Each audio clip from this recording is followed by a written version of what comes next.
We would now request Professor Praveen Gupta, Director, LBSIM, to kindly welcome our chief guest, Shri Kartikey Hariyani, with a planter as a token of our gratitude.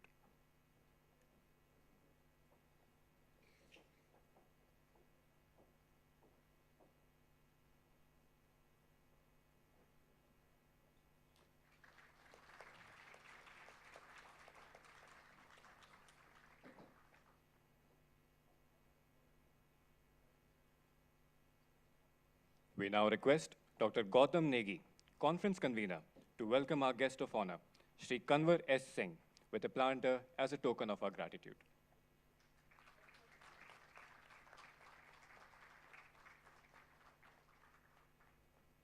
Thank you, sir. We also extend our warm welcome to all distinguished guests, accomplished professionals, respected academicians, and esteemed members of the media. We look forward to a day enriched with thought-provoking discussions, valuable collaborations, and insightful exchanges. Moving further, I would now like to take this opportunity to invite Professor Praveen Gupta, Director, LBSIM, to deliver the welcome address and officially declare today's National Finance Conference open. Please, sir.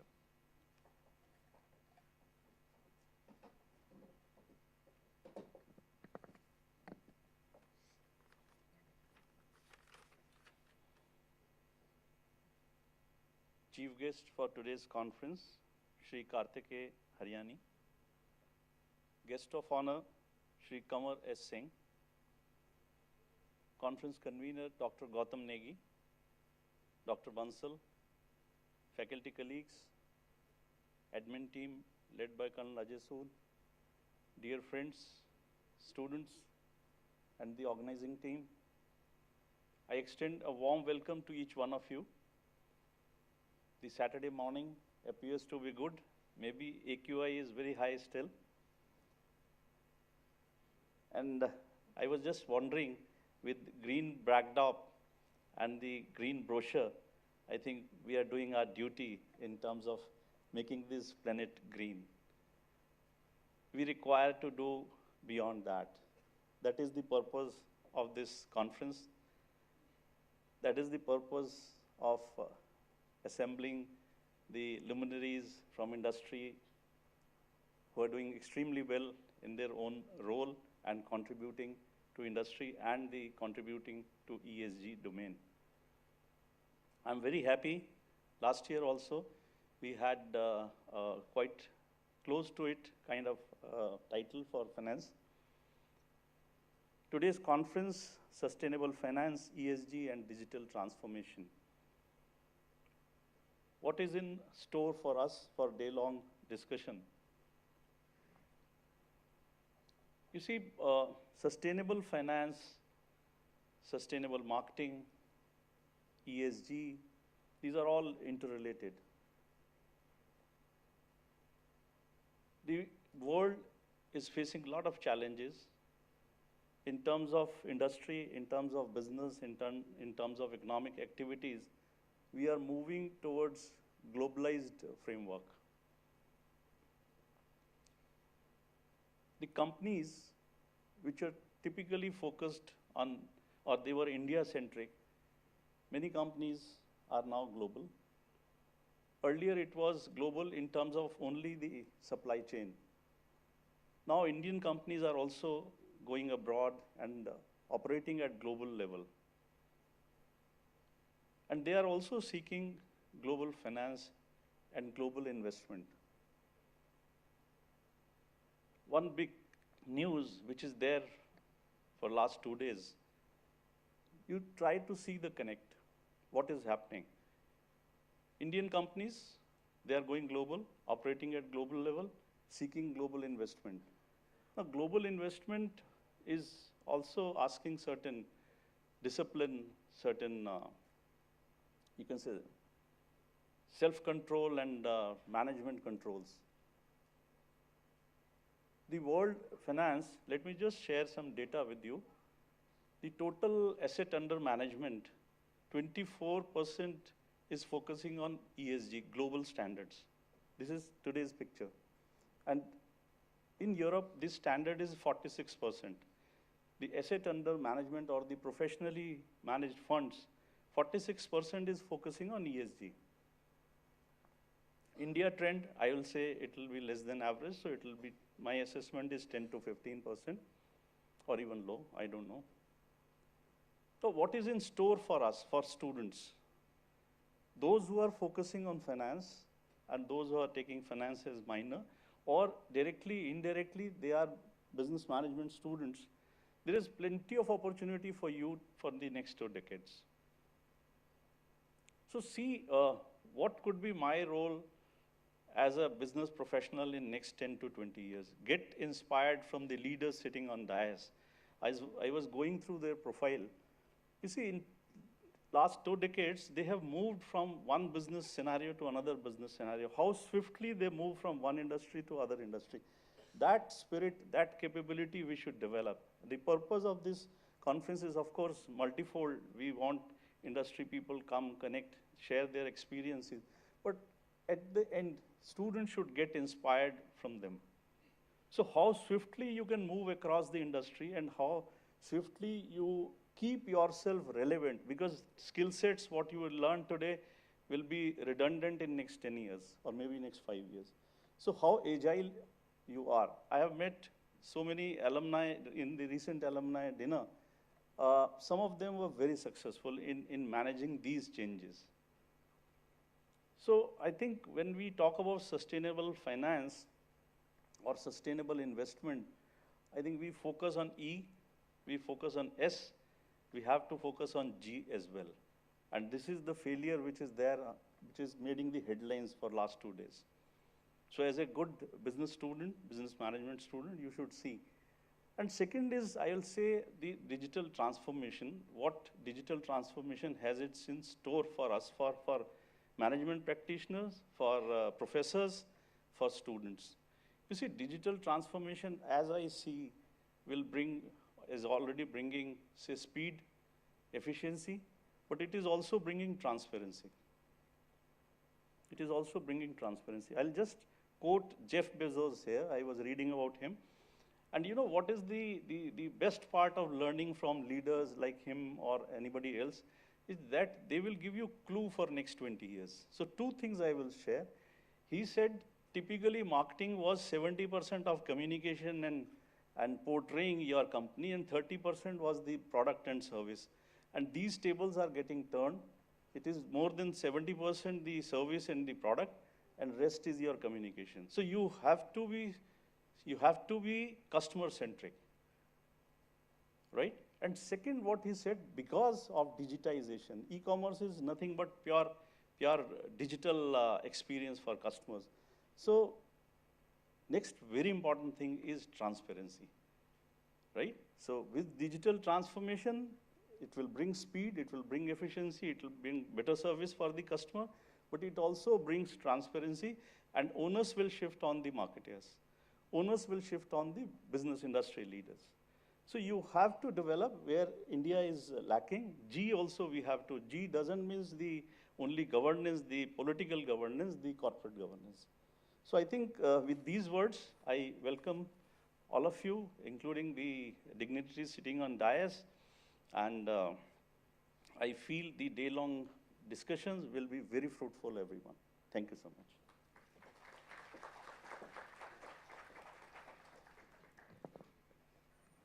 Thank you so much, sir, for those inspiring words. Now, I would like to invite Dr. Gautam Negi, conference convener, to apprise us of the theme of this year's conference. Please, sir.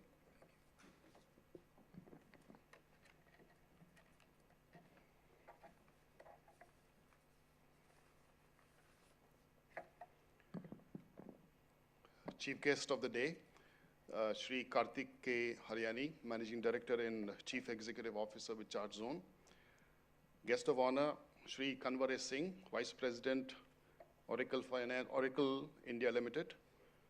Director of the Institute, Professor Praveen Gupta. Eminent speakers of the panel sessions. My senior colleague on the dais, Professor Bansal. Faculty colleagues, members of the administrative team, and all student participants of the conference. On behalf of the finance area, it is my privilege and pleasure to welcome all of you to the one-day National Finance Conference. The theme of last year's conference, as Director Sir also mentioned, is very similar to this year's theme. The theme was Sustainable Finance for a Resilient Future. This year we carry forward the same theme, just adding one word, which is digital transformation.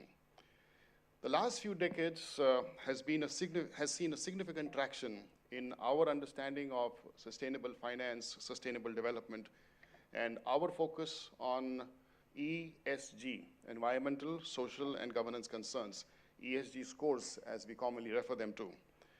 There are various reasons why this paradigm shift has happened, and perhaps one of the most significant of these has been the changing investor preferences. Now, investor preferences, be it individual investors or largely institutional investors. Sir was talking about some data of how the investor preferences have changed, and they are choosing to invest in companies which are ESG compliant. So today, the investors are cognizant of how their actions today can be detrimental to the generations to come.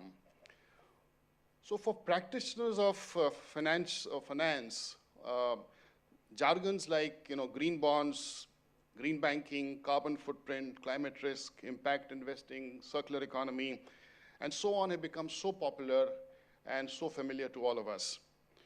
Fortunately for all of us, the support from governments has been commendable, and this is also evident from the fact that there are about 190 nations who are signatories to the United Nations Agenda for Sustainable Development. Now, while society at large prospers on account of our focus on sustainability, how do individual firms gain? There is sufficient empirical evidence to show that firms and organizations benefit largely when they are following sustainable practices. Some of them was mentioned by Director Sir. It could range from cost reductions to improved productivity, to improving your brand image, to improving the processes. So it's a win-win situation for all of us, all stakeholders.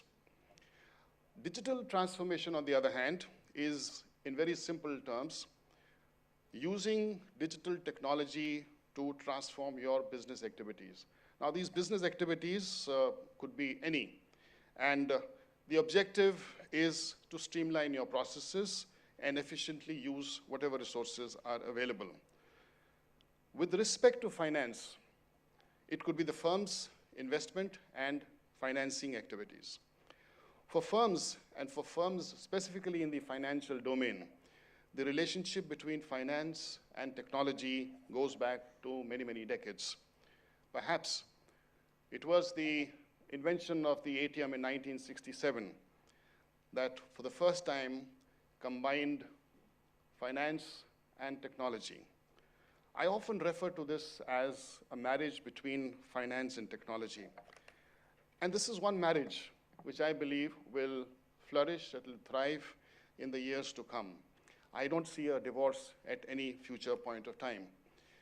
What I foresee is a further integration of technology in financial services. And this integration probably will be profound in the years to come. So the marriage will not only last, it will thrive, and we'll have many more silver jubilees, golden jubilees, platinum jubilees, and so on. In times to come, and you'll be witness to it, there'll be more innovations related to peer-to-peer lending, robo-advice, blockchain technology, AI applications, and a variety of financial services, and so on. We have already stepped into the era of digital technology. There is no going back. With this background, brief background that I've tried to share on sustainable finance, ESG, and digital transformation, there are some questions which continue to be debated and deliberated. Our understanding of sustainable finance has been good over the last few decades, but how do we integrate sustainability into the very fabric of an organization? Will sustainable finance, ESG, and digital transformation continue to be the key drivers of future financial practices as they currently are? There are a lot of parameters used in the reporting and measurement of ESG, are these parameters aligned with the principles of sustainability? What future role can be played by regulators, investors, and other stakeholders in further promoting ESG adoption by companies? How do we integrate ESG principles in, say, private equity and venture capital? How will the current and future innovations in digital transformation reshape the financial landscape? And with the growing growth of virtual currencies enabled by blockchain technology, are we heading towards decentralized finance? We hear the Bitcoin is on the doorsteps of $100,000. That's almost about 170% rise from the figure last year, which was about $33,000, $34,000. How will artificial intelligence and machine learning further reshape our financial strategies? Finally, with digital transformation, there will be ethical concerns, data protection issues, privacy issues. How do we resolve these issues? And how will these issues be addressed? These and many other questions is what we seek to address and probably get answers to. Besides the inaugural session, there are 2 panel discussions during the day. The theme of the first panel discussion is ESG integration and finance, shaping a sustainable future. The distinguished speakers of the panel are Mr. Ankit Mehrotra, who is the Director, ESG and Sustainability at Ernst & Young, Mr. Raghav Maini, Sustainability Consulting Lead at Ernst & Young, Ms. Sheetal Sharath, who is the Chief Ratings Officer at ICRA Limited, Ms. Mamta Chandar, Partner, EY Ernst & Young, was expected to join us as a guest of honor, but unfortunately she had to skip the event on account of some very urgent pressing commitments. But she's promised to be back and have an interaction with the students sometime very soon. And we also thank Mr. Ankit and Mr. Raghav for their presence on behalf of Ernst & Young. Professor Manu Kohli will be the moderator for the session. The theme of the second panel discussion is role of digital transformation in sustainable finance. And the panel will be represented by Mr. Vikas Sahai, who is the Senior Vice President at DBS Bank, Mr. Raviraj Atre, Chief Program Executive, Indian Institute of Corporate Affairs, Mr. Sandeep Puglia, Executive Vice President with Marsh, and Dr. Indrani Roy Chaudhary, Professor of Economics at Jawaharlal Nehru University. Professor Amitava Banerjee will be the moderator for the second session. With these words, I wish all the participants of the conference a wonderful day of learning ahead. Thank you so much.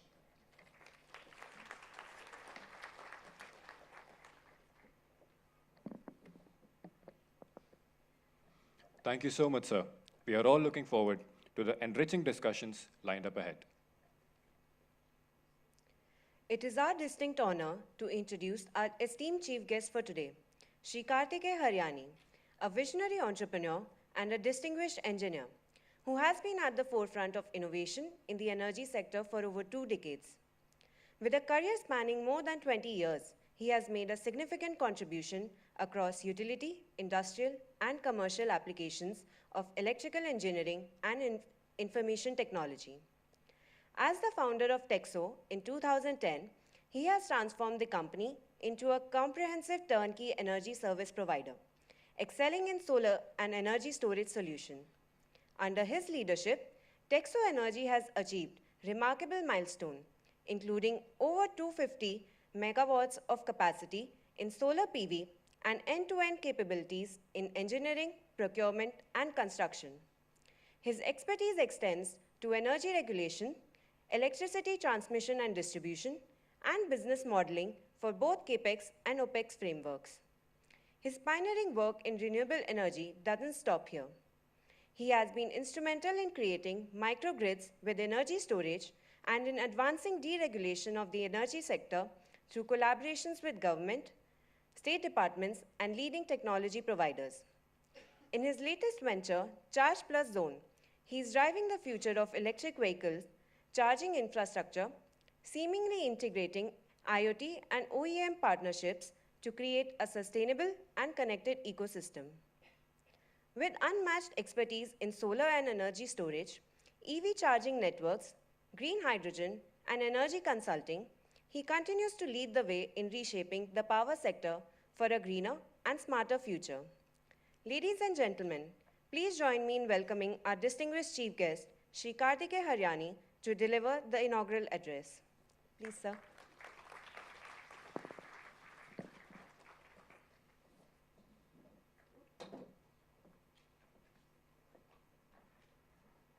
I thought for a while she was speaking my biodata. Yeah, thank you so much. Honorary guest, distinguished faculty and students of this wonderful college. Thanks, Manu, for the invite. And probably for the first time I was sitting in the front row in a college like this.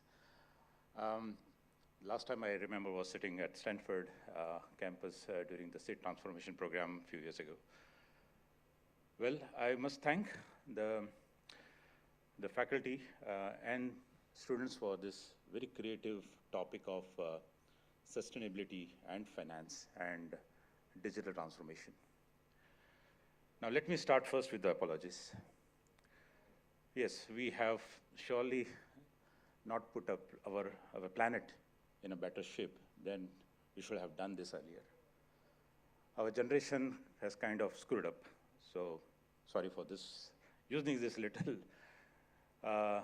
cursive word, but it's very clear that the environment and the uncertainties around the climate has put us, the entire generation, entire humanity, into a very, very precarious situation.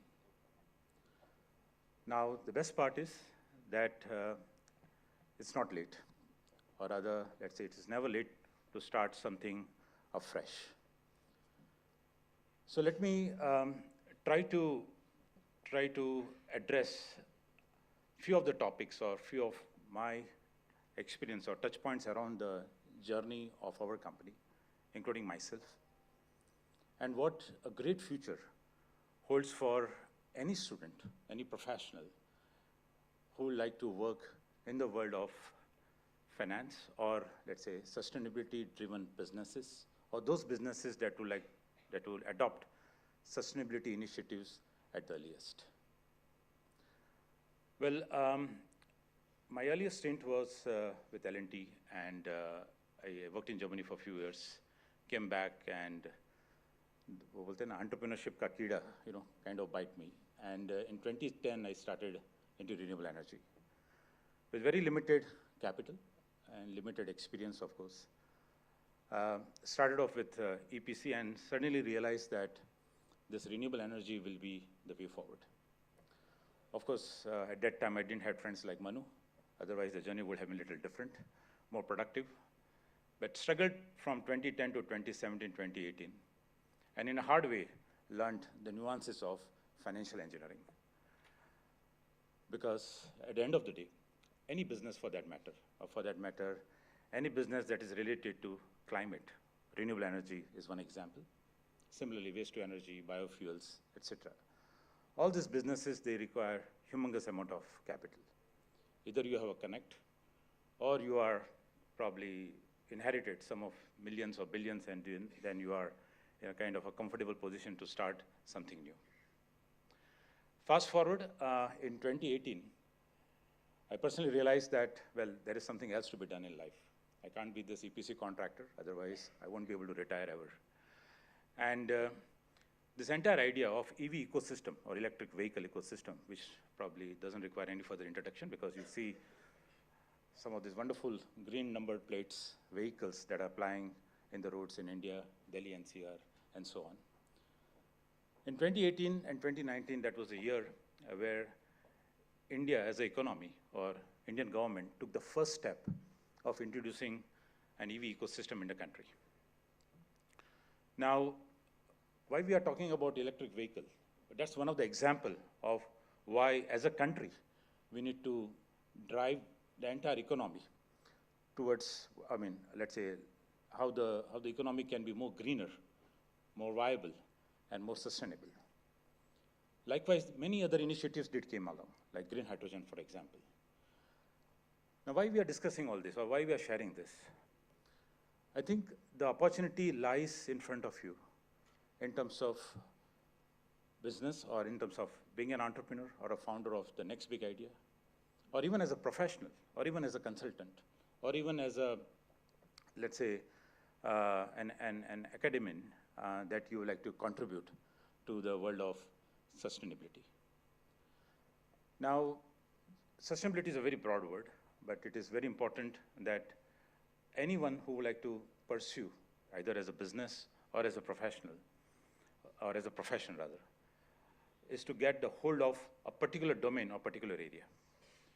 Now, as we heard from Praveen ji and Gautam ji about the sustainability initiatives, the compliance to Scope 1, Scope 2, Scope 3 emissions, and so on, while it is important to know this framework, but it's also very important to understand how this will be applied for, or how the companies around the world will measure such initiatives or such targets which the government has set forth in front of various kind of companies, whether they are listed or unlisted companies.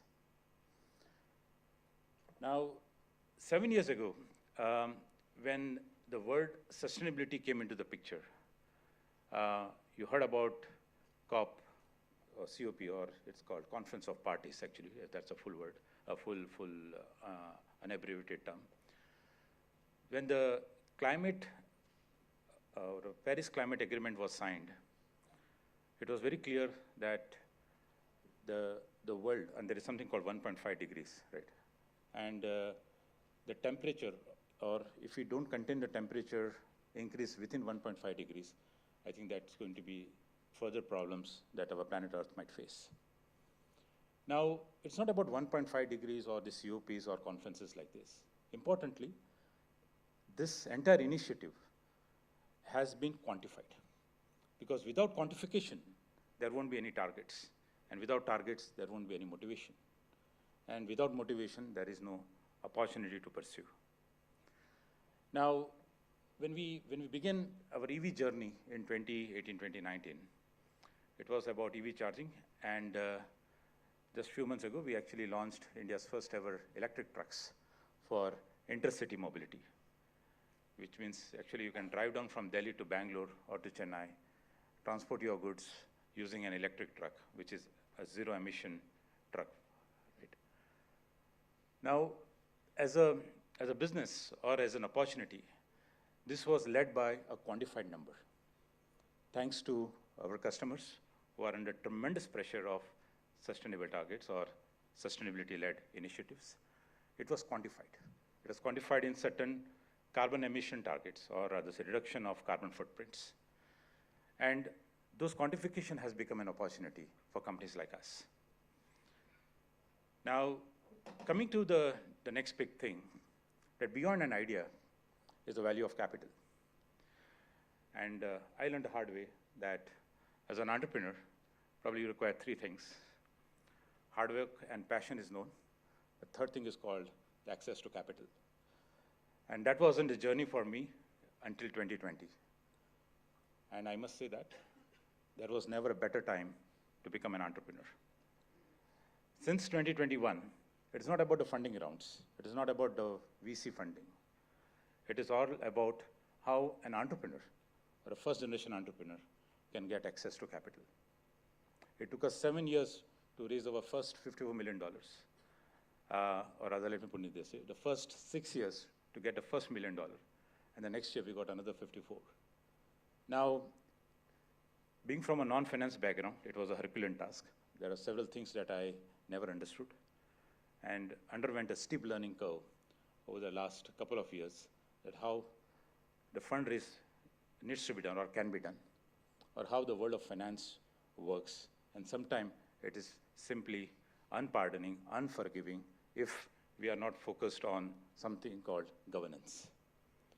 And there is something called due diligence as well.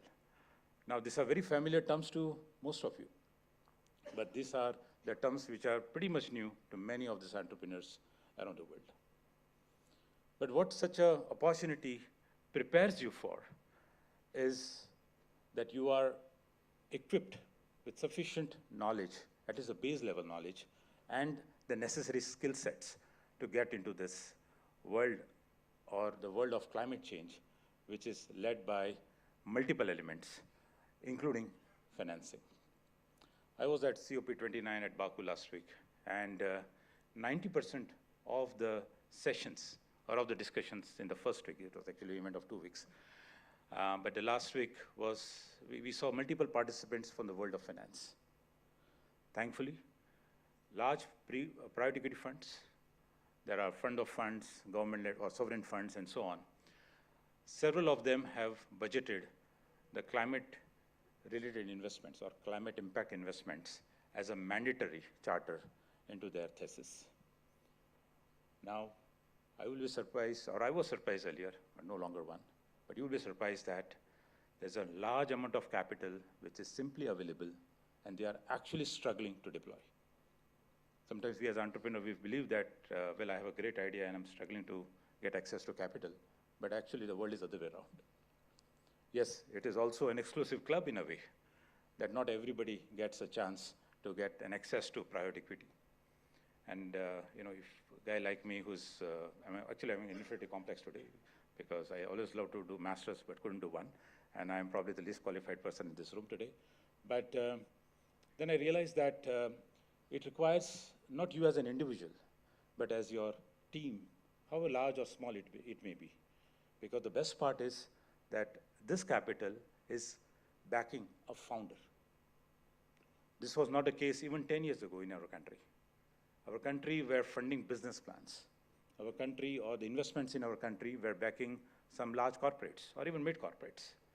But the best thing that has changed now is that, for the first time, this same funders or the principal partners at these funds, they say that we are backing a founder or a group of founders.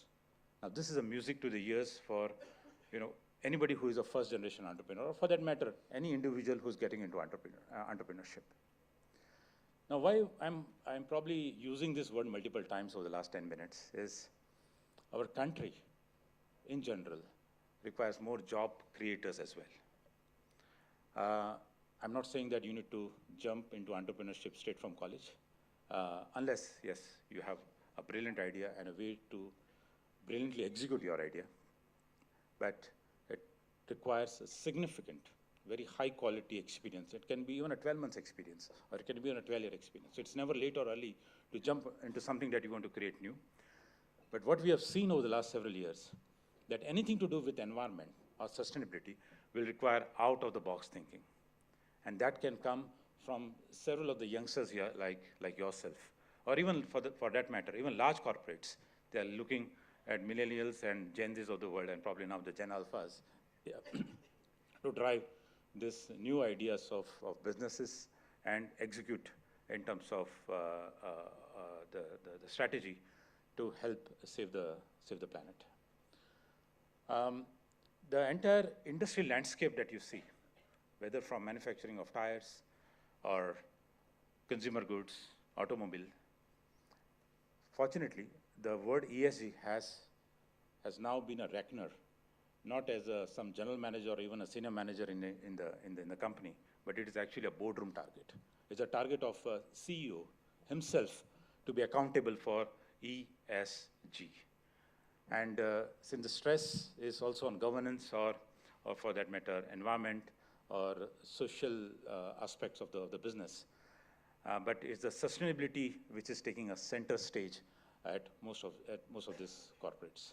Because as our company, Charzone and Billion Electric, our business is driving sustainability. In fact, we help our companies, our customers meet these sustainability targets. Because if they adopt e-mobility or electric mobility, of course, one of the target is to some percentage gets achieved if they adopt a clean mobility into their transportation of the goods, or logistics as we call it, or even employee transportation. Well, to sum up, I can see that there is a massive challenge awaiting all of us as humanity, but even as a student, or even as a budding professional or an entrepreneur, there is a massive landscape of opportunity which is waiting for you guys. And as a result of this, what it requires is something called first level thinking, or thinking through first principles. And this answer will not come by ChatGPT, to be honest. It will come by fundamentally thinking and altering the way that we conduct business, as well as we conduct all the elements that governs a particular business. So with this, I wish you all the best for the session today, and wish you a good amount of luck for your journey forward. Thank you so much.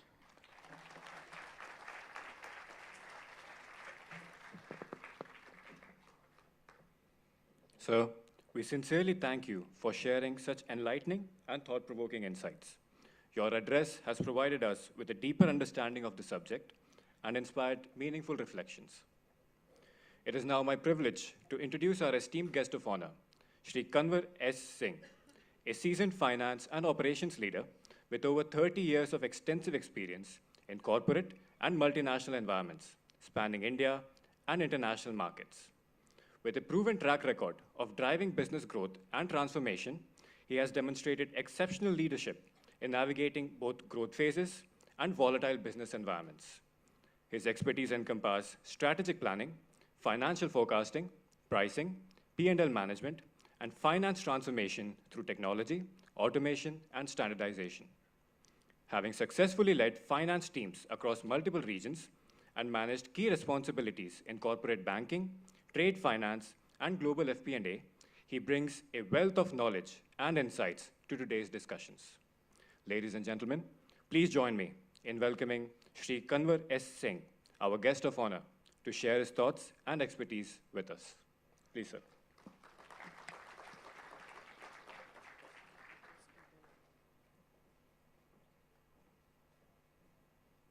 Good morning, everyone. I'll keep repeating good morning for the next 20 minutes if you don't respond. Good morning, everyone. Good morning, sir. That's some energy. Respected guests on the dais, Dr. Praveen Gupta, Dr. Negi, Dr. Bansal. I'm privileged. I'm privileged to be here amongst all of you. And I'll start with two quick notes and then delve into the topic that is for the theme for the day. First things first, I always get tremendous energy when I see students. Student life is one part of my life which I believe I would want to relive it every day if I get the chance to do. I'm so tempted to just sit amongst you and enjoy that energy and enjoy the learning per se. And one key thing that comes out of all our experiences, I graduated from my college in 1991. That's like a dinosaur ages ago, okay? But one thing has to remain with you for your next 30 years, 40 years, 50 years, whatever you want to work, is you have to be a student every day of your life. You have to learn something new every day of your life. That's how fast this world is evolving today. The day you fail to learn something new is the day you have left that space for someone else to get ahead of you. My second point for the day, I think we are so blessed to be sitting here together in an institute which is named after the great Lal Bahadur Shastri ji. If all of us could imbibe even a fraction of the values that he preached, this world would not only be peaceful, it would automatically attain the peak of sustainability and the green environment that we keep talking about. It lies in the fundamental principles of what he preached and what he practiced. There are legendary stories about him, and unfortunately, I think there are other stories which are much more popular than stories about his life. But when I'm sure you would have learned. But if not, spend some time. No one else can inspire you more than just the fact that we are sitting here in the institute which is named after him.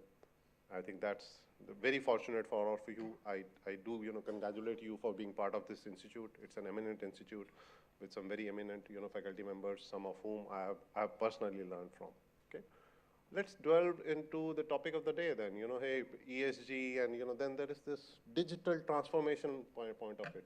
I can't match the experience of Kartikey ji in terms of how he narrated the whole entrepreneur story.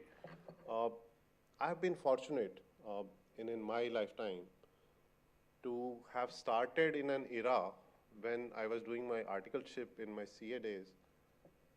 We used to deal with manual books of accounts and a very manual way of auditing. The first things we were taught as article clerks was the reverse tick. Any chartered accountants here or anyone who's pursuing CA here? None. You're fortunate. You don't need one more, okay? That's fine. But, those were the days. I remember my first bank audit. It was a surprise cash audit on 31st of March, okay? We walked into this branch. It was supposedly the key branch of that particular area. And we had to do surprise cash check. So we walk in close to the banking hours at about 2:30 with the letter, which is a confidential letter. Those days used to be all letters, no emails, no internet actually. Yes, there was world without internet. Don't worry about that. Okay. And we said cash. The branch manager says, okay, have a seat. We are closing the banking hours, and at 2, we'll hand over the cash to you, and you count, no problems. And then at about 2:30, we walk into the cash chest. And it was my first such audit. Cash. Imagine in those days, counting cash. There was no cash counting machine.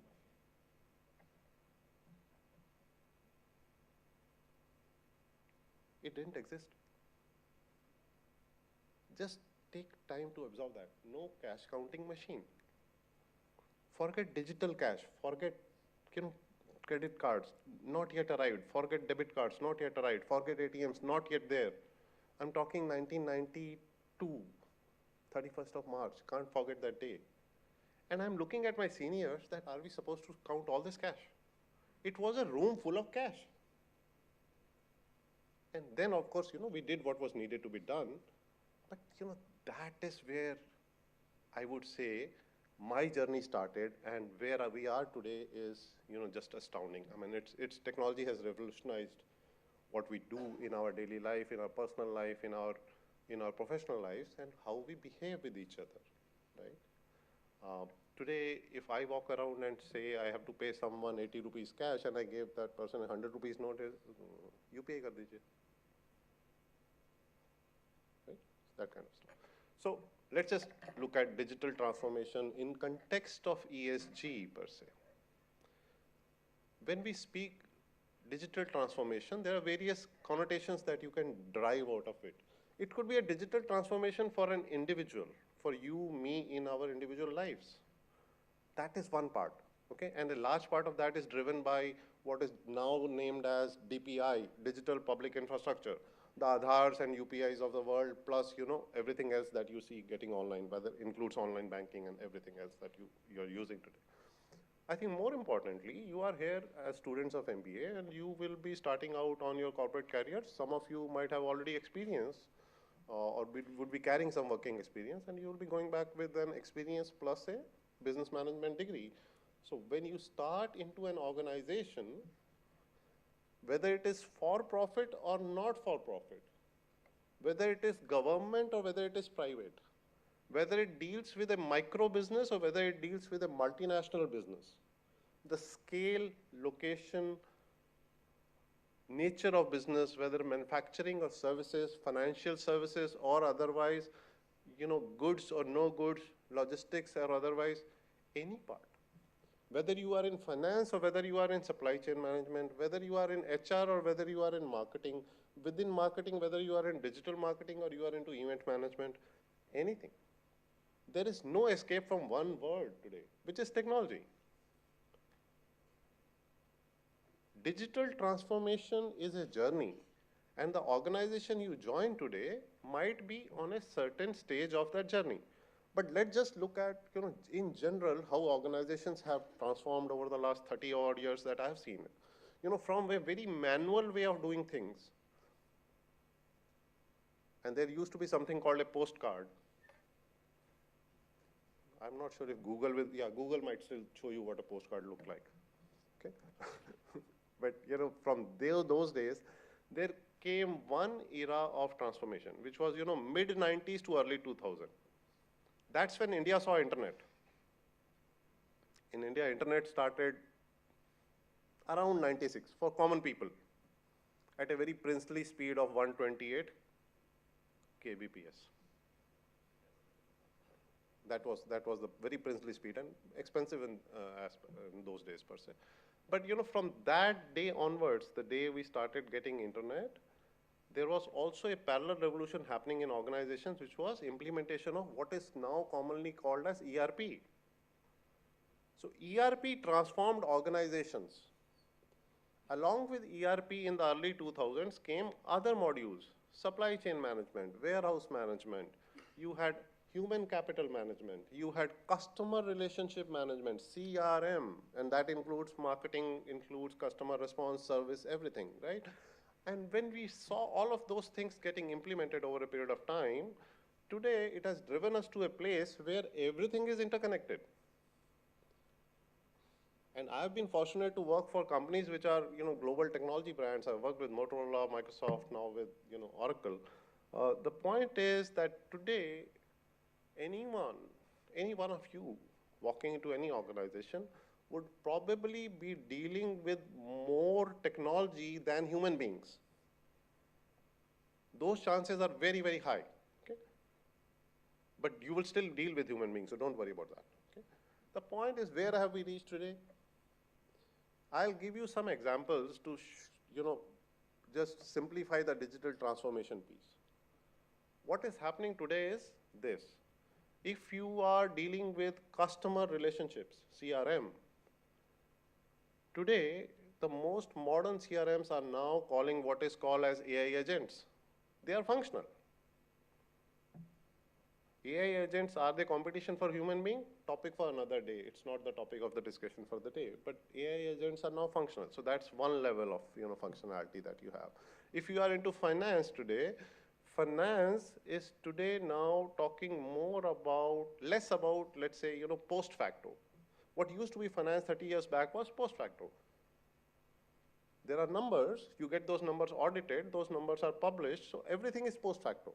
Today, most of the time that I spend in my corporate life is in looking forward,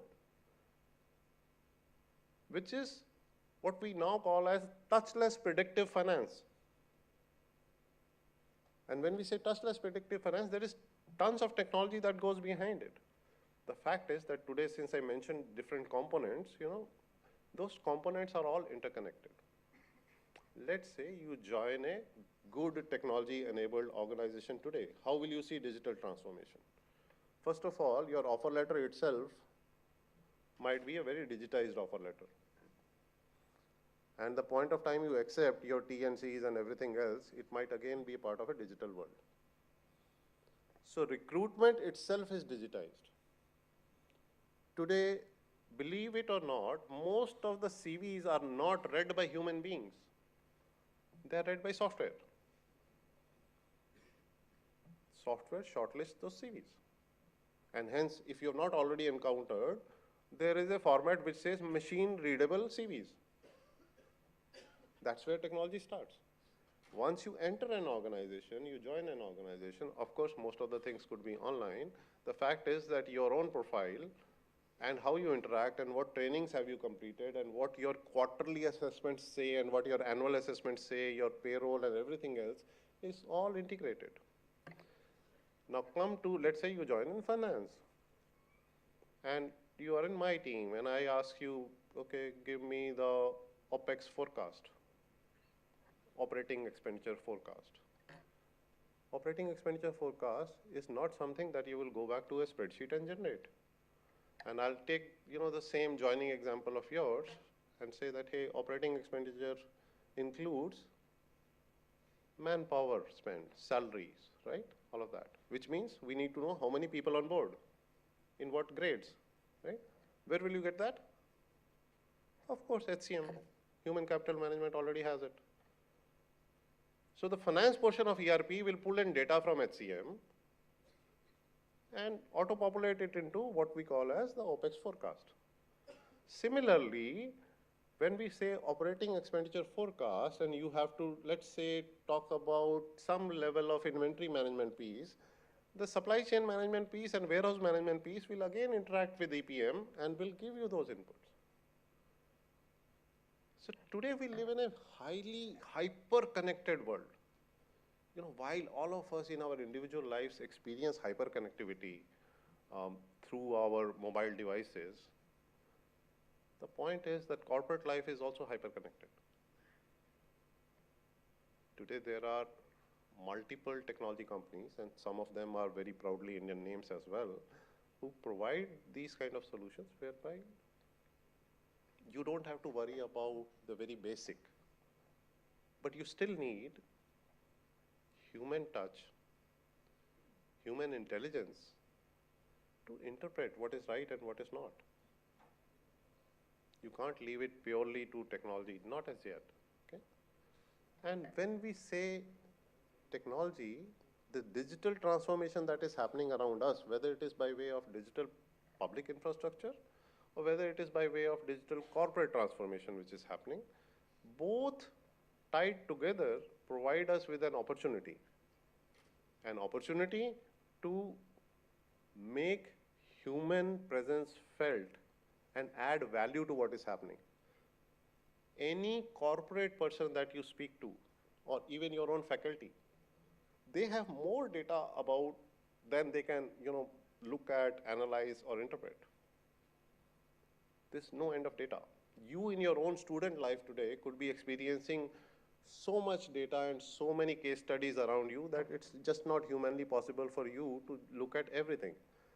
But the point still remains that in your own job profiles, as a student or later in your life, you will have to make sense out of the insurmountable amount of data that will surround you. And that making sense out of that insurmountable amount of data again requires technology, again requires digital transformation. Whether it is raising funding in a good way, whether it is raising funding in a sustainable way, whether it is just being efficient in what you do on a day-to-day basis without being bothered about where the funding is coming from, or whether it is being vigilant about a governance issue that could be coming up anywhere. You just have to be on your toes every day, learn every day, leverage what is at your disposal. What is most important is you have to leverage. Now, the role of AI in sustainable finance and so on. Now I'll get to a very specific example about ESG. I just mentioned, supply chain management, warehouse management, and all of that. Along with ERP, there is something called EPM, which is generally called as enterprise planning management. These are generic names, and then there are, there could be product-specific names which different companies assign to it. Within EPM, now we have what we call as the sustainability module. What does the sustainability module do? Sustainability module helps you report every KPI that you can think of or is required to be reported for ESG, whether it is scope 1, scope 2. Now, again, let's take an example. Theory you can read wherever. Just pick one example. Let's say consumption of power. It's one of the metrics for ESG reporting. Very basic metric. Where will you get the data from? In your books you can read, power consumption, one metric, great. Where will you get the data from? If you are working in a company which has 100 different locations,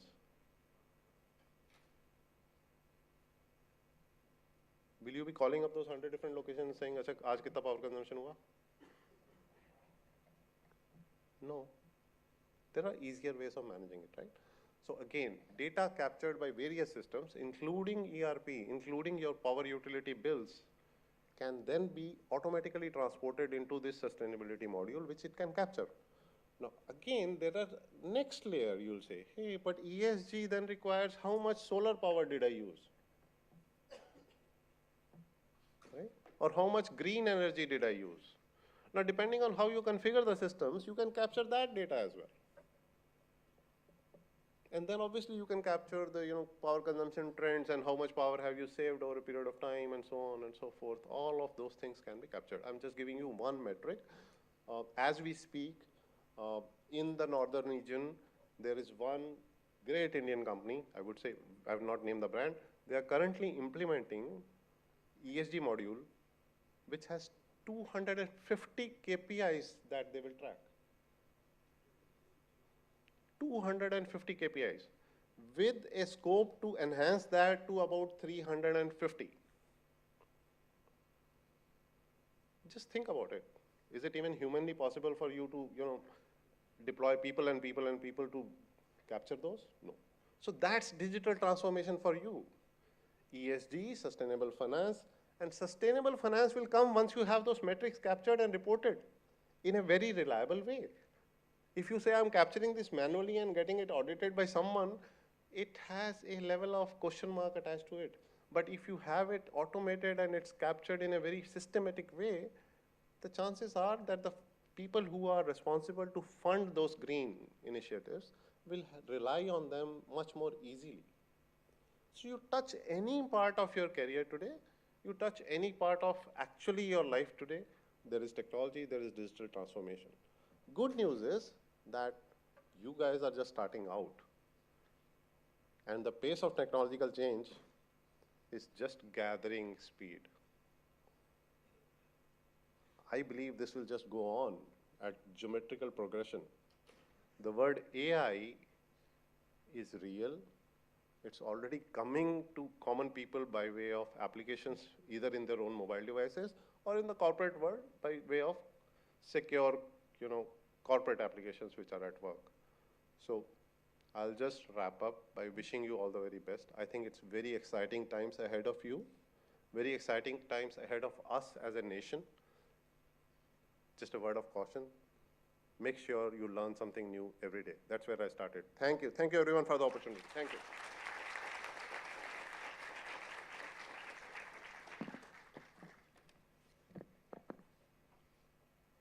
Thank you, sir, for delivering such an enriching perspective on the topic. It was a real privilege to listen to your insights and viewpoints. I'm certain that the audience has greatly benefited from your knowledge and ideas that you've presented. Now, I request our director, Professor Praveen Gupta, to kindly felicitate our chief guest for today, Shri Kartikey Hariyani, with a memento as a token of our gratitude.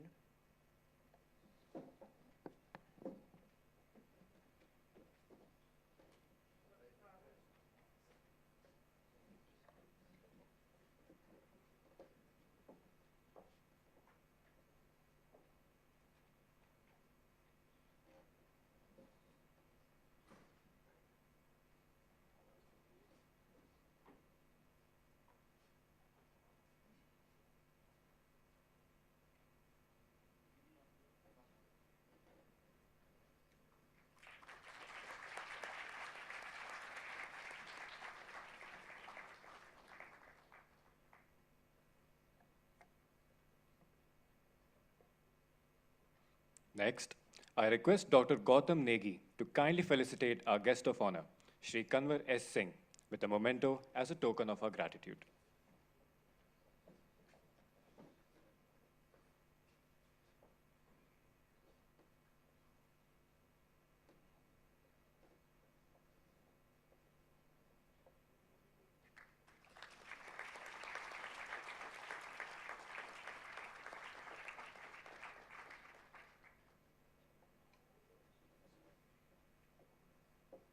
Thank you, sir.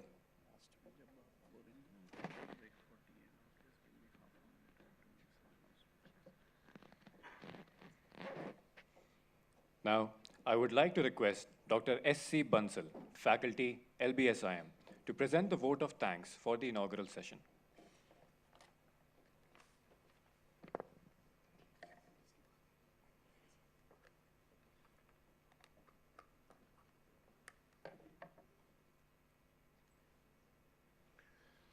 Shri Kartikey Hariyani ji, MD and CEO, Charge Plus Zone. Shri Kanwar S. Singh, Vice President Finance, Oracle India. Professor Praveen Gupta, Director. Dr.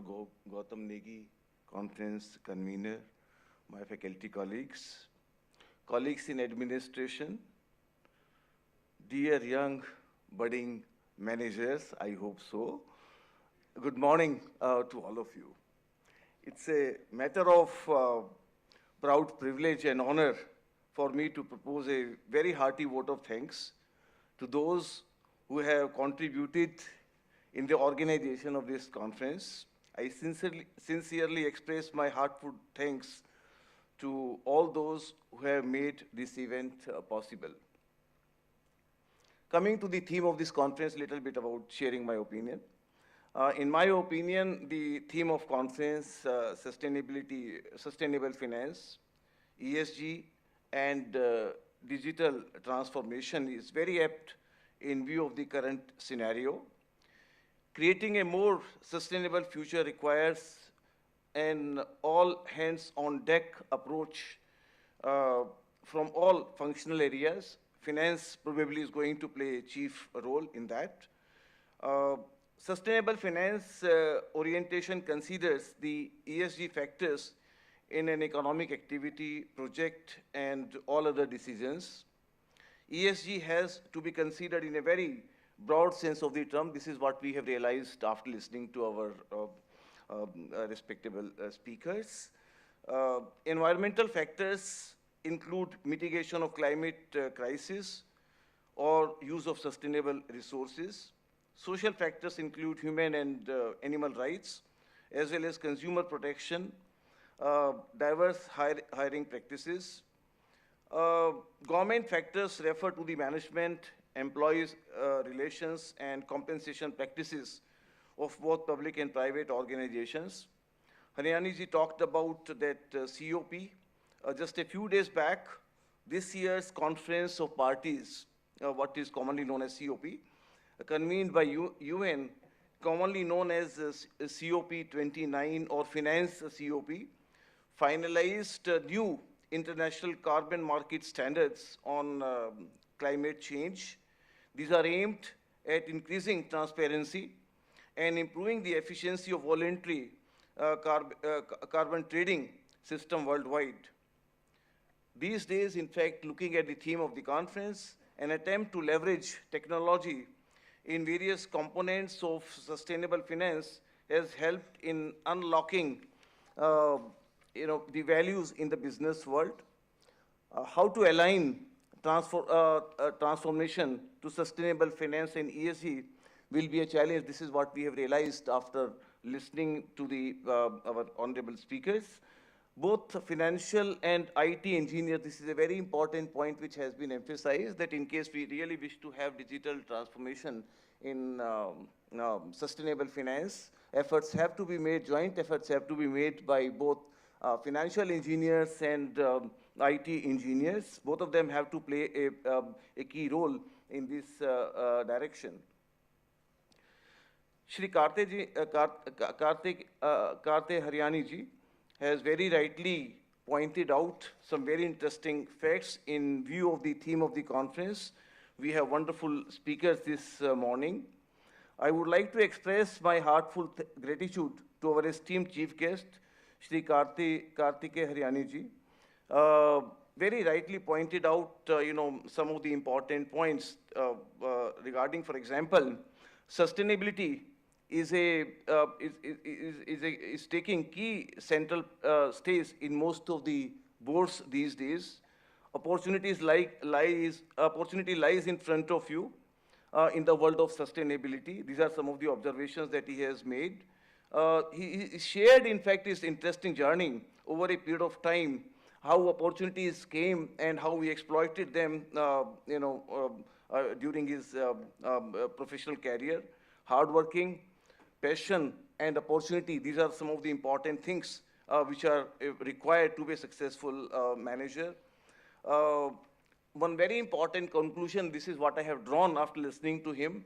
Where there is a will, there are ways. You would find ways, in fact, if you have a will.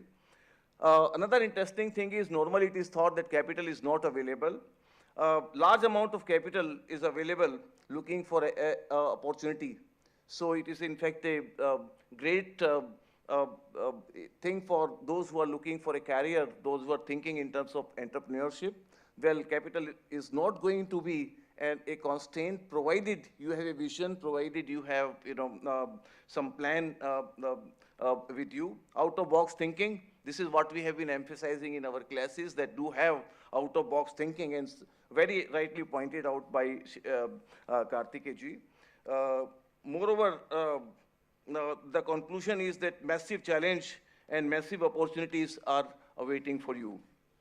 So we are thankful to you, sir, for taking time out of your busy schedule to grace the occasion with your presence. Thank you, sir, once again. I would also like to express my appreciation and thanks to Shri Kanwar Singh ji. You may be knowing that he's associated with one of the most reputed IT companies in the world. Shri Kanwar ji is our old friend and well-wisher. In the past also, he has been educating us on various topics relating to management.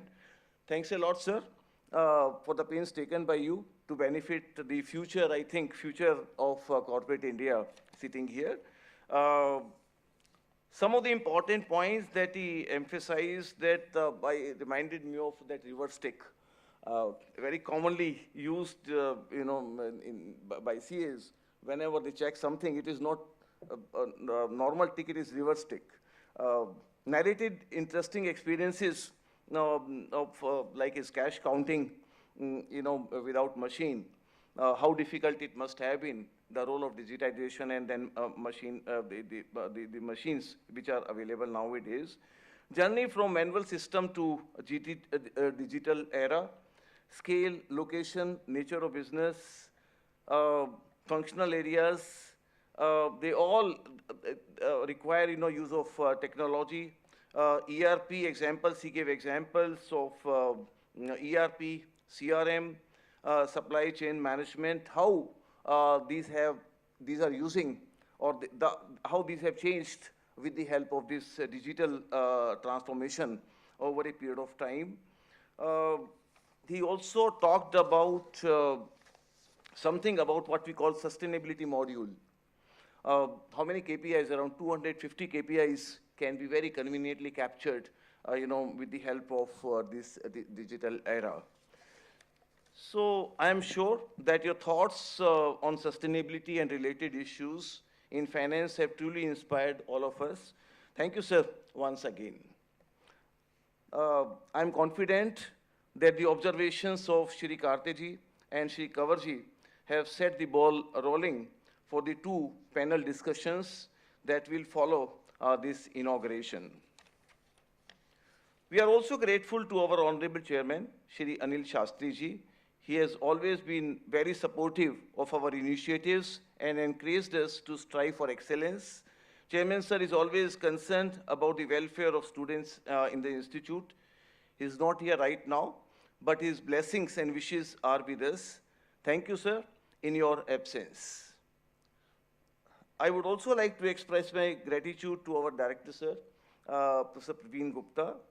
He has always extended unwavering help and support to our initiatives. I must make a mention of his very well-planned approach to perform various activities. His strict deadlines push us hard to achieve our goals. Thanks a lot, sir, for help.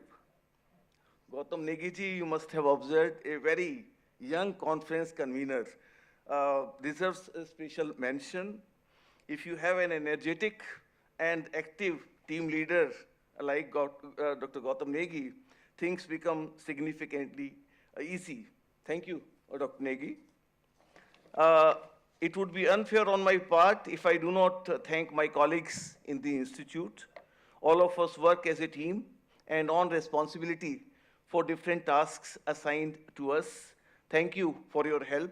For this conference, Professor C.P. Gupta, Professor Pankaj Varshne, Professor Manu Kohli, Dr. Saranjit Arora, Dr. Nidhi Malhotra, Dr. Smita Dayal, Dr. Himani Chahel, and Dr. Roshini Garg, colleagues in finance area, worked very hard and checked minute details to make this conference a grand event. Thank you. We are fortunate to have an amazing team of colleagues in administration, led by Colonel Ajay Sood. You will find Mr. Sachin Khera and other colleagues looking into each and every detail of the arrangement. Thanks a lot for your help.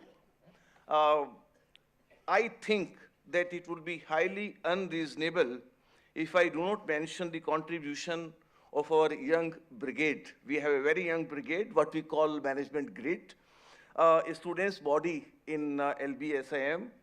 I think we can personally learn, this is my, some observation from the core of my heart.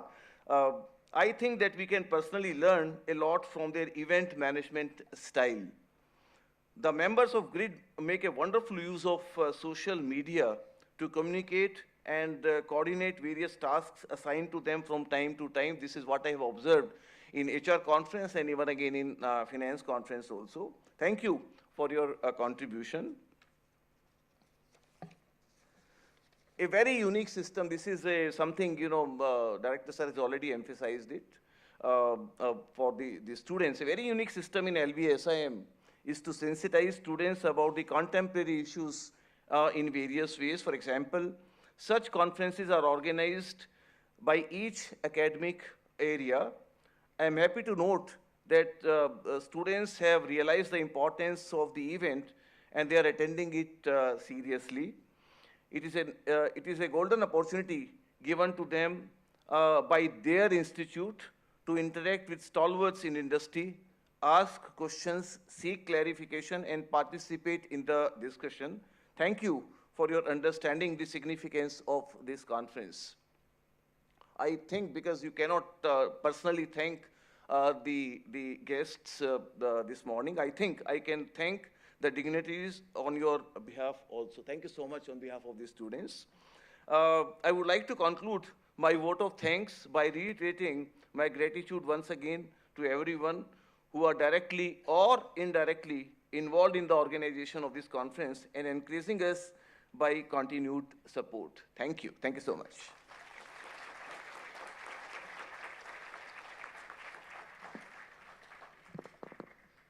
Thank you, sir. It gives me immense pleasure to invite Dr. Swaranjit Arora, Faculty Convener of Nivesh, the Investment Club of LBSIM, and Dr. Nidhi Malhotra, Faculty Convener of Finesse, the Finance Club of LBSIM, to grace the stage for the official release of their annual magazines, Mark and Life.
dignitaries on the dais and the dignitaries off the dais also for session 1 and session 2. Dear colleagues, students, I have been given a small privilege to announce that Mr. Kartikey has graciously agreed that he will visit, or his company will visit here for summer internships. A round of applause for him.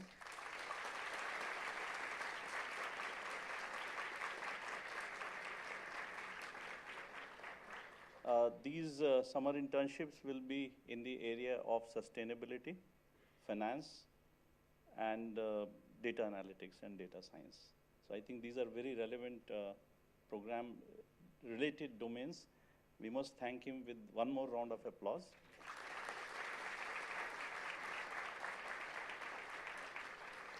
And I feel this is the way the connect with the more and more senior leaders from industry will grow.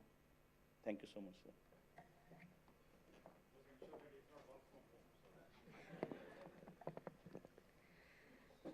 The release of our magazines marks a significant milestone for both the clubs, and we eagerly look forward to the valuable contributions Mark and Life will continue to make in the academic and professional domains.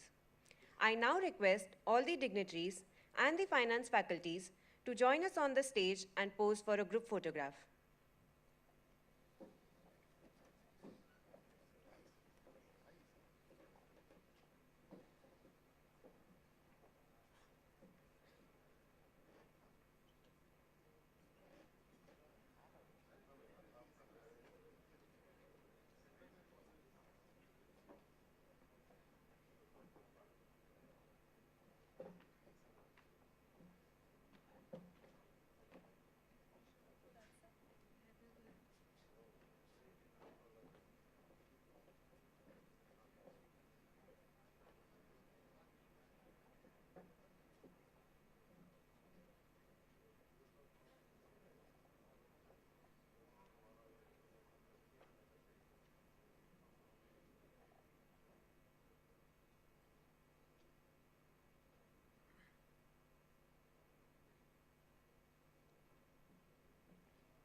I now request all the dignitaries on the dais to kindly proceed for high tea.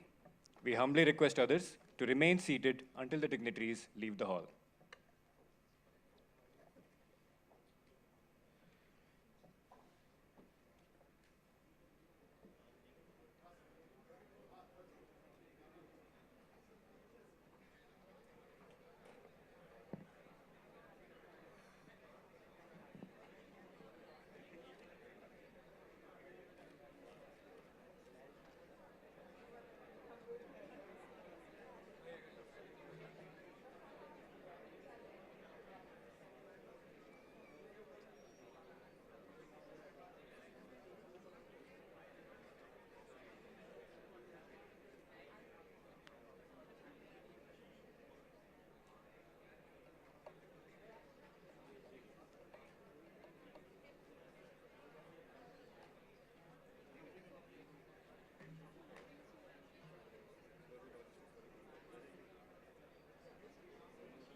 You all can proceed if you want to go to washrooms and all, but you have to be back in 10 minutes.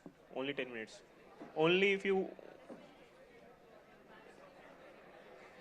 have less than 10 minutes. Quickly. There will be attendance again, so don't think of going off anywhere else.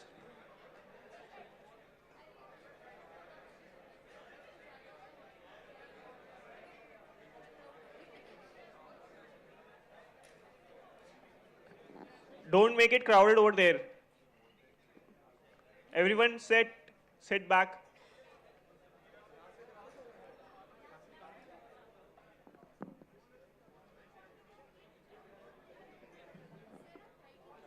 You have to submit your phone before going out.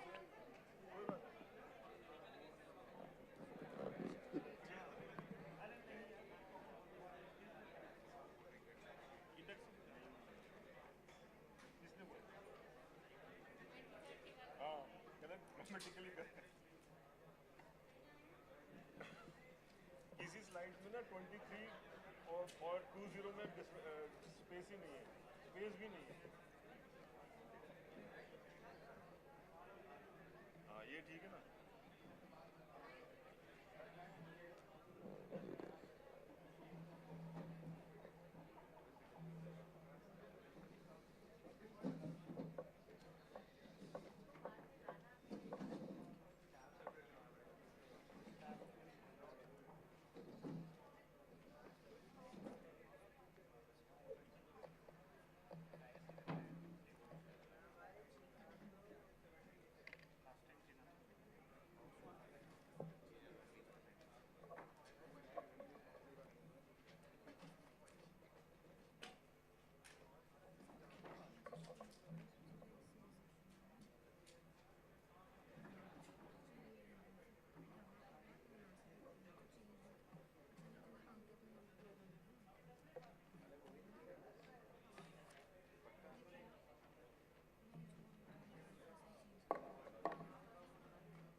Hello.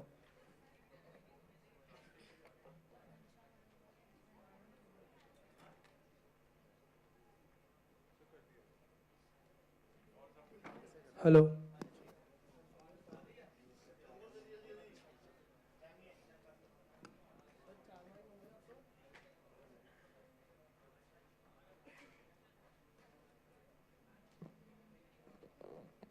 Hello. Hello. Hello. Hello.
ये एक मतलब होता है जब ऐसे sitting होती है। अच्छा ये वाले से दो ही हैं।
Hello hello hello hello Mahendra भाई थोड़ा बढ़ाना हेलो हेलो इंक्रीज करना हेलो हेलो हेलो ठीक है done done done thank you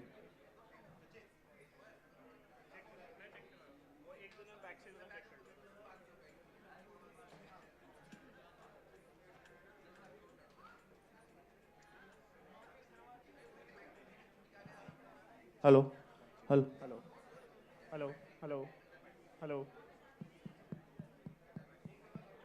hello hello ठीक है okay hello hello hello hello hello hello hello hello hello hello hello hello hello hello hello hello hello hello इसका increase hello करना Mahendra hello hello hello hello hello ठीक है done इनको hello same इसी पे सही ट्यूनिंग कर दो इसी पे सेम पे hello hello hello hello hello hello hello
hello hello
hello hello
hello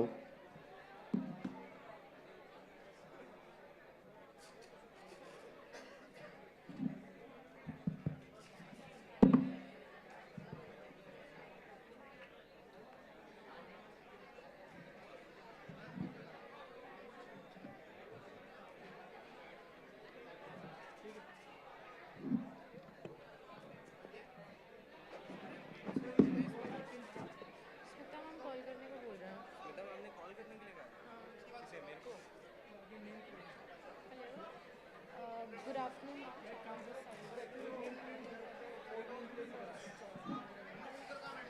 इस तरफ इस पे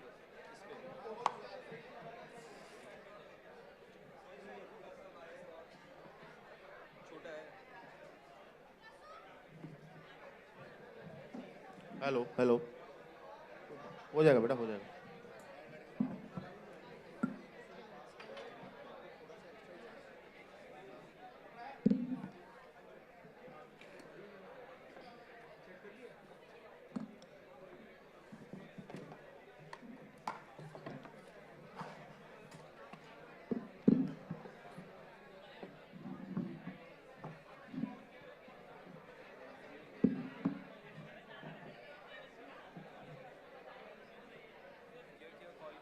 हाँ मिस शीतल शरद इकरा हाँ ESG रेटिंग्स यहाँ पे भी लिखा होगा ना हाँ इसमें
वो जो गेस्ट आए हुए हैं Hello. Everyone, please maintain the decorum. Guests have arrived. Discipline team, kindly close the back door. Close the door. Hello.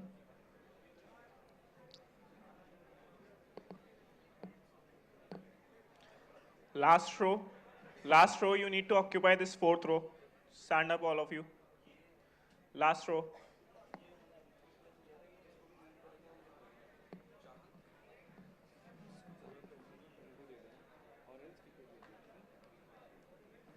ये ऑन कहाँ से होना है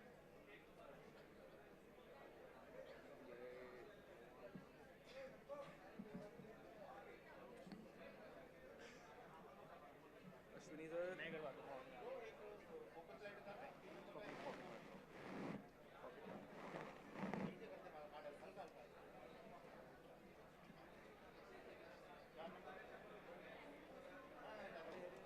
बड़ी हो जाएगी ये पॉकेट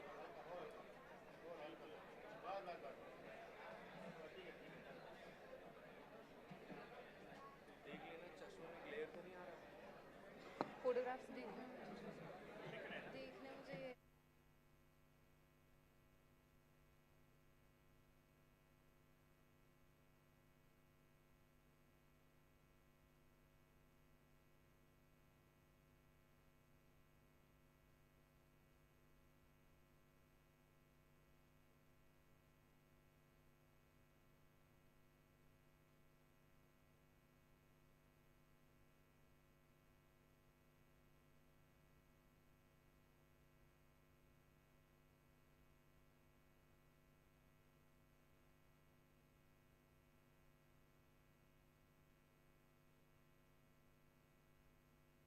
हेलो हेलो ठीक है हेलो ओके हेलो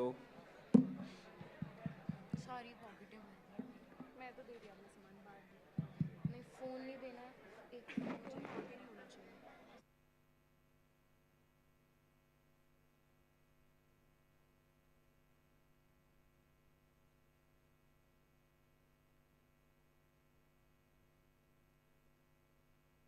हेलो बस ठीक है बढ़ा के रखो यार Everyone, please बढ़ा के maintain रखना the इसको। decorum. बढ़ा के रखना बस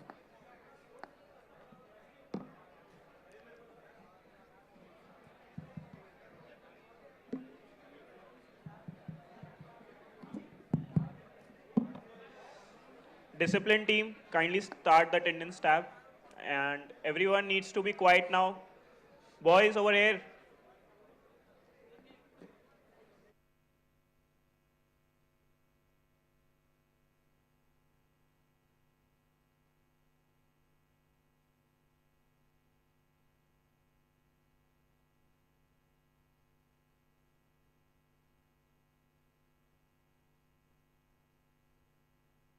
Hello.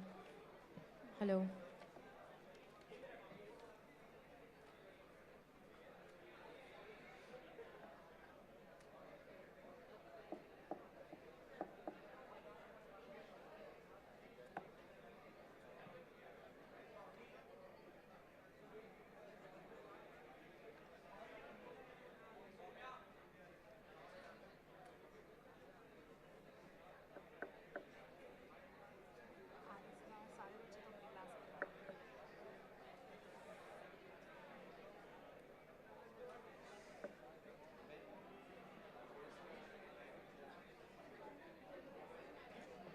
Everybody, please be quiet.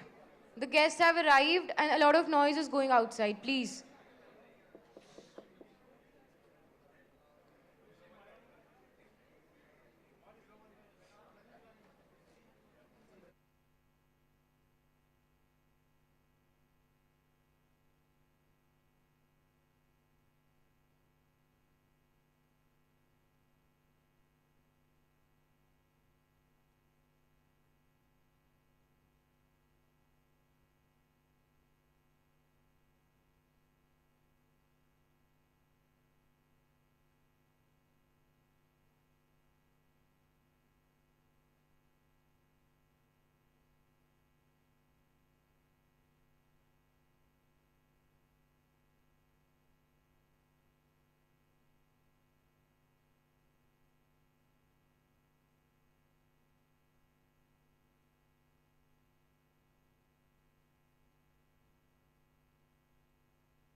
behalf of Lal Bahadur Shastri Institute of Management, Delhi, I, Palak Gautam, and I, Chahat Kapoor, PGDM first year students are privileged to welcome you to today's panel discussion.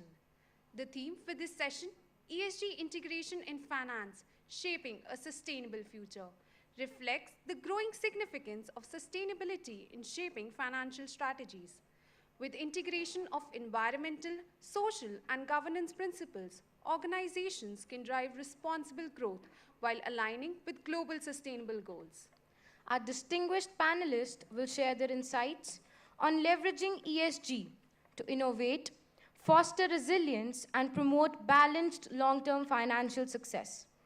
We anticipate a stimulating and enlightening discussion. We are privileged to have three distinguished panelists for this insightful session. The discussion will be moderated by our esteemed moderator, Professor Manu Kohli. Our eminent panelists include Mr. Ankit Mehrotra, Director, ESG and Sustainability, EY. Mr. Raghav Maini, Sustainability Consulting Lead, EY. Ms. Sheetal Sharad, ICRA ESG Ratings. We kindly request the moderator and our eminent panelists to please come on stage and take their seats.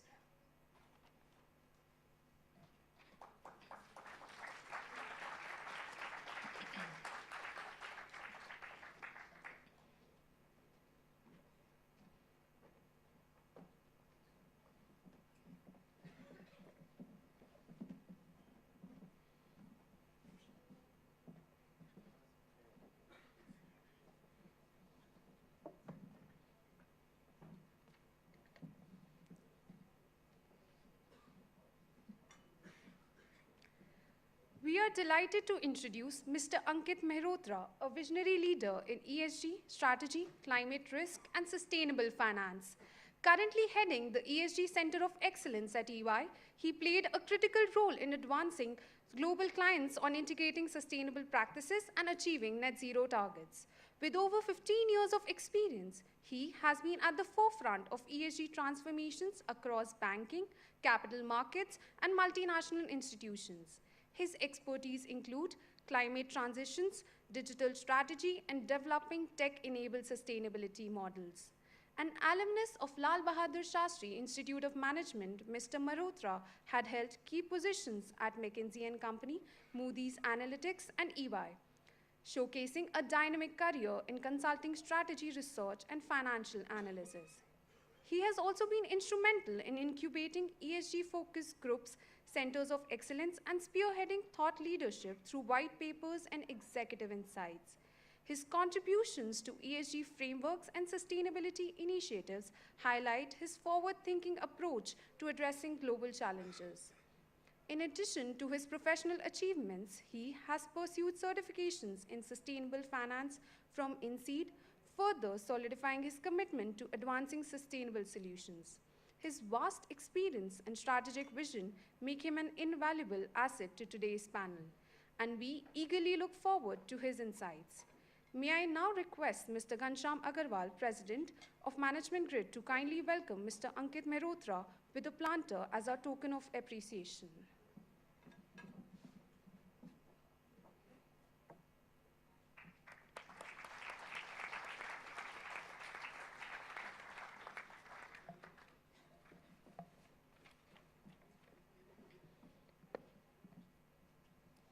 We are privileged to have with us a distinguished professional with over 15 years of experience spanning sustainability, finance, and business analytics, Mr. Raghav Maini. Currently, he serves as the Sustainability Consulting Lead at EY, where he focuses on ESG integration, decarbonization strategies, and sustainable finance solutions. His experience includes guiding organizations through regulatory compliance, ESG disclosures, and climate transitions, helping them align their business goals with sustainability imperatives. His impactful work drives meaningful environmental and social outcomes in alignment with global sustainability benchmarks. In his illustrious career, he has held leadership roles at organizations such as EvalueServe, CRISIL, and American Express, showcasing versatility and excellence across industries. From leading data analytics and risk advisory projects to managing global client relationships, his journey reflects a unique blend of technical expertise and strategic vision. Having spearheaded various initiatives in sustainable finance and ESG, he brings a wealth of knowledge and insight to today's discussion. Please join me in welcoming him to the panel. May I request Ms. Soumya Singhal, Vice President Management Grid, to kindly welcome Mr. Raghav Maini with a planter as a token of our appreciation.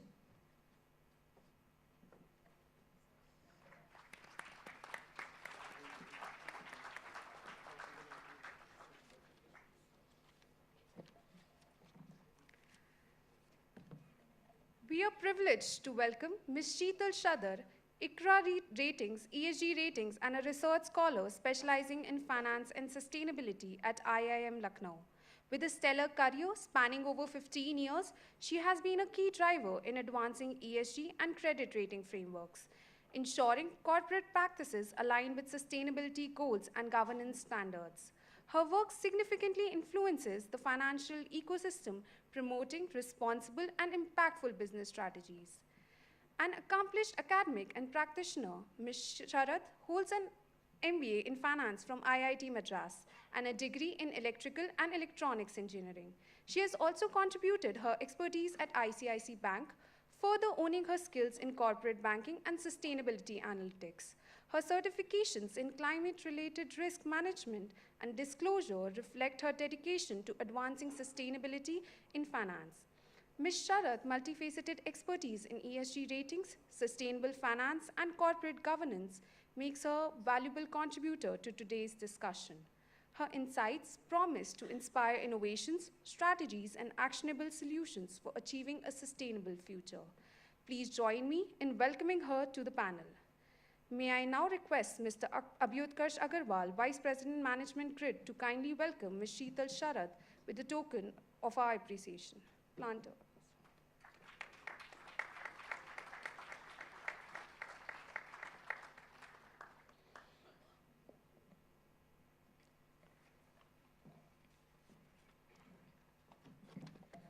We are delighted to introduce Professor Manu Kohli, a seasoned academic and industry veteran, currently serving as an associate professor at Lal Bahadur Shastri Institute of Management, Delhi.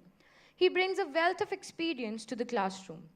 With a strong academic foundation from IIM Calcutta and a background in mechanical engineering, Professor Kohli has spent over 2 decades in corporate world, specializing in corporate finance, consulting, and business development across diverse sectors and geographies.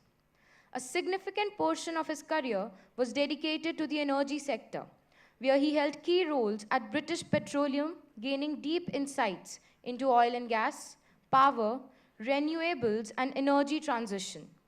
In recent years, he has embraced entrepreneurship, co-founding a company focused on providing logistics solutions using electric vehicles. Beyond his academic and professional pursuits, Professor Kohli is an avid sports enthusiast, regularly engaging in tennis and golf. He is also passionate about travel and trekking, seeking adventure and exploration. May I now request Mr. Shivesh Tripathi, Treasurer, Management Grid, to kindly welcome Professor Manu Kohli with a planter as a token of our appreciation.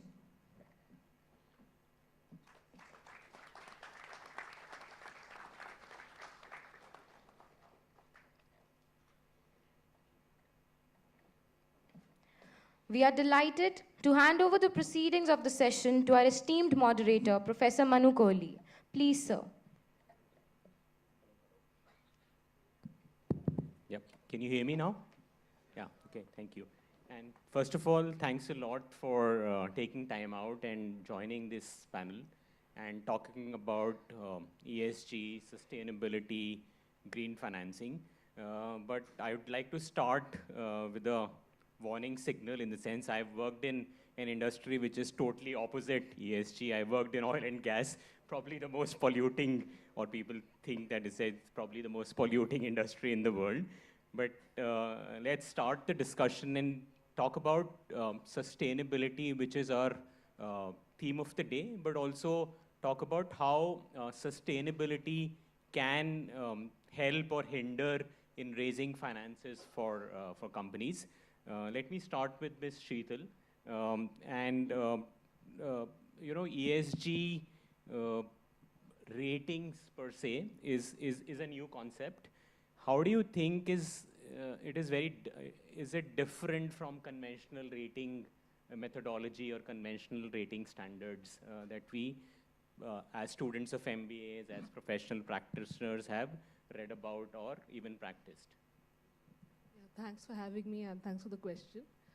Conventional ratings or credit ratings, since the early 70s, that market has evolved, and specifically what are we doing there? We're just saying that what is the repayment capability of a corporate, and as a lender or an investor, how comfortable they can be. So if, in the Indian context, if I talk, if some entity is AAA, there's a highest level of comfort, and if some entity is BBB, probably just starting at investment grade, we know that there are some default risks involved. And when you look at credit ratings, one is analyzing all you guys must be studying ratios and all kind of finance concepts. That is what we apply there. We try to understand the business and then eventually come about to look at DSCRs, the financial ratios, how the cash flows are going to be. So that is where we are, whether we are going to get our investment back. Now, nowhere in this entire 1 minute of what I said, ESG came into account. But interestingly, in the last 3-4 years or maybe 5 years, the regulators started telling us that you need to comment on ESG. And today, if you see rating rationals of rating agencies, you will see broad commentary on ESG. But what happens there is you will find that that is mostly factual or acknowledgement of some very broad risk, saying, for example, if it's a chemical company, so we can talk about there could be affluent, related risks or something like that. But you won't see that largely making a change into the credit rating. So if somebody is at A, he will continue to be at A, unless there is something very, very material with respect to an ESG aspect. So as we speak, there is this big governance problem going on regarding one's big name, or some aspects might lead to a constraining of a credit rating, but you will not really see that spelled out. So there is an acknowledgement of ESG, but coming to ESG ratings, and that was probably the need of the hour, in India, yes, it is very new. There is an understanding, a growing understanding that ESG is a long-term risk, but eventually it will play out. You look at climate and weather now, you can see everything cropping up from an E point of view, and E is not just carbon, E can mean so many more things like water, waste, biodiversity. So that is where ESG ratings comes up, and we look at each aspect of E, S, and G in very, very detail and come out with our commentary to the investor or any other stakeholder. It's not just investor, it can be customer, it can be your client, and tell you what are the risks from an ESG point of view, what is the impact, how somebody is transitioning. So that gives an entire different flavor. And this is very important now because your large investors, if you look at, we are just coming out of COP29, a lot of the money is expected to flow into developing countries like India. So many of these investors are very, very sensitive towards ESG, and that's why there's a need to know what Indian entities are doing towards ESG or sustainability. So I'll stop here, but that's the entire crux to it. No, thanks for, I have a follow-up question, but maybe I'll do it after we introduce our other panelists and talk about ESG as a business, not from a rating perspective, but from a other viewpoint, which is consulting. So both of our other co-panelists are from consulting. So I would want to understand, and my view from a practitioner, as I mentioned, as a forewarning, is from a dirty industry, that ESG has always been a hallowed term, a term which has been good to talk about, and Kartikey may not agree with me there, but as an industry professional from an oil and gas, I have always felt that it has always been like a good to have, but not essential to have. So what is your view on this perspective? Hello. First of all, thank you everyone for having me. It's always heartwarming to visit the campus as an alumnus here. Was there, in Arkipuram many years back. I think I was from the 10th batch actually, and this time it's the 30th batch. So long years have passed. Anyways, so coming to this topic on sustainability, good to have versus must to have. It's clearly, Professor Manu, moving towards must to have, and I'll take a few examples and maybe picking off where ma'am left on financing. So very recently, many banks are coming to us and talking about climate risk as a, so till now, banks who were financing were only looking at the credit risk. Right? So that was the must to have risk to look into before lending for corporate lending, project finance. Now, multilateral banks, global banks are also looking at the climate risk. So for instance, they fund a project and it is, falls under a seismic zone, or it falls under hurricanes, tsunamis. All of these are real events that are happening. And banks are also, very particular to see that their capital is not sunk. So while, separating the signal from the sound, sustainability clearly and unfortunately so has become a very politicized agenda. But if we keep certain things aside and look at only some of the real aspects of what is impacting, so certain industries are impacted, on the face of it directly, like banks, their capital will get sunk for certain projects that come under the whole climate and disaster risk zones. Similarly, a lot of sectors like metals and mining. So it is very nuanced. There's no direct answer to it. I'm giving a long-winded reply, but to be sure, it is nuanced for different sectors. Certain sectors like banks are getting directly impacted, so it is starting to become must to have to include climate risk as part of your financing for sure, right? And they are recognizing it, and there are no easy answers, because how to include climate risk with credit risk, it's again a challenge that we make our money from, right? But there are other sectors also, like the metals and mining. Gradually, coal is also coming under radar in terms of mining, and coal mining is getting heavily under scanner to stop the polluting activities, those are there. So clearly, even agri, so while you talked about the examples of oil and gas, so it's obviously considered to be the bad boy of emissions, but not many know that agri sector, consumer and agri sector is one of the most polluting sectors, even more than oil and gas. The whole agricultural industry, right from farm to fork, from the farm gate right up to the table, is highly polluted. So lot of financing and capital that will go to these industries will also they have to make that pivot, right? So really the answer is that for some sectors, it's really starting to become must to have. So other sectors, it will be a long journey that they will move towards, and for them, it will start to move from good to have to must to have. Other sectors are still grappling with, right? What are those sectors? Those are hard to abate sectors, like the airline industry, because there is no clear alternate to airlines that are polluting. So sustainable aviation fuel, those things are still evolving. So you see entire spectrum, right? Certain industries where you have options, where you need to make that move because you lose capital, clearly must to have. Other sectors where future is at stake, moving from good to have to must to have. Whereas on the other end of the spectrum, they're still trying to grapple with some of them. Yeah, so if I may add, we've come a long way from, just the CSR activities to, now moving towards regulations. Now, earlier it was primarily about, CSR activities which were very voluntary. And now this whole sustainability agenda is being driven by the regulations that are there, right? So when you say that it's a hallowed term, so we've come a long way, right? So now there are these regulations which mandates companies across the globe in terms of, their reportings and disclosures, where companies need to take initiatives and actions towards sustainability, which they are disclosing, right? So there are these regulations such as, CSRD and, EUDR and CBAM, which are, though they're originating from Europe, but, kind of impact all the organizations across Europe, because, they need corporates to look at their entire value chain, right?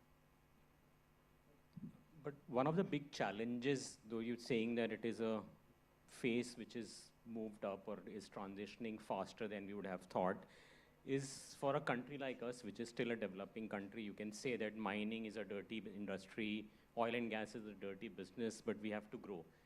We have to ensure that 90% of the population which is still struggling to get energy, forget about green energy, getting energy is a challenge itself.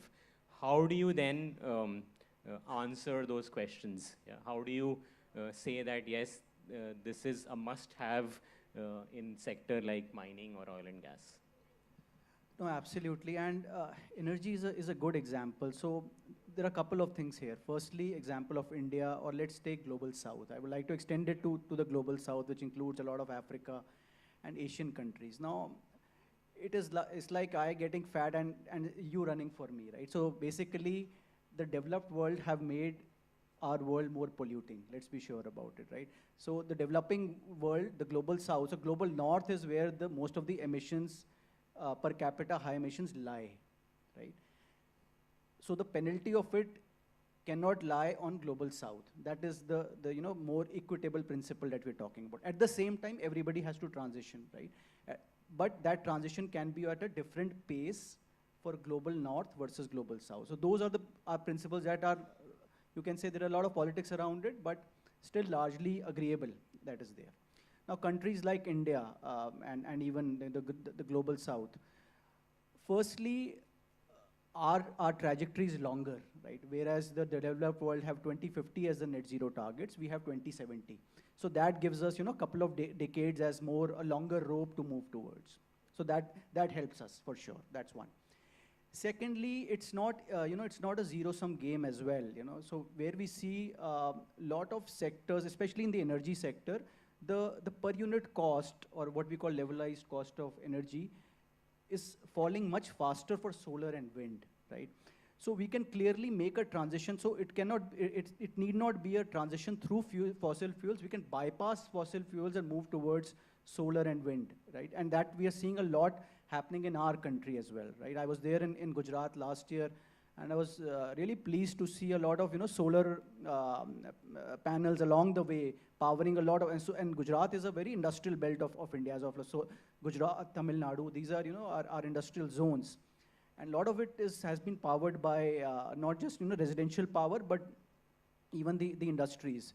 So what will really work here is that we get a longer pathway. That's one. Secondly, the cost of the renewable energy really falls faster than some of the conventional areas, like the coal-fired or the fossil fuel-fired plants. That will help. So that will help us not put brakes on our growth, right? So our growth cannot be at the altar of making it sustainable. Both can go hand in hand, right? And in many ways, both can complement each other as well. Thanks. Sheetal, coming back to the ratings part, and when we were discussing and you were mentioning about ratings is all pure mathematics in the sense that it's all about data. So you have to quantify what students would recognize with this ratio analysis, look at certain financial ratios with regards to repayability in that sense, so whether it is interest coverage or DSCR. In ESG ratings, as you yourself mentioned, it is more subjective currently, and there is a challenge both in terms of data, both in terms of quantity, but also in terms of availability and quality. So how do you manage that risk when you are managing the risk through rating? Oh, that's a very pertinent issue which we are grappling with. Looking at profiles is one, but you need a starting point. And definitely the data, disclosures, and secondary to that, quality. Once you need to have the presence and then the quality. That is an issue, at least from a regulatory point of view, the security exchanges. So SEBI has been telling listed companies to come out with disclosures, and there are some norms that, top these many companies by market cap have to do BRSR. And there is some track record of an year or two. Definitely the bigger players are, up the learning curve and have been disclosing, so it's easier to analyze them. But even there, it's interesting to see that they're still learning. So 1 year the disclosure might be something else, and the other year it would be totally different, and you can't really compare. Maybe the reporting boundaries might change, maybe their understanding might change, or the tools used might change. So this is a problem. Some green shoots or positives there is that we are also seeing a lot of voluntary disclosures for entities who are wanting to display or signal that we are working on the sustainability side. So that's good to see, but few and far in between. Now, how to address this problem? Because you need to tell the market, how this entity is from an ESG or a climate risk point of view. So there, what has happened is very, very new system which has come up. Like, for us, SEBI came out with licenses, and they added this ESG rating regulations to the credit rating regulations, but they gave an option of issuer pay models. So wherein what happens is world over, these ratings have been generally unsolicited ratings, and typically you would see that these ratings will go as part of some green index, some S&P index, or something like that. So you look at a disclosure, and you just map that to your models, and those would be very heavy models, and come out with an ESG score. That score will go to an index. India is not at that stage, mostly. Those kind of disclosures are not there. Like, what you guys might be seeing in the European context, I would be seeing very, very different things. So back to India. So SEBI has introduced a concept of solicited ratings, which is the norm in the credit rating side. So what happens in solicited ratings, over and above what is there in public in terms of data, which is available to everybody, we get a request from an entity to assign them a rating, and that gives us the benefit and the liberty to go in and engage at a very, very detailed level for each aspect of ESG. So which enables us to actually see what is actually happening. And even for entities who have been disclosing a lot, it gives us an idea, whether it's just an on-paper exercise or it's actually in the ethos or value system. And that's where we are bridging that gap, analyzing entities by engaging, going, seeing, questioning. And once we start questioning, they also know, what is expected. Today, if I assign a score, so there's a score out of 100 which I have to give on each aspect of ESG. I've assigned a 60, so next year he wants to be at 70 or 75. He knows what has to be implemented and which are the key focus areas. So that issuer pay model actually really helps, and that's very good from Indian context. And so exactly on this point, so ESG ratings, reporting, disclosure, it's being largely said that sustainability or ESG is at present, I'll just qualify it, at present, largely a data problem, right? Precisely to the point that data is either half-baked or not available, or most of it, like in scope 3, is lying outside the purview of the organization through your supply chain and other areas. So that is the problem that, especially in the European context, global context that we work with, and I'm glad that is also getting resonated in the Indian context, is that companies are trying to grapple with. Now, coming to reporting disclosures, ESG ratings, I think this is the era right now, these couple of years of baselining. Once the baselining is done correctly, right, in terms of using ESG data, then that transition can happen. It's like, I always give this analogy, that you have your pre-boards, so you do your baselining, and then you keep your targets as board exams at how much you need to. So it's something like that. I don't want to make it flippant, but something on those lines is happening, that many companies are now starting to do a baselining through ESG. But that's where data is really hard to come by. For that, really and that's where we are advising a lot of our clients to have a lot of robust technology systems, right? Either and also have a lot of areas where what you are actually calculating. That's one. Secondly, a lot of standards are still getting developed, right? It's like we are sailing and we are building a ship. This is another analogy, that a lot of these reporting disclosures are still getting formed along the way, and companies are also being asked to report. So it is a little different from financial reporting that was more cast in stone a few years back, and then companies started to report it. So that is both a regulatory policy area where regulators are trying to fine tune it, whereas companies are also trying to see what is the data that they have within it. On ESG ratings as well, I think that's where it differs, and we were having on the sidelines a discussion between difference between a credit rating and an ESG rating. So credit rating frameworks are, decades old now, very mature, and Moody's, S&P, Fitch, all three control majority of the global market, right? ESG ratings, on the other hand, is a plethora of agencies who are doing it.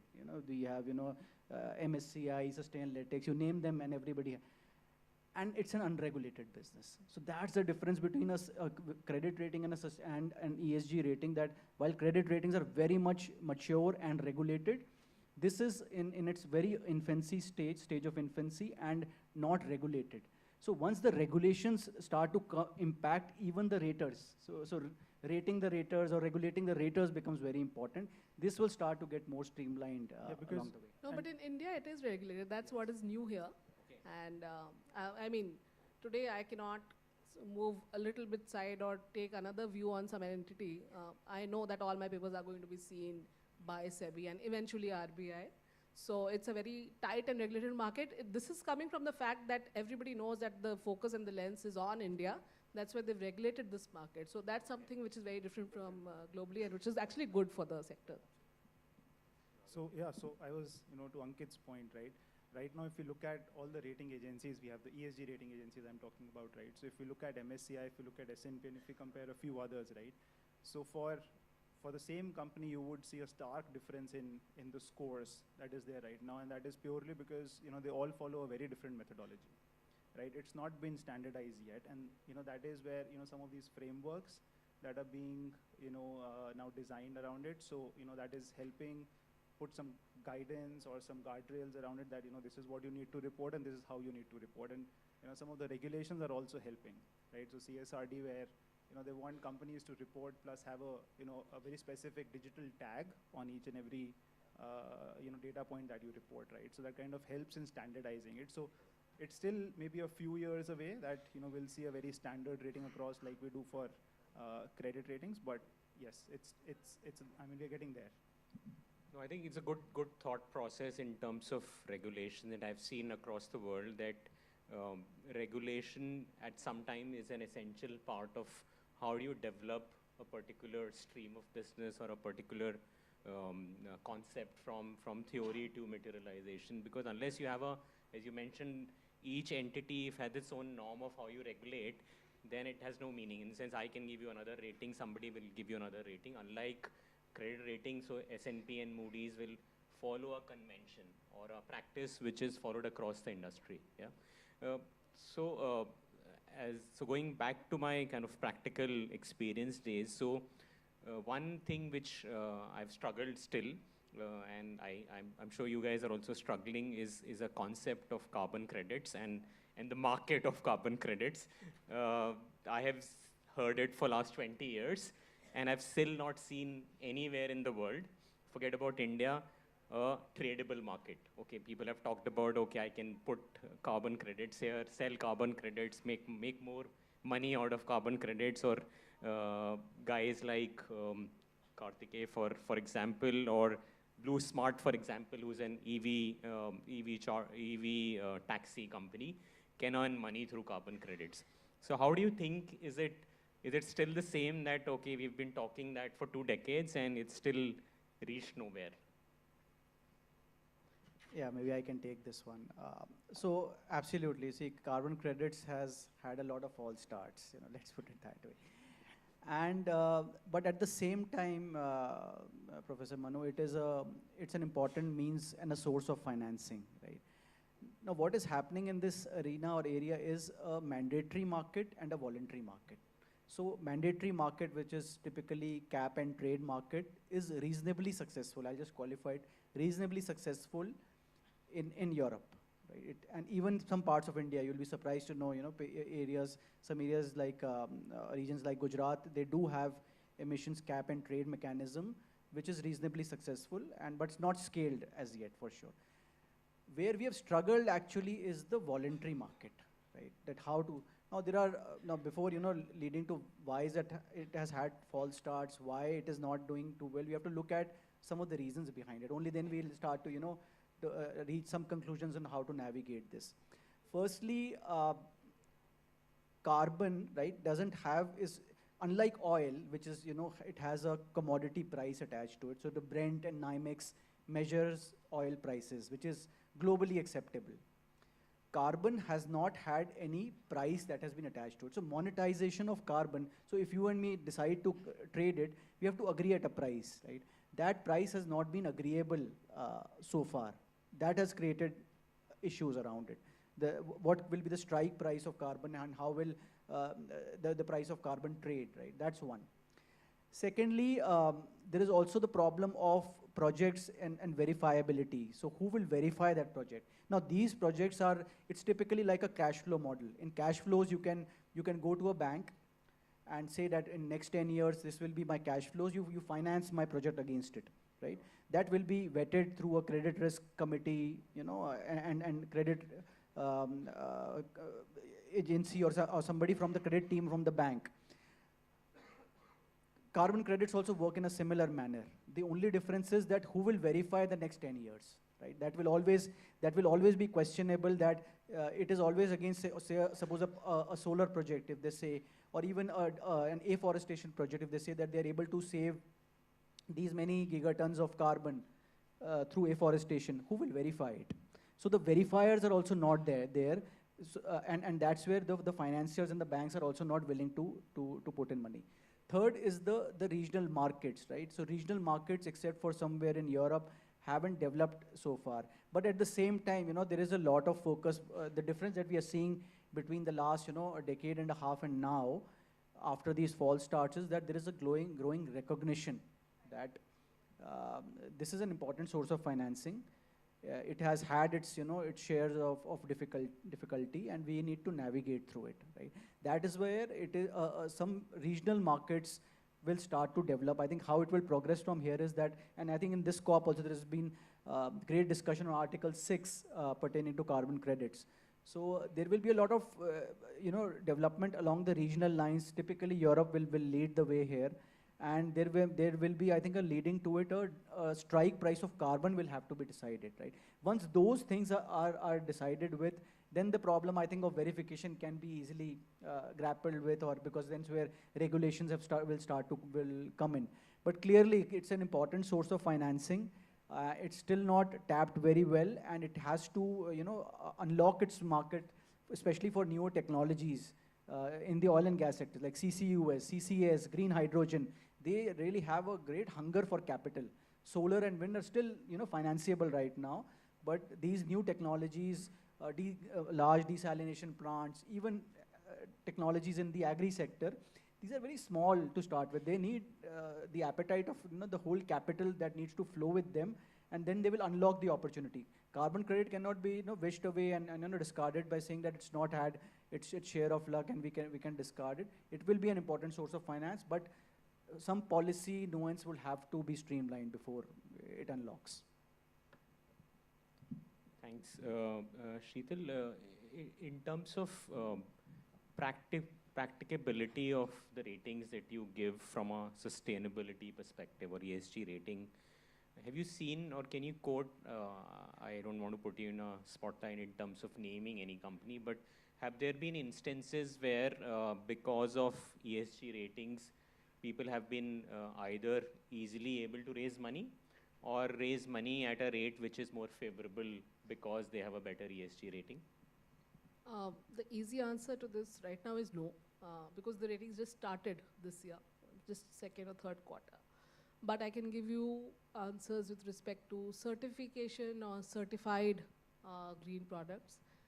India is a fledgling market from a sustainability or green instrument point of view. The government was a lot focused on green bonds, and we saw few entities actually raising green bonds. There is a lot of work you have to do around it. If you're calling something green, there's a lot of documentation, verification, as you were saying. But there is interest towards that. So we saw municipal corporations, banks raising money in the form of green bonds. But then this entire market is very big in terms of instruments, if you see. And the policy thought is trying to expand the market there. So recently we've seen a lot of consultation happening on how to improve or deepen the sustainable finance market. In fact, they've gone ahead to talk of instruments which are securitized instruments on sustainable side, which is much, much ahead of where we are today. In fact, as we speak, the banking regulator is already looking at norms for greenwashing. And so I hope everybody understand what greenwashing is like saying that something is green but not really doing green, and it can be various forms of it. But the point I'm trying to make is if the regulator is looking at greenwashing, it means that it is expecting a lot of green will be raised or done first. Only then you will be able to do a greenwashing. So back to the instrument thing. So there are various instruments. We are seeing bigger entities like lending institutions, NBFCs. Many of this lending or financing has happened from aligning with the Sustainable Development Goals, which we have, SDGs. A lot of this money is also flowing in from multilateral organizations like your ADBs and IFC, World Banks of the world. So those are the ones who are driving it, but there is a big taxonomy issue as well, and that's why investors are still having their thinking gaps whether to put that kind of money in India. So that's all from the investor side. They really need to be very confident that what this entity is doing is green, and eventually it will go in green uses and it will have some impact. On the other hand, from the corporate's point of view, today if you were to tell me that I'll give you a green loan, I'll say is it cheaper? And that's why a rating should help. There should be a tangible incentive. We have some time to go towards that, and I think it requires some regulatory push, because today as a regulator, you're asking the banks and lenders to say that, tell me what is the climate risk in your portfolio. Why don't you get more green projects? Then the bank will also say that you have to give me some incentive. It's not that green projects are not getting financed, only that they are not tagged like that. But we do expect incentives to come up, and that arbitrage in terms of BIPs, which is currently probably 5 to 10 BIPs, which is not meaningful, but it will improve going further. It needs some support. So that's where we are. But it's happening. It needs some more push, where we are seeing a lot of work happening at the regulator level. Just to add, so from a Europe context, we are seeing that it's happening, right? So where a better ESG score or a rating has helped some of our clients negotiate a better lending rate, right? And I mean, I would not name those clients, but yes, and we've been advising some of these clients on what value sustainability can create for them, right? So when we speak to a CFO, right, earlier sustainability was always seen as a cost for an organization, right? But now a CFO would want to know that what is the value it can create, right? I mean, if we talk about ESG scores or ratings or disclosures or reporting that they want to do, right? So they want to understand that what value it can create for them, and this is one of the values that we definitely tell them that it can create for you. So better lending rate, margins, and sometimes top line growth as well. So looking at reporting scores, looking at your supply chain, sustainable supply chain, climate risks and all that, right? So this has value attached to it now. Is it also sometimes a 0-1 game, in the sense that if you're not ESG compliant, you would not be funded? I would not say not funded, right? But yes, in terms of not being compliant would definitely have some consequences in terms of penalties and fines, and of course, and that is not favorable, right? So that is where we are. I mean, I would not say that it's a 0-1 game. Yeah, not a 0-1 game yet. I would not Shri, maybe. Sorry. No, there is money in the market to give, but very interesting trend which I have observed meeting clients over the last few years on this side is that there is a negative list which is growing. And you mentioned coal and all. It's very easy to say today there are banks, and there are some big major banks which started pulling out of India. And if you look at some of the hard-to-abate PSUs, you look at the annual reports over the last 10 years, you will see that the banking mix became more and more Indian, and that the MNC banks were going out possibly because they had mandates that you don't have to be in hard-to-abate sectors. But the negative list is growing, and so that's why you need to be on the right side and have some projects on adaptation and mitigation. One example I can give is that there was this lender who said that I will not fund roads which has trucks which takes coal from one place to another. So that too can be a negative list and not just a defense or firearm. So that trend is also there. So let's see how it evolves. And mostly on the, so whether ESG ratings are, it really, the answer boils down, or the question boils down to whether ESG ratings can be integrated with credit ratings. Credit ratings, it clearly has an impact on your cost of financing.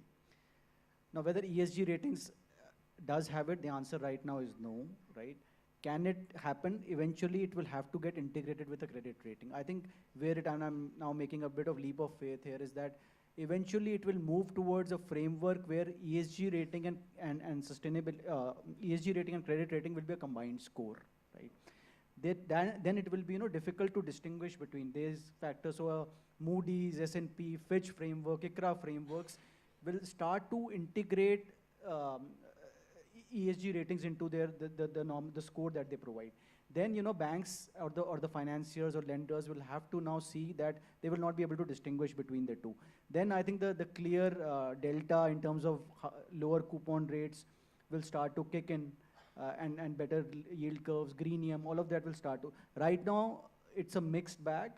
In some geographies, we are seeing that yes. So HICMA, like a Hong Kong Monetary Exchange, clearly we are seeing some green shoots in terms of better interest rates for ESG, where you have a better ESG rating. Some areas in Europe as well, but not that much in other global markets. Before I throw the house open for questions, I just wanted for each one of you maybe spend a couple of minutes and talk about trends which you're seeing, or evolving trends in sustainability. How is sustainability being integrated with financing? And how does young students or young professionals can look at career options going forward for themselves in the space? I'll just quickly attempt that. A lot of opportunities in sustainability, and I think it's my personal opinion, in the decades to come, more and more work is required here, especially in our country. If you look at, as I mentioned, SDG, a lot of work is required there. Money has to flow in. And in corporate India, I mean, earlier nobody knew what a CSO was, Chief Sustainability Officer. But now you have, so earlier the company secretary used to do this, take some data from departments and all. But now you have a separate team, and that trend is coming down. So these sustainability teams have to get manned in a way. Still, but I think they're still looked at as a cost center, but this will very quickly change. And I'm seeing that trend that there are various roles which are getting created. So something which used to be just the company secretary or somebody in CSR, it has become much more wide. So that is one area on the corporate side. The other area is where these two gentlemen are, and there's a lot of work which can be done there. Like before somebody like us comes in, these entities will have a consultant helping them on some aspect of sustainability. And believe me, this is a very, very wide field. It's not just emissions, it can be so many more topics. And we are just starting to look at this. So a lot of capacity building and learning is required. And even on the education side, we are seeing that there are courses specific to sustainability, and that will be in demand going forward. So those are the two areas which I feel has a lot of potential. And I mean, to the students, I would encourage that read more and more. There's so much of information available. Every other day you will see something on climate change or anything related to ESG or sustainability. Keep yourself abreast to it. And there's a good sweet point of finance plus sustainability, or marketing plus sustainability. So that is where you should consider. So we are seeing a lot of traction in sustainable finance. Right? So there are a lot of discussions we are having around impact investing. We are having a lot of discussions around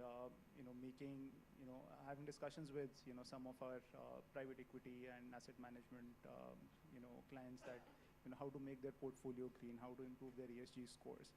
Right? So there is a lot of discussion around sustainable finance, and I think there is a bright future in this domain for sure. No, absolutely. And, I just pick on where Sheetal left is on sustainability. We starting to, we confuse it that it is a plain vanilla topic. Firstly, we'll have to realize that it is very varied.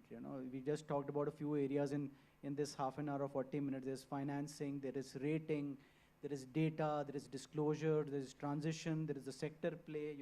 I can go on and on and on, right? So clearly, it is a complex field. It is multi-layered. It has many aspects to it. Some aspects are sector agnostic, right? Like data disclosures is sector agnostic. Transition is sector focused because each sector will have its own transition. Financing has, is a stream of its own. I always say that finance is the lifeblood of business, and more so in sustainability, because till the time you finance the transition, there is no transition. So it will all be empty, hollow words, right? Till the time the financing starts to come in, it will just be a textual books or something of that sort, right? So sustainable finance, financing, climate risk integration, many areas just we just talked about. So all of them are will develop in, you were talking about trends. So the way I foresee it, all of these areas which are are bubbles within this, they will start to develop, or branches, they will start to have their own life and own stream. Taking an example of banking, when we talk about banking, there is the retail banking, corporate banking, investment bank. It's such a vast ocean, and various streams run within that ocean. A similar analogy will happen for sustainability, maybe even bigger, right? So that's where, as students, one would have to, obviously keep abreast, read a lot, track markets, and 2 decades back, we were taught by a professor that I don't know there's anybody who's there from that era, that think global, act local, right? That applies to sustainability a lot, because a lot of these regulations are global. But when we, as students, when you go and work in corporate, you'll be working in your own local markets, local streams, right? So it's an ability that how much you'll be able to think globally in terms of sustainability, but act locally in terms of an actual area of work. And that's where you'll have to pick your areas, whether it's from financing, you pick up sustainable finance. If you're from climate risk, you pick that area and develop your depth or sweet spot within that. Thanks. I'll open the house to questions.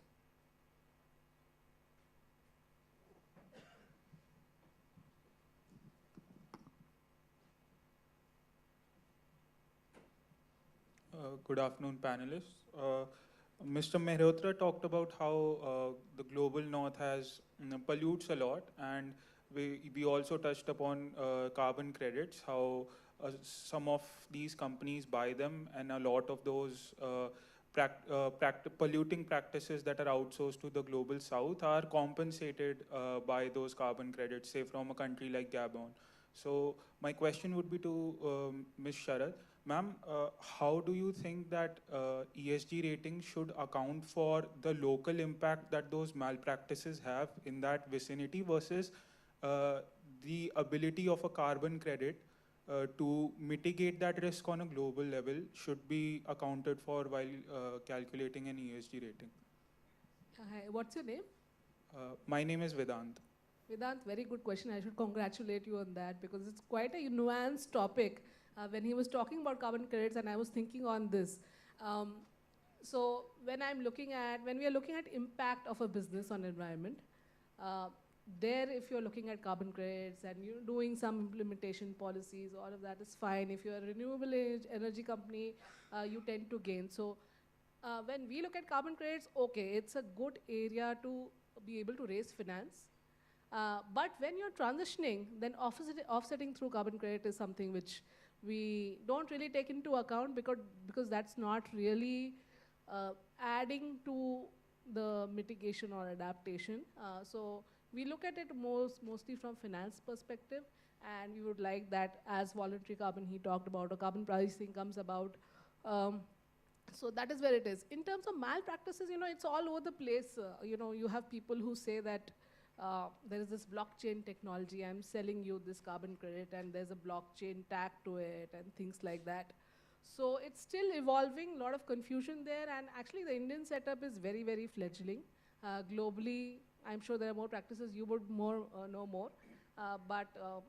Short answer to your question, from a transition point of view, we wouldn't take that too much into account. We would like you to have targets, work towards that, and not just buy an offset and say that I'm net zero. But when you are trying to build your profile, buying an offset, that is okay, but not from a transition point of view. I hope it answers. Yes, it does. Thank you.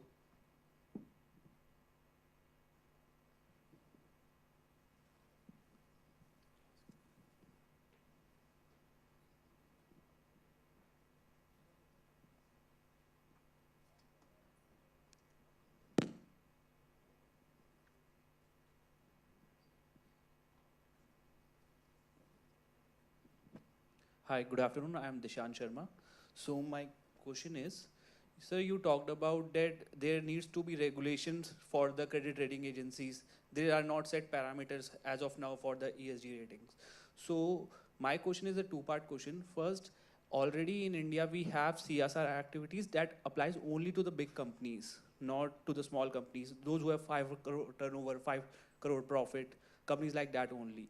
So if we inculcate ESG practices at this stage, won't it hinder the growth rate of the Indian economy? Because already we have long target for net carbon zero emission, that is to 2070. And furthermore, if we inculcate these practices in India, should it follow the same parameters that are following globally? Because India has different geography as of now. A good question. So I'd like to distinguish between CSR. So CSR was always something that was relegated on the sidelines, and not linked to the business. So we are not talking about CSR here. We have moved, leaps and bounds, away from CSR. And we are really talking about introducing sustainability as part of your business pivot, right? So for example, if you move towards a solar technology or like Tata Power, like if it move towards solar technology, or an agri company starts to move towards vertical farming, right? It need not be a CSR activity. It's a hardcore business activity that you move towards, right? So it's not a zero-sum game, 0 or 1 game. You can move towards sustainability without qualifying it as CSR. CSR was nothing but the government push to make them do how much of that was successful. That's another. It will need another panel discussion actually, that whether it has actually worked or not, right? So we are not really talking about CSR here. We are really talking about sustainability as a business pivot. Introducing sustainability as a practice and making your business move towards transition. And just to add, right? I mean, we like it or not, some of the regulations are already impacting Indian businesses, right? So, it's like, we'll need to incorporate it even if we don't like it, right? So, for example, EUDR, right? Then it needs Indian businesses to, disclose information that is as per, some of the European regulations, right? So, if we don't like it, that's up to us. But we still need to disclose information. We'll need to have. It's important that we have standard disclosures across the globe, so that even Indian companies are there at the same pedestal as compared to some of the global organizations. I know you're pressed on time, but 2 points on that. You said that it will impact growth and all. The entire concept of people, profit, and planet. You're talking about profit.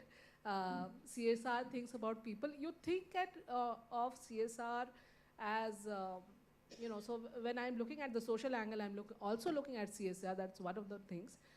If some company is doing a CSR, there's this big cement company, has this big prolific campus and everything.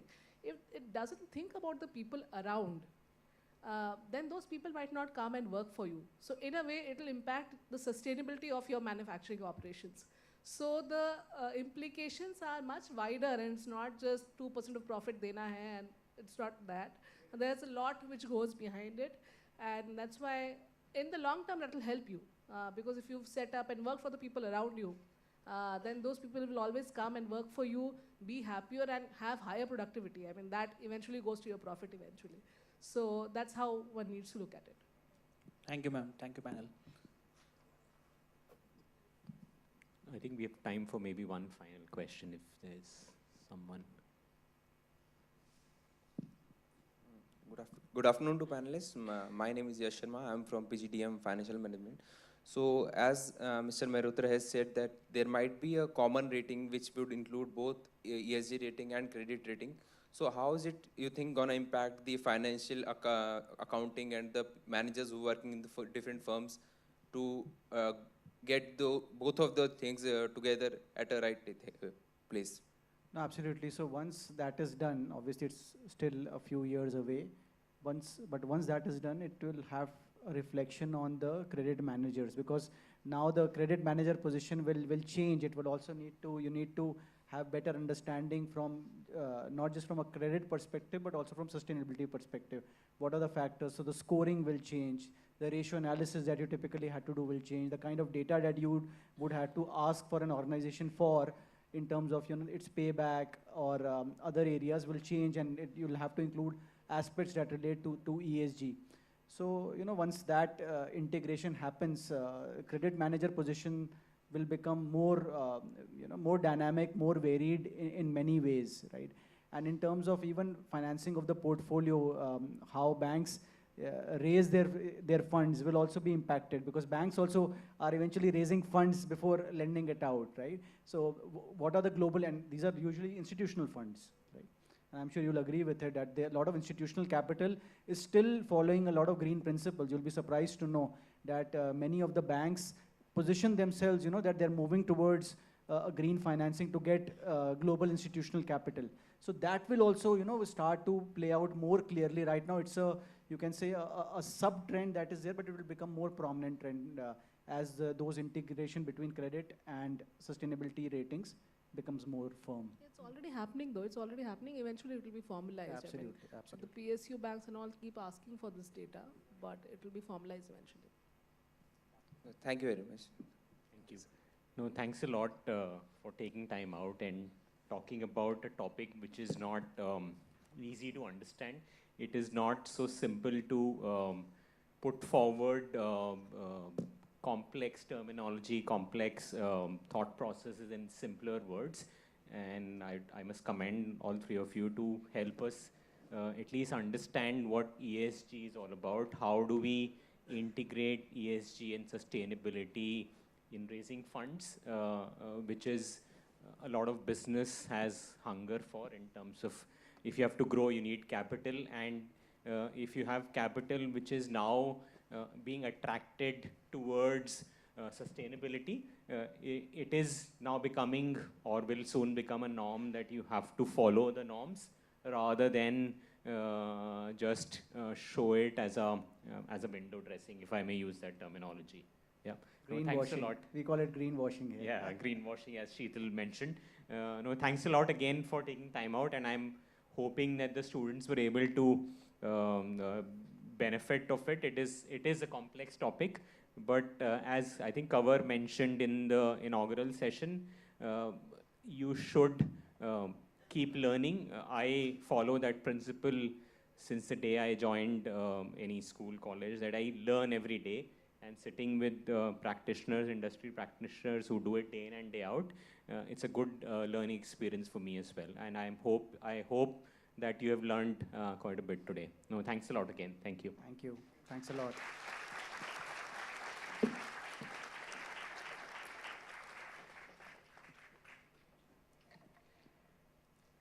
Thank you all for your active participation in today's session. We hope you found the insights and strategies presented today valuable and applicable to your financial endeavors. Remember, effective financial decision-making and negotiation skills are crucial for achieving long-term success. We encourage you to continue exploring and applying these techniques to optimize your financial outcomes. May I now invite Dr. C.P. Gupta to present a memento to our esteemed panelist, Mr. Ankit Mehrotra, as a token of our gratitude.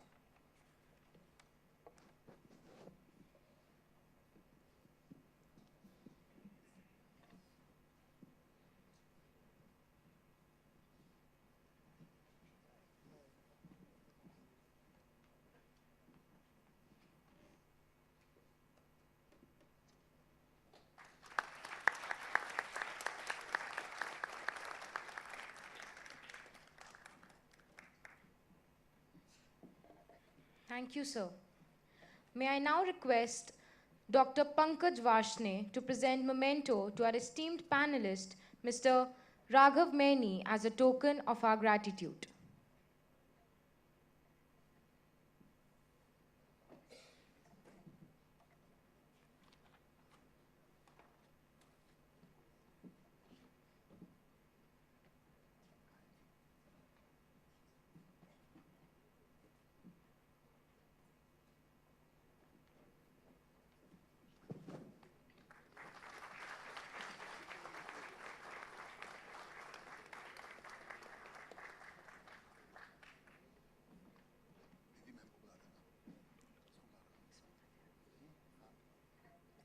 May I now invite Dr. Smita Dyal to present a memento to our esteemed panelist, Ms. Sheetal Sharad, as a token of our gratitude.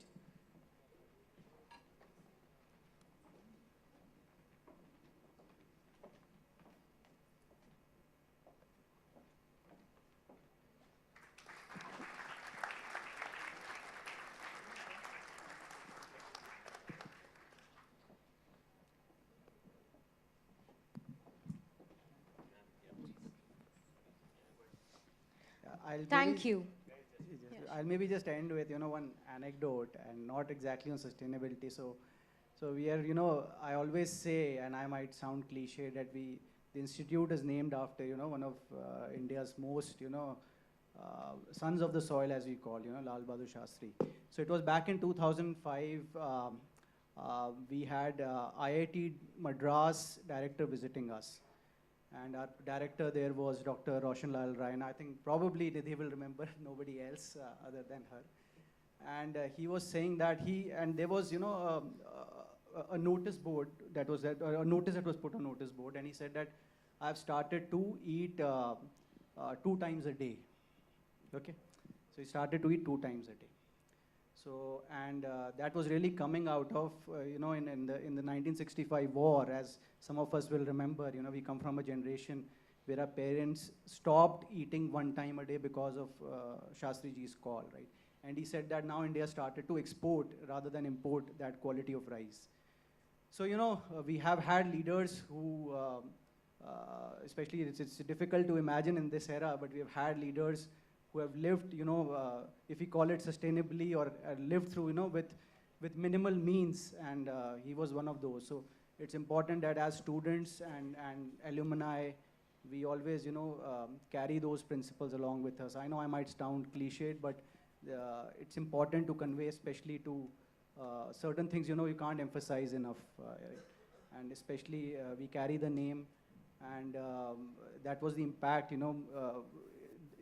those leaders had multi-generations, right? Across generations, they had that impact. So it's important, as the next fresh batches that you move along, to the extent possible, we follow that.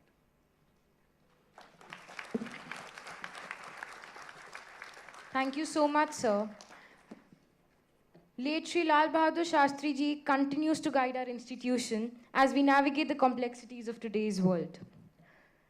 I now request all the panelists to kindly pose for a group photograph.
I request all the dignitaries to please proceed for lunch. We humbly request others to remain seated until the dignitaries leave the hall.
You all can leave and you have to be back in 45 minutes. You can leave quadrant wise, be seated. First quadrant will go first.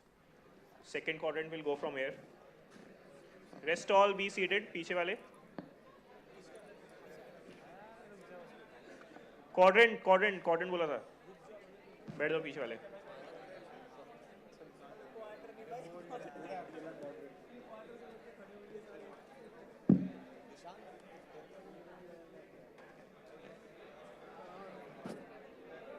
You guys have 45 minutes to be back in the auditorium. Last quadrants you all can also leave now.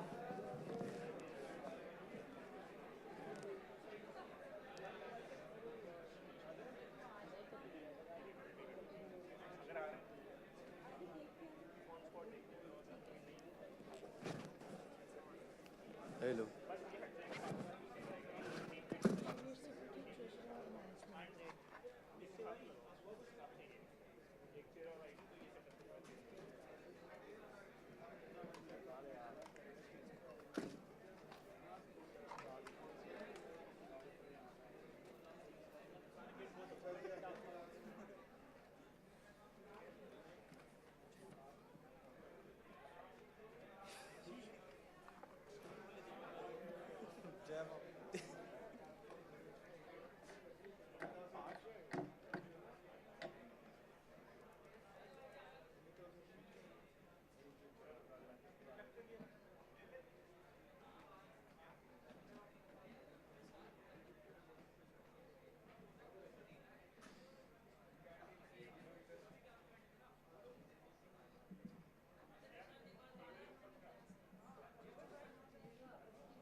Hello 2:10 बोला कितना हो रहा है? बैठ तो जाए कम से वो 20 से करने बोला। बैठ तो जाए Everyone please settle down. A few instructions before the session start. Please maintain discipline for this session and keep the session interactive. Ask questions, relevant questions. Engage with the panel. And please settle down. We are about to start. क्या बोले? उन्होंने बोला मैं क्या बोले? क्या बोले मैं बता दूंगी। क्या बोले? Guys, please maintain some silence. Discipline.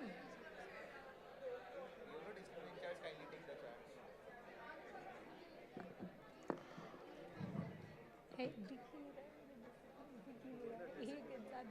किसको? हमें लाभ आएगा सब लगा। लाभ आएगा सब लगा लेंगे। प्रसू बोल।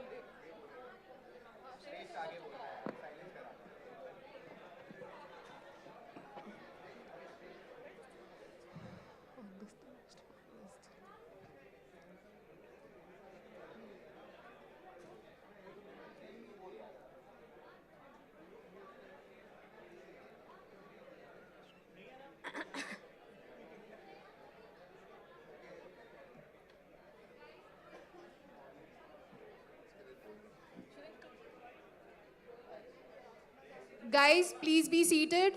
No more noise. Everyone, please.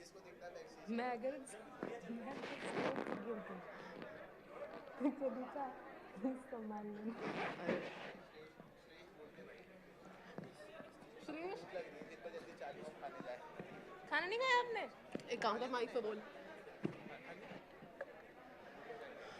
नहीं खाया कंपेयरिंग है मेरे कब से सही है मैं तो पूरा करके आना पड़ेगा लास्ट शायद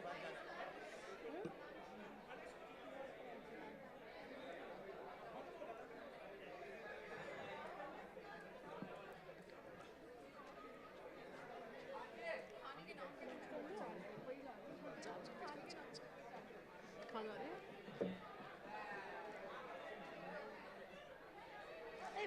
बंटू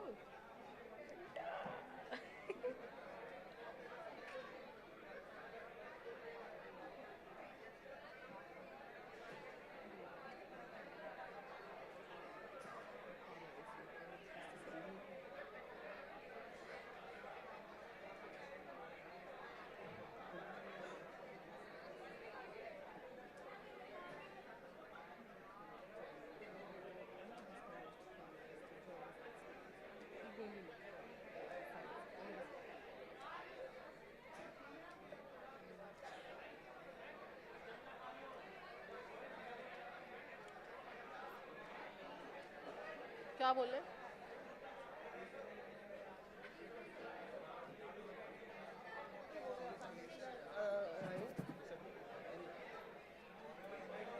वो करेंगे यार मैं नहीं कर रही है मेरा काम वो करेंगे यार मेरे में इतना वो नहीं है रोब Guys, please maintain discipline. The guest has arrived and we are also having faculty, so please maintain the discipline.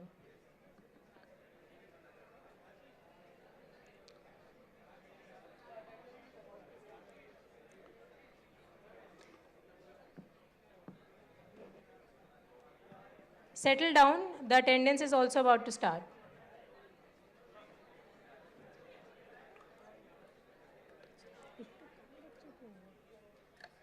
पता नहीं इस CI सेशन में बोलते हैं केशव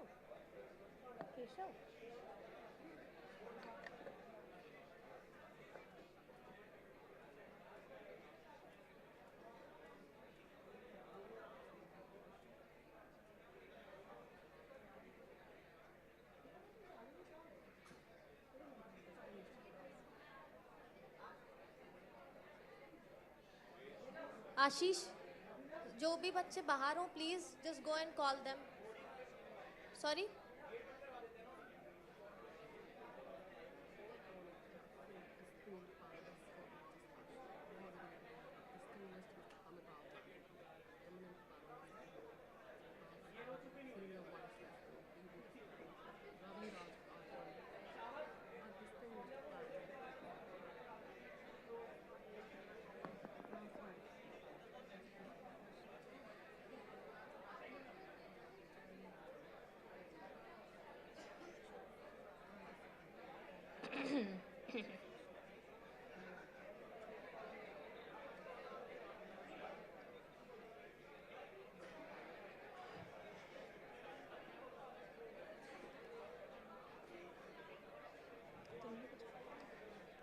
coffee पे ना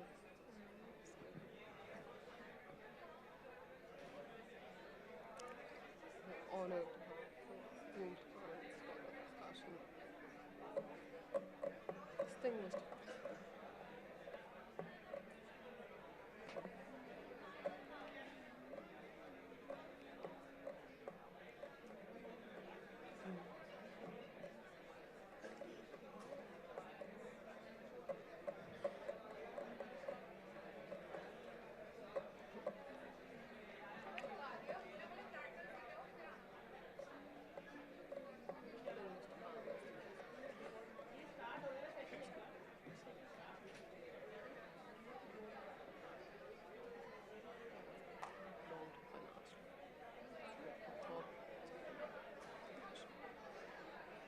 fourth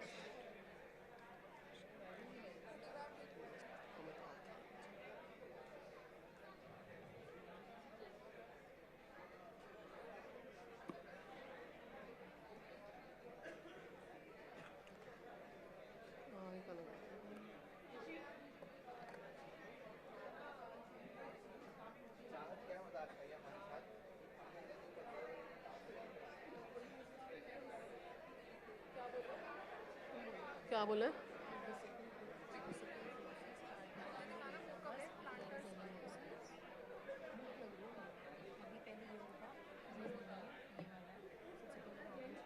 चार पांच प्लांटर्स हैं, 4 मोमेंटोस है, 5 प्लांटर्स हैं।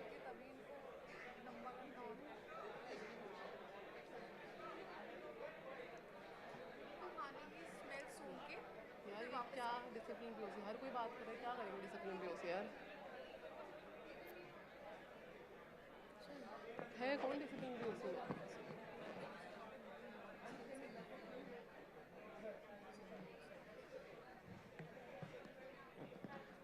Can I know where are the discipline POCs? Guys, please start noting the roll number of people who are talking or not, like, who are not letting you maintain the discipline.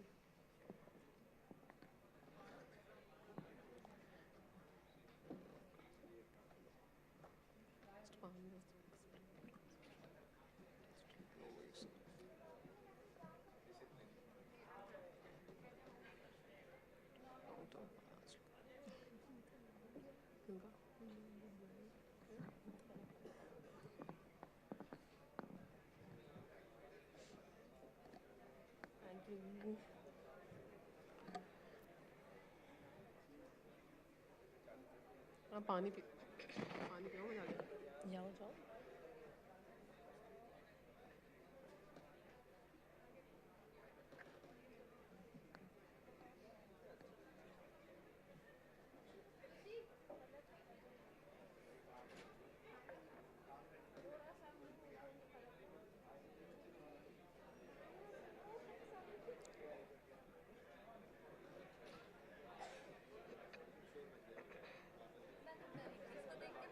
बगल में पीछे pressure खड़े थे तो ये क्या हो गया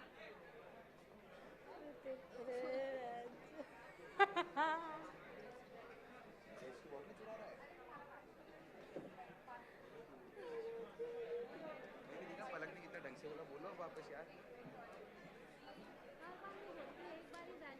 वैल्यू खत्म हो गई सब शोर मचा रहे हैं यही होता है पलक की वैल्यू खत्म हमने बोला ही नहीं तो वैल्यू हमने तो बोला ही नहीं तुम दोनों सीआर हो बोलो यार हमने बहुत चीज़ सीख ली है सीआर में रह के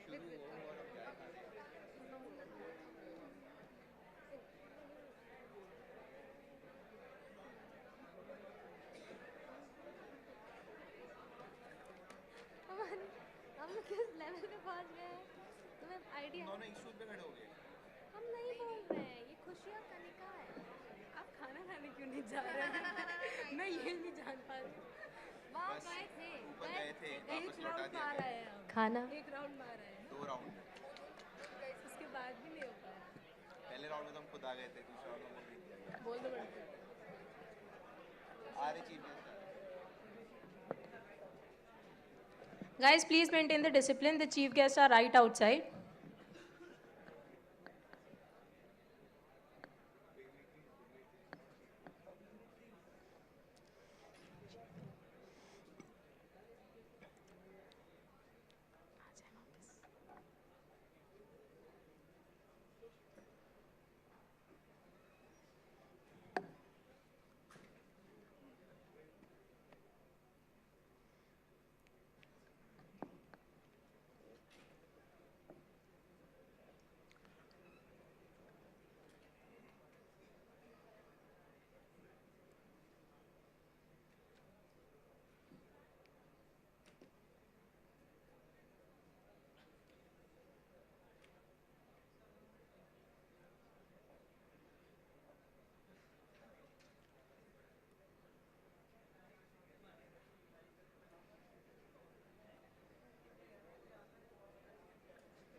Guys, please settle quickly. We're about to start with the session.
Good afternoon, everyone.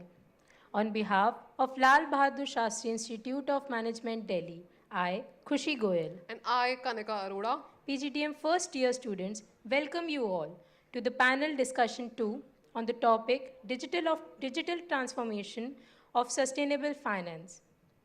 As the global financial landscape evolves, digital transformation is emerging as a key enabler of sustainable finance.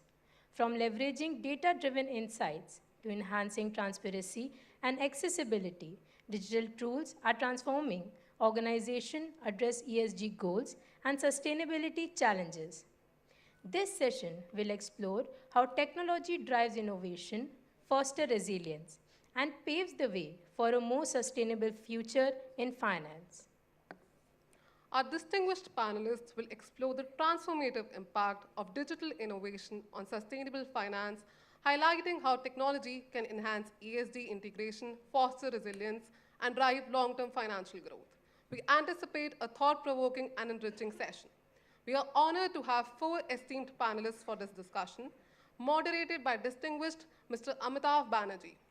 Our eminent panelists include Mr. Vikas Sahai, Senior Vice President, DBS Bank, Dr. Ravi Raj Atre, Chief Program Executive, School of Business Environment, IICA, Mr. Sandeep Puglia, Executive Vice President, Marsh, India, Dr. Indrani Roy Chaudhary, Professor, Jawaharlal Nehru University.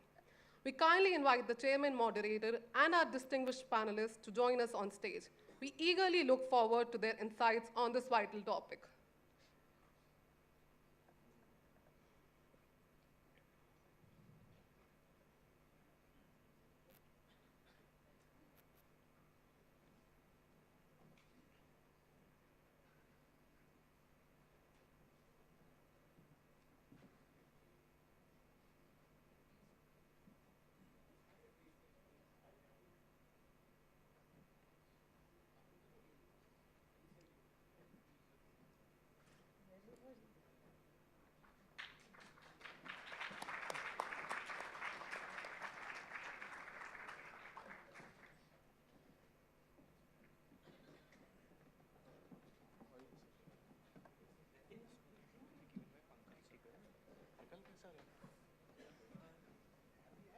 No, sir.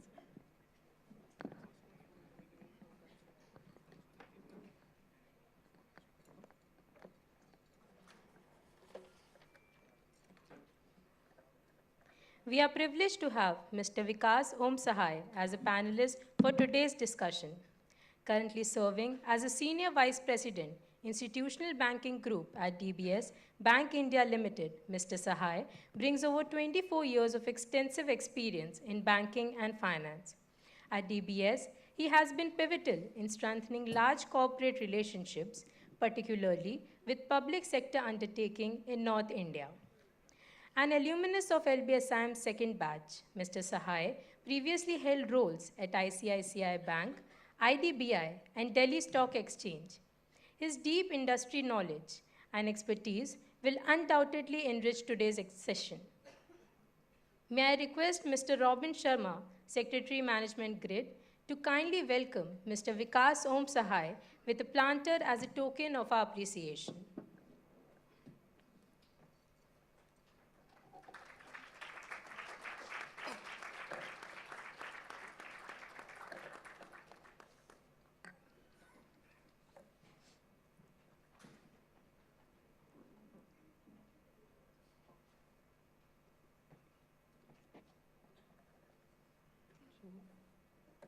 Dr. Ravi Raj Atre. We are delighted to introduce Dr. Ravi Raj Atre, a distinguished scholar and expert in corporate social responsibility, sustainability, and ESG.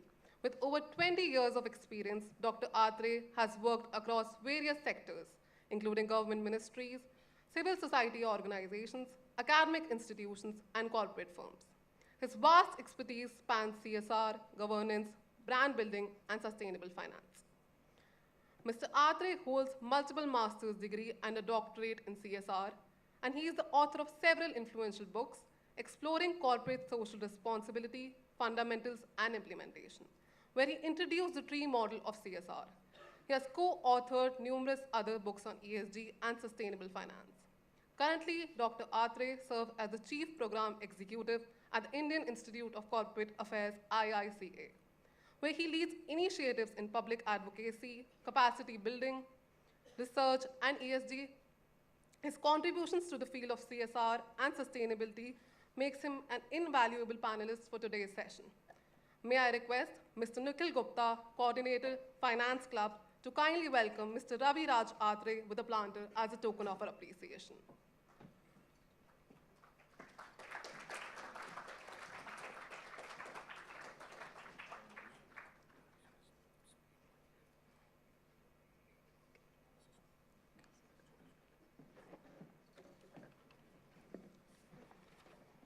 It is with great pleasure that I welcome Mr. Sandeep Puglia, a seasoned power professional with over 25 years of experience. He is currently leading power risk consulting at Marsh India.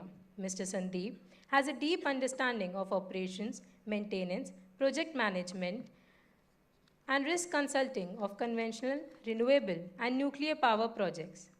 Beyond his professional roles, Mr. Sandeep is actively involved in feasibility studies, financial closure of renewable energy projects. Please join me in welcoming Mr. Sandeep to our panel, as I request Mr. Gautam Goyal, Coordinator of Investment Club, to kindly welcome Mr. Sudeep Puglia with a planter as a token of our appreciation.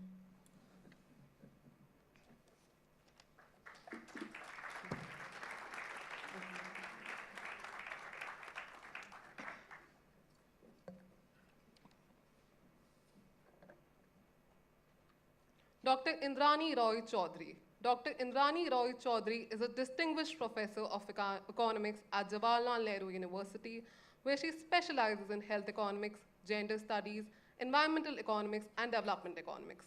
She holds a PhD in environmental economics from JNU and MPhil in economics from Jadavpur University. Her extensive academic career includes affiliations with leading institutions such as National University of Singapore, Jamia Millia Islamia, and the National Institute of Public Finance and Policy, showcasing her expertise across diverse domains. Dr. Roy Chaudhary's contributions are widely recognized, with numerous peer-reviewed publications in Scopus Index journals and edited volumes. May I request Mr. Abhyutkarsh Agarwal, Vice President, Management Grid, to kindly welcome Dr. Indrani Roy Chaudhary with a planter as a token of our appreciation.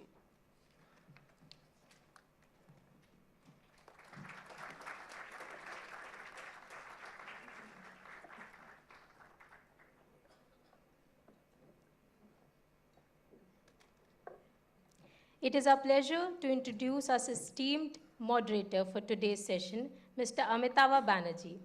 Mr. Banerjee brings a wealth of experience in corporate governance, regulatory compliance, and ESG.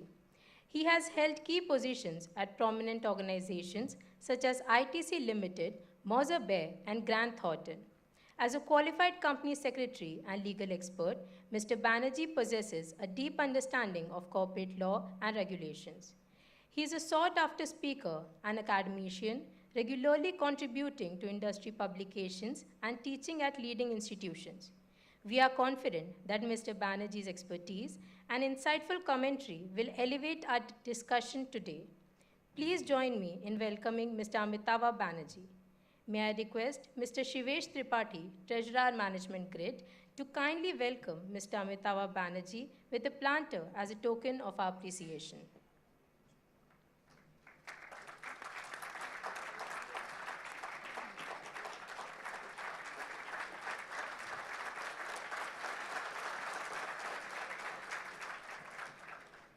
We now hand over the proceedings of the session to the moderator, Mr. Amitava Banerjee. Please, sir. Chalo, I was waiting for this to happen.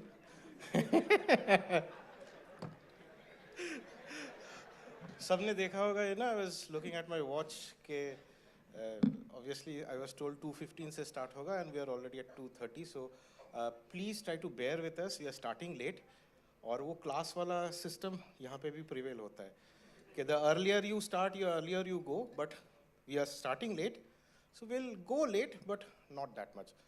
So let's come to the context first of all. You know, if I was asking myself whether this sustainability is important to us, as students, as stakeholders, as industrialists, as an academician, as a policymaker, how important is sustainability to us? So I don't have happy today. I would have been happy कि अगर happy होता. His real name is Bhagat, but you know, a Sardar Bhagat Singh, when he smiles, he looks very happy, so I lovingly call him happy. So happy से मेरा question था कि how important is sustainability to you as students? Any answers? Quickly? Chalo, I'll take names. Jain Saab, phone rakho. Jain Saab, बताएं. Sustainability important है? And how important? Dil se wala answer type, right? Don't give me an academic answer. So it is very important because Okay, I'll cut you short. If you can give me an example, how important it is. So we are living in Delhi, so we can see in everyday life why sustainability is important. Because right now there are laws in places that they have to cut vehicles. Very true. Very true. I mean, it is the outcome of being non-sustainable. But that is the side effect, right? But if I were to think whether sustainability is important or not, I would say it is as important as listening to songs of Diljit. Anyone who does not know about Diljit, raise your hand. ऐसा हो ही नहीं सकता है ना? मैं भी सुनता हूँ. वैसे तो मेरी वाइफ पंजाबन है, I have to. तो आज सुबह मैं वो दिलजीत के ही गाने सुन रहा था, and I thought कि देखो दिलजीत जितना अपने ecosystem में घुस गया ना, I think sustainability also needs to get into our ecosystem equally. And we should only not think of sustainability in sense of research or compliance or, Jain sahab baith jaye, please. We should not think in terms of research or reporting, but we should think of sustainability as Diljit or maybe Guru Granth Sahib or any kind of thing which has become a part of our life. So if we can achieve that, I think अगले साल ये धुआं वाला criteria या फिर यमुना में झाग and all these things will not happen. So this is what I wanted to start with because you know ये कोई theoretical topic नहीं है. It has hit us, it will keep on hitting you and things will get worse. Only yesterday I was in Bangalore, you would not believe I spent 1 whole hour just sitting idle at the airport breathing. मुझे लगा मैं हवा भर लेता हूँ. फिर उन्होंने कहा 8 kg जो सामान है और आप ज़्यादा हवा मत भरो. तो मैंने कहा चलो ठीक है. But I was enjoying, बस बैठा था बेवकूफ़ जैसा और मैं सांस ले रहा था. People who have moved out of Delhi, they know the difference. So today's topic is as related to our life, like all these things, सांस लेना, दिलजीत के गाने सुनना. So today we have a very good panel with us and I'll not waste time, but you know, I had to make you understand कि ये topic important है, apart from getting a job and finding very good research topics. It is as important as all these phenomena in daily life. So my first question would be to ma'am, that you know, India is doing really good in terms of digitalization, sustainability. We have the BRSR reporting format. We have sustainable finance products. I mean, there was a time when we studied, we knew banking was doing banking. Then there came a time banking was doing foreign exchange. Then there came a time banking was selling insurance, so you had bank assurance. So maybe I'll ask sir, ke banking selling sustainability, like bank assurance, is there a coined word for that also? So now we have moved on to that and we have digitization in every aspect. So India is doing really good, but my question and my curiosity is like, how is India faring in terms of facts and figures? On papers, we have been signing so many agreements. Right now, I think there's another COP 29 or 26. ये 9 हो गया 6 से. So I'm sure इसमें भी कुछ ना कुछ होता होगा. Last time it was 26, if I'm not wrong. Now it is 29. तो इसकी history sir would be able to explain. But see, 29, I mean, it's like an Android version, right? Updated version of negotiation on an international scale. अब क्या करें? यही समझाना होगा. But given this context, where does India lie? And you know, how is India doing, if you can, because at the end of the day, I tell my IIM Dwarka students, I call them IIM Dwarka students. Okay, syllabus apna ek hai. So they have to take what they need to extract from us. So they are no less than any other B school. So IIM Dwarka mein, the only issue is you should start your career with India. You should. It should, Jan sir, ye slide.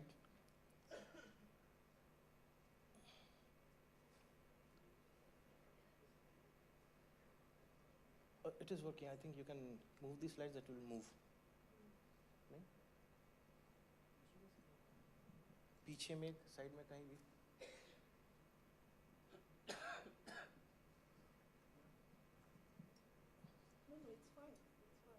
आ गया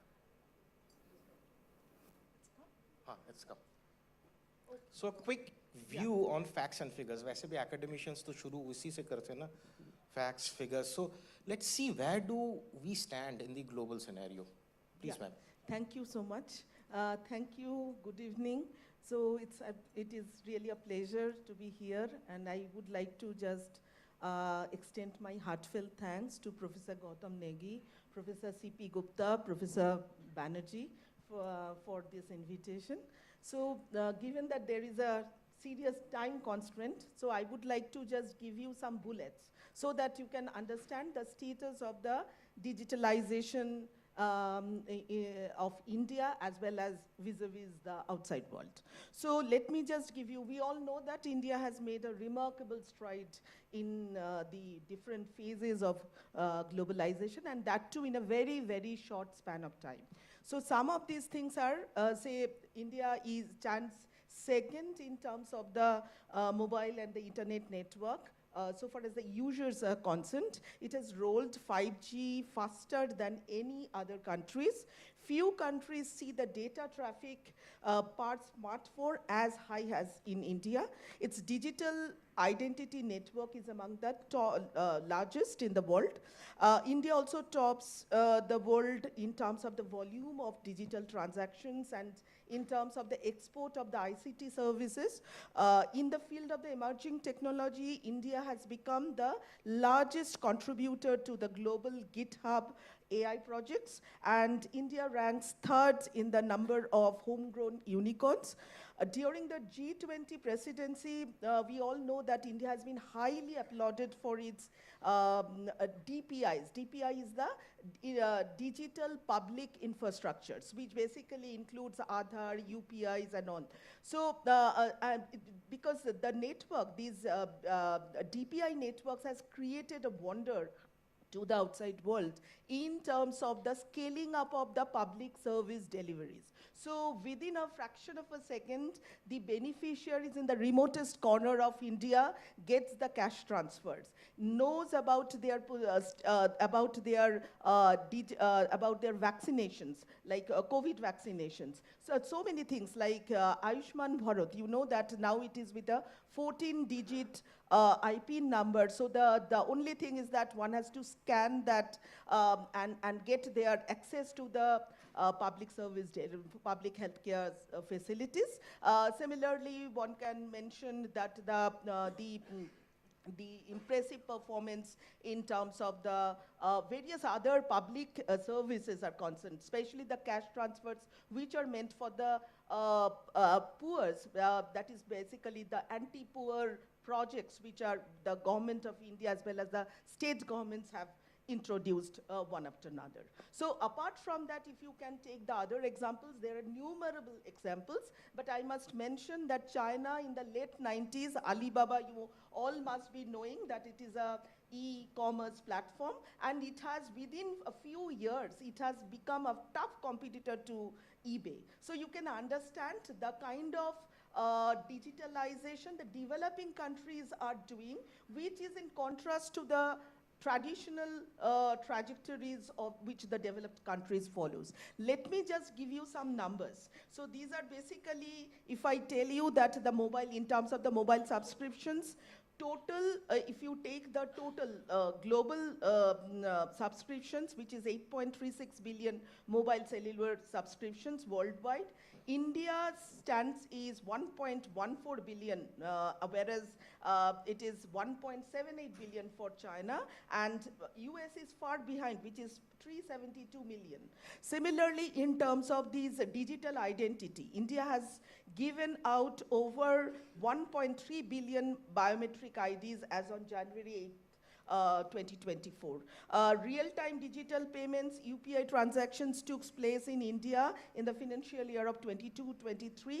The highest volume for any country like China is the second place, which is with 41.3 billion transactions, marginally ahead of Brazil's with 4.1 billion transactions in 2023. So I can just keep on telling so many impressive figures, and where India stands is really impressive. But I would just like to show you that this is basically what is actually, you can see that in terms of the digital private public infrastructures, which includes Aadhaar, which includes e-Sanjeevani, BHIMS, which includes COIN, then the Ayushman Bharat. So all these things basically tells you that within such a short period, Aadhaar was introduced in 2009, and after that, you can see in 2024 we have such a massive growth. So this actually shows that India has achieved digitalization, but you really, if you want to know that what is the percentage of the population who are digitalized, who are connected internet, that is very low. That is around 52%.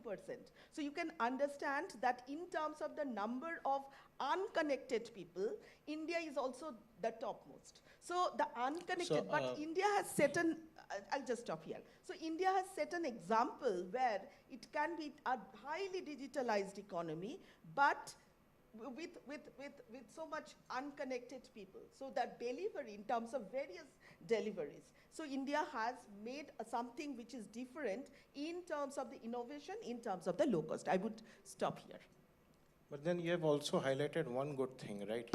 We have a huge unexplored market where my general students can do a lot of wonders. You have a huge market to tap into and get them connected. So this challenge is actually an opportunity for the next batch. Note kar lena. Digital assets, digitalization is one more area which will come into selling products. Your products are not merely physical products, but digital assets or digital connectivity is also a product which could be sold across to the unconnected villages, towns, and whatever. So I'll come to Sandeep ji now. Now, you know, there has been a transformation because we have such great depth of digitalization in India. So as a consultant, as a risk consultant, and somebody who's been into sustainability and everything, how do you think things have transformed, and how is it helping the industry grow? Sure. So basically, coming from an industrial and corporate background, I'll be sharing the practical aspect of it. So everybody is aware about sustainability. Hindi में देखो तो sustainability is टिकाऊपन. It should sustain. Now, if I talk about this particular concept in financial language, कोई भी company is started to have ongoing concern. The company should always be alive. So what sustainability means? So sustainability means constant cash flows, profitability, and growth. So these are the three things which always be attached with any of the firm. कोई भी company का top line and bottom line जब तक grow नहीं होगा, that company is not sustainable. Even if suppose a company is growing with say 5% year on year, that is not sustainability. The growth should increase year on year, period on period. That is called sustainability. Now you know, आज के दिन में, if you see, the concept of private cost and private benefit has gone now. Why? Because now word is talking about total social cost and total social benefit which is coming out of it. Private cost वाला फंडा खत्म हो गया. If you are limited yourself to private cost, you are no more sustainable. Social cost को अगर जिंदा रखना है, you have to be inclined towards society. You have to be inclined towards governance. So that's how the word ESG got generated over a period of time. So if we connect the dots, we can see that, if we want to have profitability on a sustainable basis, we have to sell our products to the customers who are becoming more and more aware about ESG. Now, if you talk about B2B, that is business to business selling, B2C, business to consumer selling, direct to consumer selling, all the consumers are buying product, not all, but now majority of the consumers, and now the population is growing day by day, they are preferring the products which are fair on ESG perspective. Now, if you are not adopting ESG, you will be left behind, your sales will be hampered, your growth will be hampered, everything will be hampered.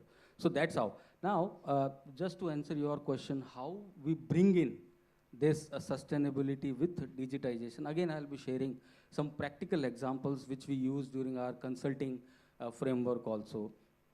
For example, now everybody is aware about scope 1, scope 2, and scope 3 carbon neutral data, right? So now, scope 3 is indirect kind of a carbon neutral. So there is a database which is in place. These databases are connected with the open application program interfaces. All the systems like banking, financial world, and your carbon, I would say, inventory management systems, all these are coming on a single platform now. Whosoever is purchasing anything from market, immediately with the purchase value, the carbon rating comes in. So now, with this digitization, now it has become possible not only to capture the financial aspect of it, but the ESG related aspect of it also. So that's how it is being captured. If I was to summarize it, I would say one is we have moved from the shareholder model to the stakeholders model. वो हमें MBA में पहले दिन सिखाया जाता है, right? So this is the reflection of the stakeholders model, which is getting amplified day by day, and you have numerous stakeholders that get added. Like एक time था, we had a very limited list of stakeholders. Now, one of the major stakeholders is media. क्योंकि media भी industry पे ही जिंदा है. अगर industry में accidents नहीं होंगे, अदानी का केस नहीं होगा, तो मीडिया क्या छापेगा? So there was a time I remember when we did, 2000 when I maybe have started my career, media was not included as a stakeholder. But now stakeholders list has also amplified. There are branching out subcategories. So my next question, my favorite one, I wanted to learn something from Vikas ji. Bank assurance tak to meri vidya hai. Now my first question is, like when we married insurance with banking, it was called bank assurance, and it led to a great boom because it opened a new channel of selling insurance. Sustainability banking. इसकी कुछ coined word बनाया है किसी ने? कुछ है? Okay. Taking a clue from what Sandeep said, bottom line and top line has to move. Similarly, this is a new buzzword, ESG. ESG product तो बेचना ही है, और वो बेचते हैं तभी नौकरी भी चलती है. Right. To be very frank with you. So hi LBSIM, I'm an alumni of you, and thank you Lagan and Professor C.B. Gupta, Professor Nidhi, and Professor Vashne to invite me. It is good to see everybody back. So primarily, taking a step back on this, so primarily what do we do from a practical perspective? We sell green bonds, we sell social bonds, we sell blue bonds, and कुछ नहीं होता तो loan को green का cover देके sell करते हैं. That is how what we do. So see, I have a target of delivering green loans every year, every quarter, and that is how my organization or the other organization on the streets have to deliver, or every listed company has to deliver how much green or ESG loans they have. So like India has a target of net zero by 2070. A lot of my clients have a target of net zero by 2035, 2040. And so, again, my organization has also targets of certain statins by 2030. And believe me, we tag each and every loan on the basis of the green, ESG, and there are parameters. So even to the extent of digitization, we tag each loan as to how much carbon emission would happen by giving this loan. So is there a pre-disbursement criteria, post-disbursement, and monitoring system involved? So at the time of credit evaluation itself, okay, our systems are such derived that we can get to know how much is the carbon emission that would be reported by our bank in their global results. Okay, so it's fair enough. और मुझे यही लग रहा था, इसीलिए लोगों ने कहा था the color of money is green. देखा green. Yeah, but वो green change नहीं हो रहा है. Yeah, I like to share two products that we have. Let's say our banking system is now delivering. So Parali is very near to our heart. It affects our lungs. Okay. So digitization banks in India or Delhi have used it to a very great extent. So to finance the farmers, so farmers को loan देना या recovery करना is a pain. So the banks have developed a program by which they finance the end user farmers to the extent of Parali, they give it to the oil refineries to generate biofuel and biogas. And it is all digitized. So last year, for example, the banks would have disbursed about 500 crores to incentivize farmers not to burn this Parali, but to give it to the oil refineries like IOCL, BPCL, HPCL. This year, like sustainability, since the solution is again sustainable, we expect this quantum to go up to 1,000 to 1,500 crores. Which also means कि next year अगर pollution बढ़ती है तो हमें ये समझना होगा कि सर ने अपना target fulfill नहीं किया है और अगर pollution घट जाती है मतलब DBS में इस साल bonuses मिलेंगे। मैं DBS की बात नहीं कर रहा हूँ सर, ये सारे banks कर रहे हैं। अच्छा। So let me not take the credit, even SBI हुआ, ये सारे banks। So banking sector में bonuses बढ़ेंगे। All are in together in this solution for Parali. Very good incentive, right? I mean, this is very creative. You must understand कि you know actually you're doing something good for the earth. हमारे lungs को affect हो रहा है and this is a very good product which is the product itself is very sustainable. Yeah, and the whole process, right from disbursal to the repayment of the loan, is all digitized. There is no paperwork. Perfect. Even the KYC of the farmers is not required to be done. So the refineries have come up and given us a kind of an assurance if there is a default, they will take the onus of it. Just by virtue of curiosity, क्योंकि वो legal का बंदा होना and obviously sir is also there. ये जो products, how do you know, marketing is one thing that banks can do on their own, but when you structure these products, are there RBI guidelines or how do you structure a product? So RBI guidelines or compliance angles are to be governed, are to be adhered to, there is no two doubts. But then the requirement of the product or let's say the repayment or the credit standards are also to be kept in mind as to how do you assure that the money will come back.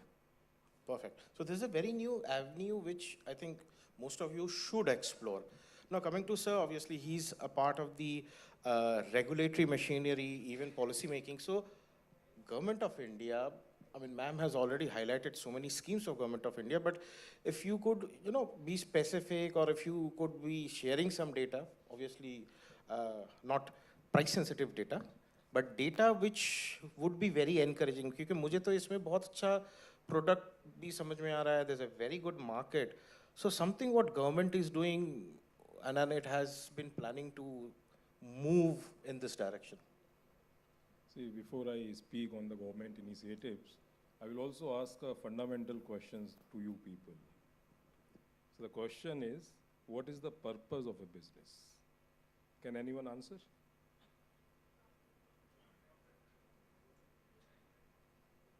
So all we have the conventional thoughts with us. Today, you see, there are different ages we live in. Sometime we were in the Stone Age, then we come to the industrial age, technological age, and there are several ages. Today we are living in an age which is called the age of responsibility. What it is called? Responsibility. So whether it is mandate from the government or not, every one of us have to discharge our responsibilities. Only then our survival on this planet is possible. And obviously, this applies to all the businesses also. So today the definition, the business model has changed. The profit is not a motive. The profit is not the purpose of businesses. It is a byproduct. Profit will obviously come when you will do something. But if you have heard a very famous line that the only purpose of a business is the purpose before profit. And what is that purpose? The purpose we call is the value creation. Value creation to all our stakeholders. You can study further about that, what is the value and how we create it. But the profit is no more the core purpose of a business. There were many management thinkers you must have studied who said that the only purpose of the business is to make profit, because if business is making the profit, then it is fulfilling all its responsibilities by providing employment, by providing necessary commodities to the society, etc., etc. But now there is a transition in that thought process. So this is what I just wanted to convey, and it is connected with what we are discussing today about the sustainable finance. So when we talk about the need of sustainable finance, we see it from two perspectives. The first perspective is the sustainable finance needs, financial needs to achieve the sustainable development goals in the country, in a specific country. The other perspective to look at the sustainable finance is the finance needs by the industries. And that is measured in terms of, or is looked from the perspective of the ESG initiatives by the businesses. So from these two perspectives, we look at the sustainable finance. Now, what new the government is doing in this domain, if we talk about the achieving sustainable development goals, recently, very recently, we have initiated conversation, and it is at a proposal stage with the Ministry of Statistics and Program Implementation and with the Niti Aayog, the Indian Institute of Corporate Affairs, is now working to a system, to establish an institutional mechanism at local levels, at district levels, a decentralized institutional mechanism. And what that mechanism will do, we will have district level units to analyze, to plan, to implement, to monitor the progress against the sustainable development goals. We have the planning department in the states, and some departments at district levels are working on that. But the purpose is that all the stakeholders come together at a table at the district level. And who all stakeholders will come? We are targeting majorly three stakeholders. One is the government department, various government departments who are working on various social, environmental, and other issues in that district. The other are the corporates. Particularly, we are focusing the corporate social responsibility initiatives of the corporates. And the third one is the civil society organization who are working in that particular district. See, we have seen this challenge in our country in last 70, 75 years. If we see the status of social problems, how we have elevated our social problems, we see, the problem, intensity of the problems. Numbers might change, but the intensity of the problems, which was before 70 years, has not much changed. The intensity is same throughout the world. Okay. So we need some effective planned intervention in that context. And we have readily available sustainable development goals, various targets under each goal, various indicators under each target. So when we calculate the need for sustainable finance, we cannot say that for particular goals we need particular 1,000 crores or particular trillions of dollars or rupees. What we have to do against each indicator of particular target or goal, we have to map at district level how much finance is required. And for that, a digitization mechanism, a national level portal will be required so that we can assess the needs, plan the intervention with all the stakeholders, because the resources are available with different stakeholders, and we can measure the progress against SDGs. Today, Niti Aayog monitors the progress of SDGs, of the government initiatives. But what about the corporate contributions?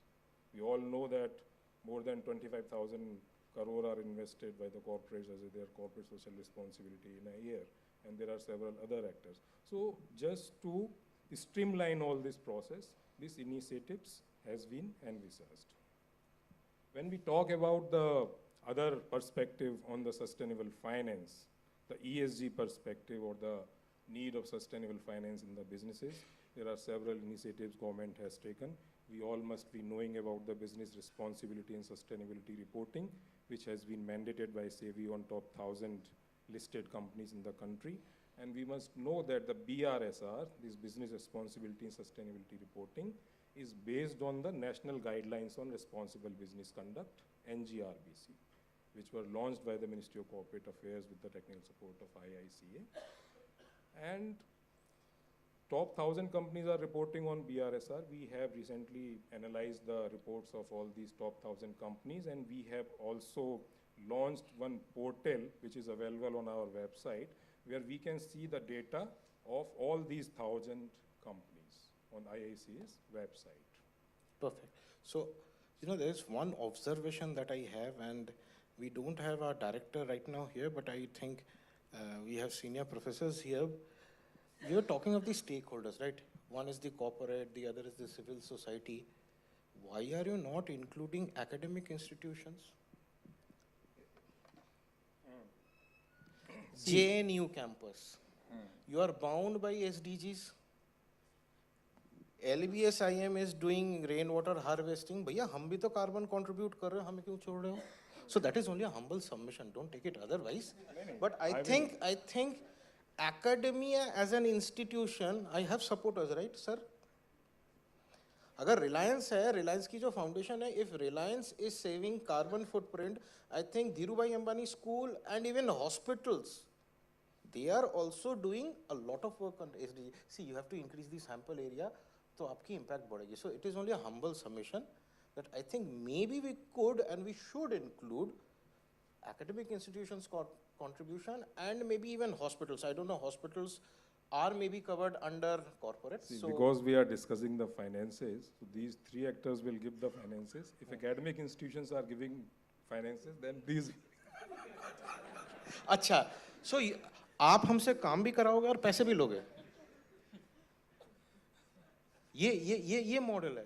ऐसा तो this is not sustainable. We can give you data. I don't know, but in the discussions, yes, all the stakeholders. But see, we should not always equate everything with model. We will give you gyan and research. वो कहाँ से लाओगे? Will Reliance leave business and do research for you? You have to come to JNU to do joint research. Research की value नहीं है. These two concepts, individual social responsibility ISR and university social responsibility USR, we have already coined. Our Honorable then President of India, he has emphasized the need of individual social responsibility during our CSR award ceremony held in 2019. We are already working on those lines also. And we also, discharge our individual responsibilities as a life mission of Ministry of Environment. If we see, we will learn how to live our life. Right. One document that I would insist every one of you to look into is the report that they have done. It's a marvelous document. IICA report on all 1,000 listed companies on how they have done. It's a report card of 1,000 companies. And let me also tell you, it should be a parameter. See, Kohli sir is writing down. Only Kohli sir is writing down. और भी तो लिखो भाई, लिखो. अरे this is, many a times I get questions कि sir ESG data कहाँ से? IICA ने 1000 कंपनी का data compile करके बना दिया है. अब उसके बाद chat GPT तो आप use करोगे ही, but then why use chat GPT? There is a data source which is readily available, and the best part is it is a ministry accredited data. So why do you want to waste your time in searching for the annual reports of 10 companies on their different websites? A consolidated database hai, use it. It's a tool for research, ma'am, right? Okay. Something that is measurable can only be, accounted for. So my question to ma'am is like, we have so many indexes. So in sustainability, what is the index and what are the nuances, if you can briefly touch upon that? I have heard about chips, I can't, take my mind off that it's a food item, but then chips has a different connotation for sustainability index. Yeah, please, ma'am. I would like to just show some slides. Is it working? I don't think. इसको शायद जल्दी से Yeah, connect कर दो. I would like to just आपकी say report. something about the indexation. So the indexation, as we all know, that it is basically multidimensional, taking into account of the different indicators and then identifying the relevant variables and then construct. I think The first methodologies may first differ, but in terms of these all globally acknowledged indicators, so far as digitalization is concerned, you know, India is not performing well. It is in the bottom lower Ma'am, sorry to part. cut. First ना आप chips define कर दो. Okay. Let me So I take would their like mind off just- from food just item. Allow me to share Define my chips. slides. I would, please help me. It's not working.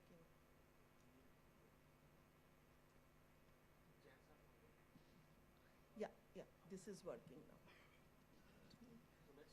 The definition of chips. Yeah. And then. So, yeah.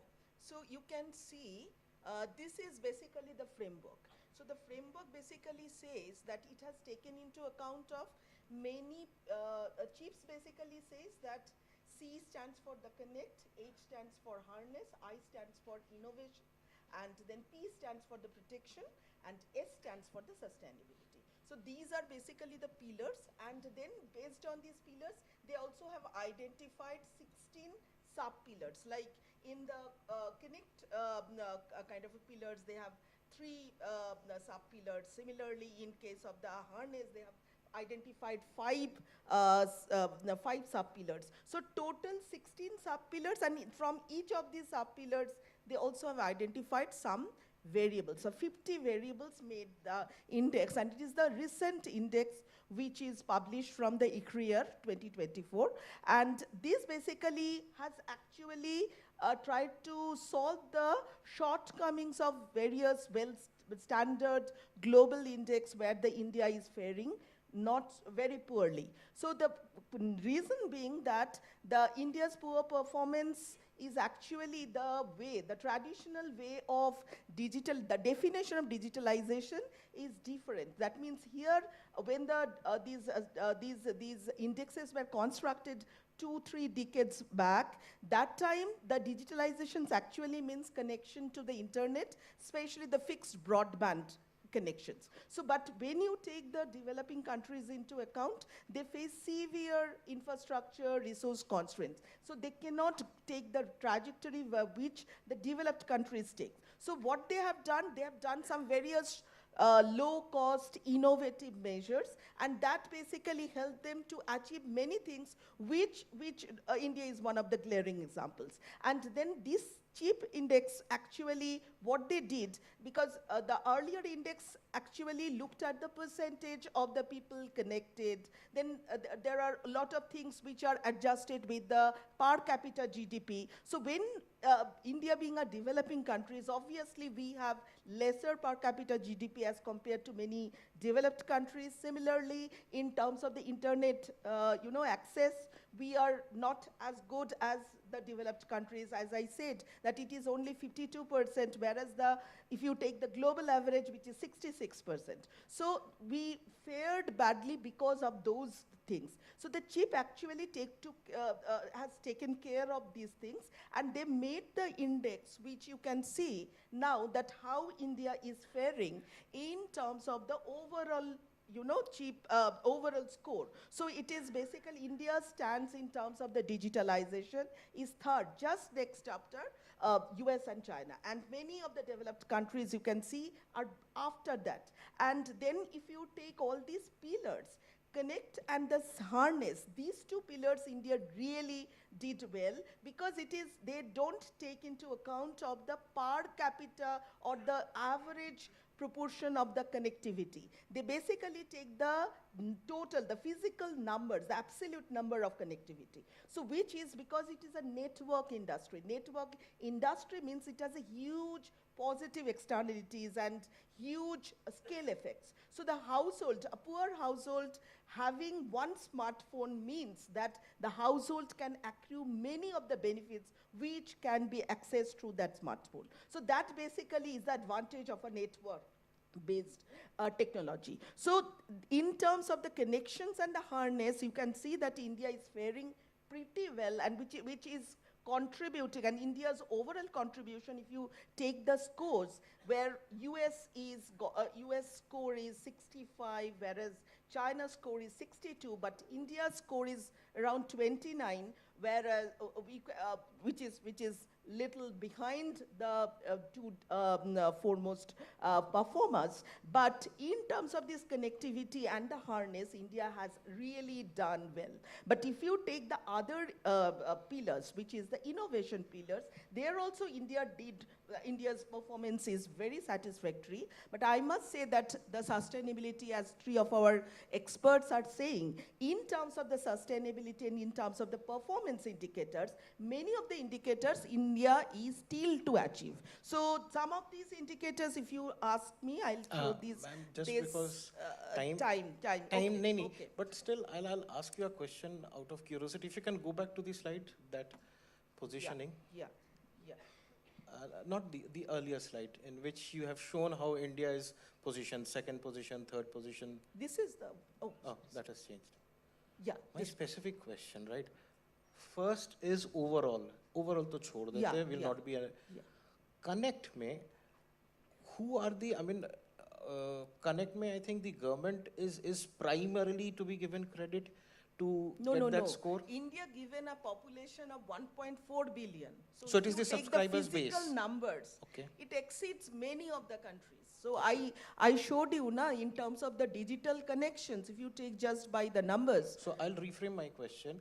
I wanted to know, okay, for these rankings, can we give credit to specific stakeholders? Like say, if I were to give credit to IICA government, so can I give credit to him for achieving position in, say, pillar second, third?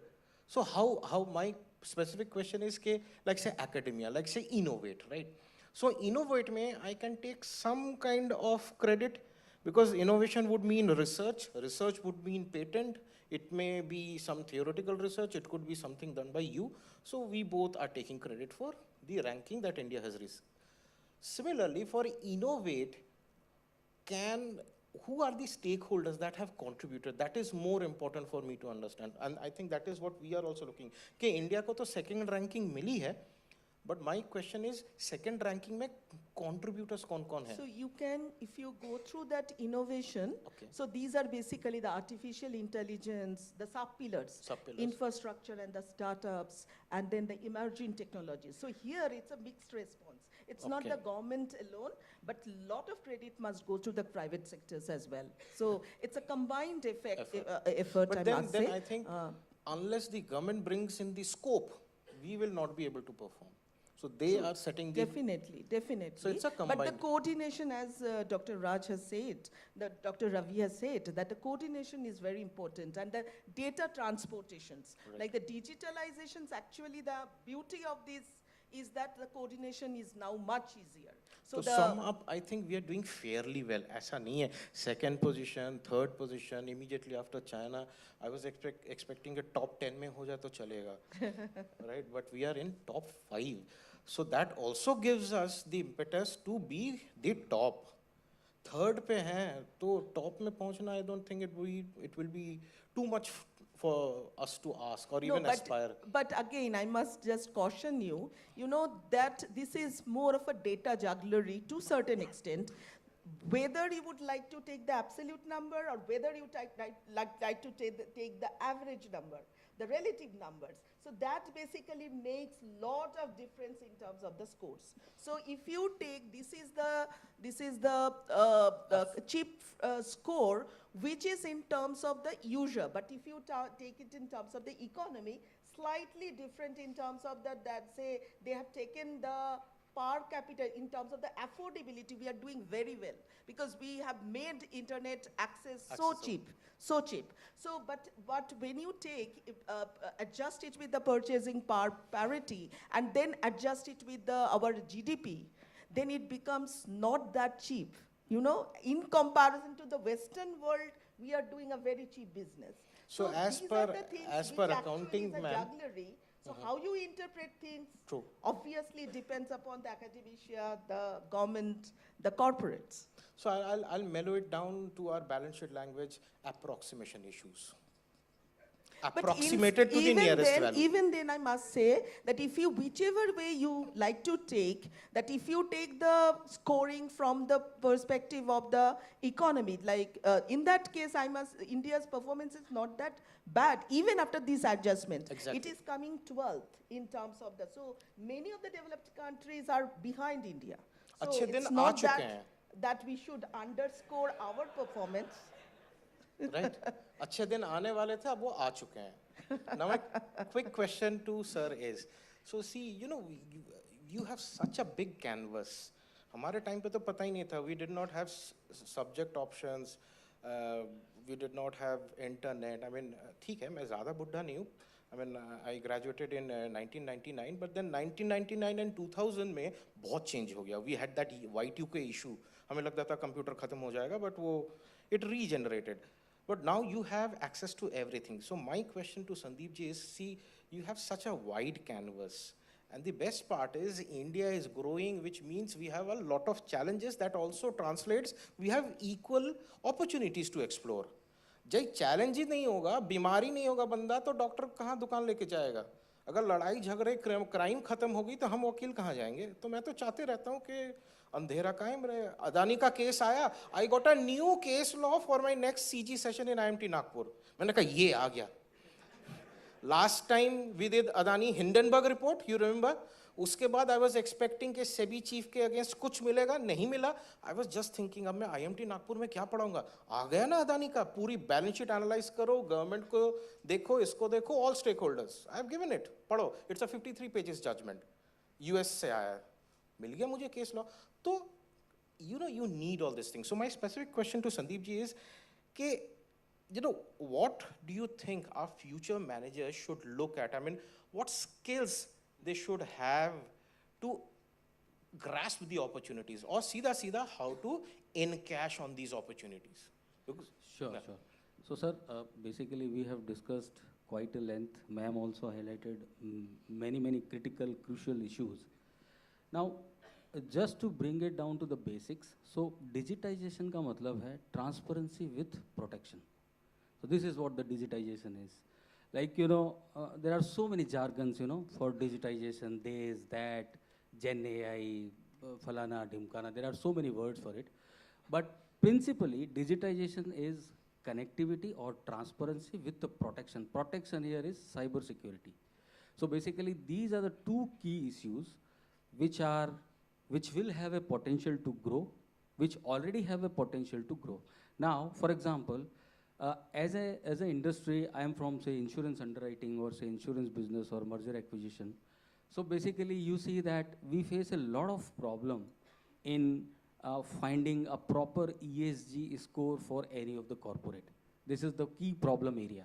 Now, there are so many indexes available, floating here and there, but we don't have that solution which will give us a singular categorization of the ESG risk. Now for finance, we all know that if we'll see, the cash flow statements and P&L and balance sheets, and we'll be having each and everything clear, but this is not so clear about ESG. So the first area of work is to see that how we can integrate that, how we can come to a conclusion that everybody accepts our score, whichever we are devising. Number two, which I face a big problem. Why? Because India is not doing so good, is infrastructure. So, when you call for digitization, it automatically calls for a lot of infrastructure, data warehouses, how to manage that data warehouse, so data warehouse need to have a lot of energy. So if you are having that energy out of fossil fuel, you are negating the thing. It has to come from renewable power. So there is another area of development wherein we need to see that how we can optimize the data so that we need lesser space requirements as far as the data warehouses are concerned. So these are some of the, So data crunching or data management is one of the areas in which you could actually contribute. Now, again, favorite customer or supplier bank. So my specific question to Vikas ji is like, you're doing a wonderful thing, like Parali financing is something really very innovative. So, quick question, what is the major challenge that you find when you go out in the market to, to maybe promote these products, or major challenge? And let me turn this question to the audience. What would you think would it be? Yeah. Sit and say loudly. Mic, somebody pass on the mic. No, that's okay. You should be able to speak loudly.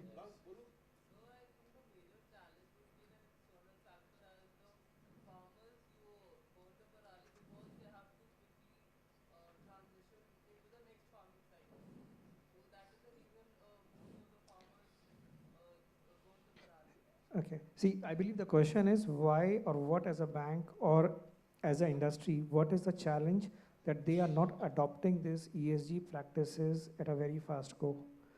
So I'll answer you that question separately, but anybody else? It's from a day-to-day. It's a very day-to-day answer. Yeah. No, certainly not. वो तो बहुत high है. बहुत high है. Major criteria. You know, all DLF buildings are ESG certified. They are platinum LEED category. So no water coming in, no water going out. So demand for ESG is too high. So, okay, you always go for the least cost and highest profit. So the major challenge is that the cost or the technologies which are involved are high as of now. All the players are wanting government to come and incentivize, subsidize. They're all doing wait and watch.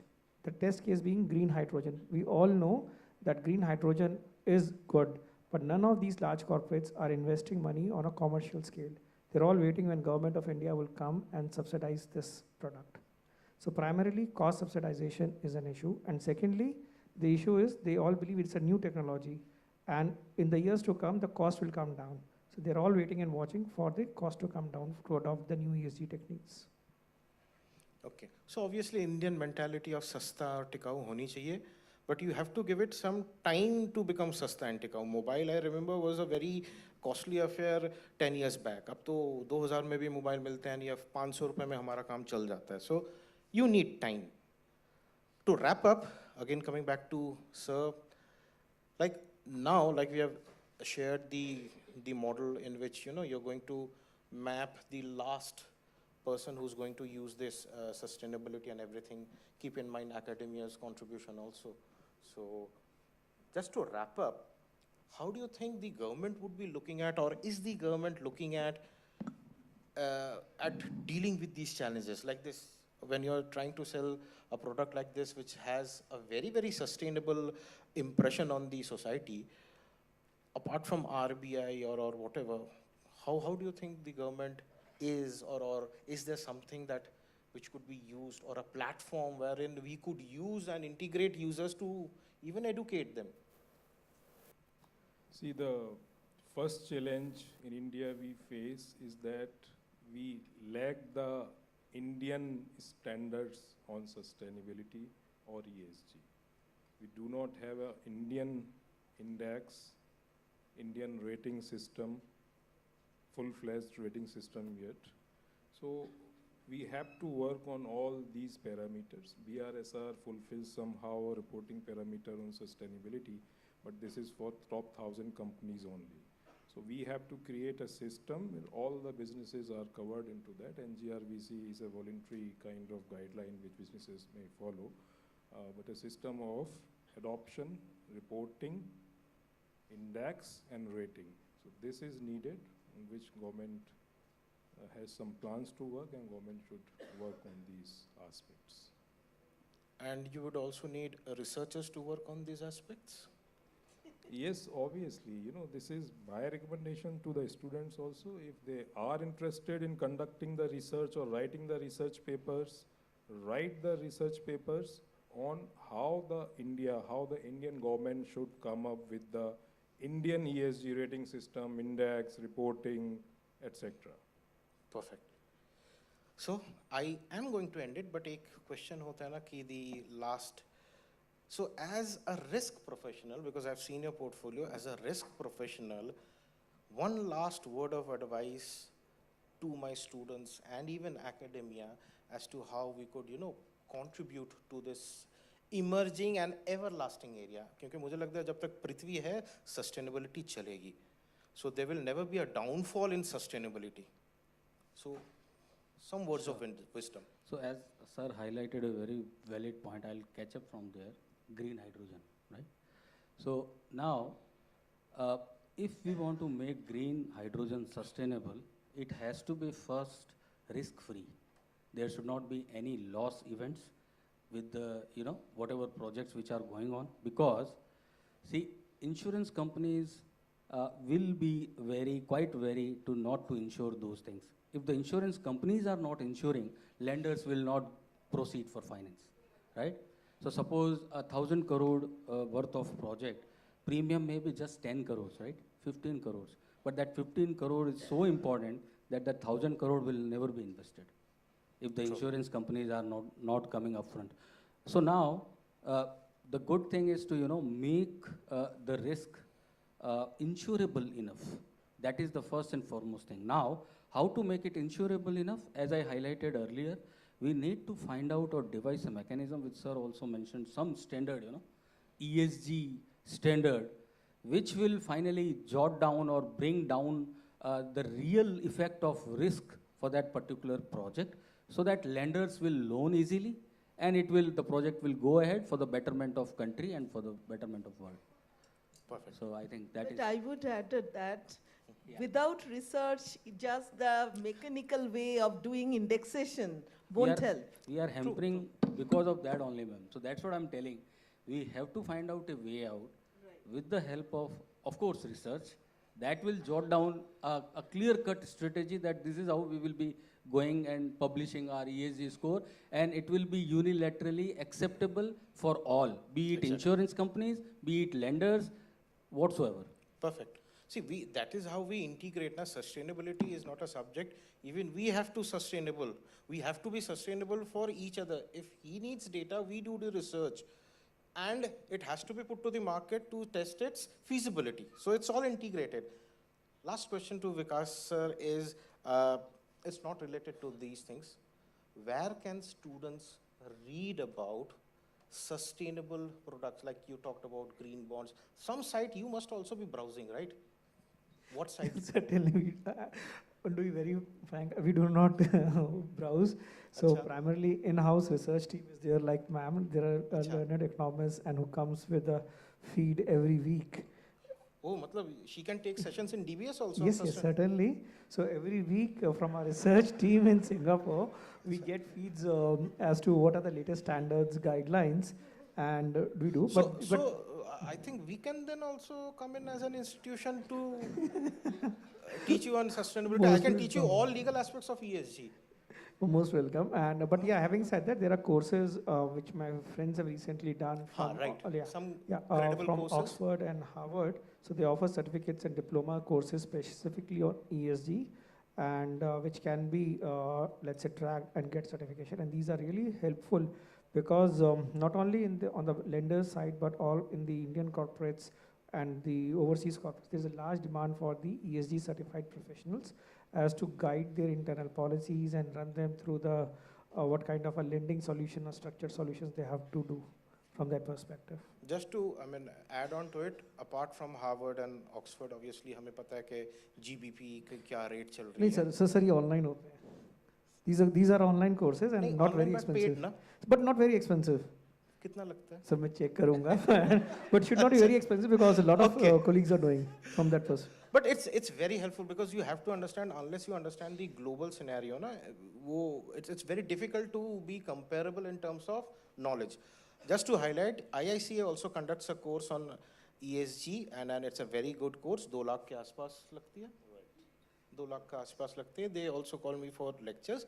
But that is a very good course, and it is always oversubscribed. IPO वाली oversubscription यहाँ भी चलती है, right? So I think at least nobody's falling asleep, right? कोई सो तो नहीं गया. You have an academic approach wherein research could be there in helping out government solve its issues. Academia going to DBS Bank, not specifically DBS Bank, but to customers wherein we could help them with understanding what ESG is there. And we also have the risk factor because, I was just discussing with Sandeep ji that insurance is one area which I felt is not at all a part of either law, management, or any other stream, because we should understand the concept of insurance. So I try to bring in insurance when I teach law, I try to bring in insurance when I teach entrepreneurship, but insurance is one major area You which can is... try now. Nah, Abhita, we don't have time. I'll float a course if they allow me. So, insurance is one area that you must have some basic understanding. क्योंकि जब तक यहाँ comfort level नहीं आती है ना, NOC इनसे नहीं मिलती है ना, वो आपको पैसा नहीं देंगे. Am I right? Right. देखा? How can I dare to... Let me add. Please, closing thoughts. If you really want to understand insurance, the basic fundamental concepts comes from economics. ठीक है? Sustainable. Sir, last words of advice. क्योंकि सारे proposals तो... Okay. So I have one more question. How much time we have? 2 minutes? No time, but... No, this is a question to you. How much time we have? Can you अच्छा, answer? मतलब आप अपनी जीवन की time, that time. Okay, please. How much time do you have? I will give you a clue. I am asking the question from the perspective of the climate change crisis. Yes.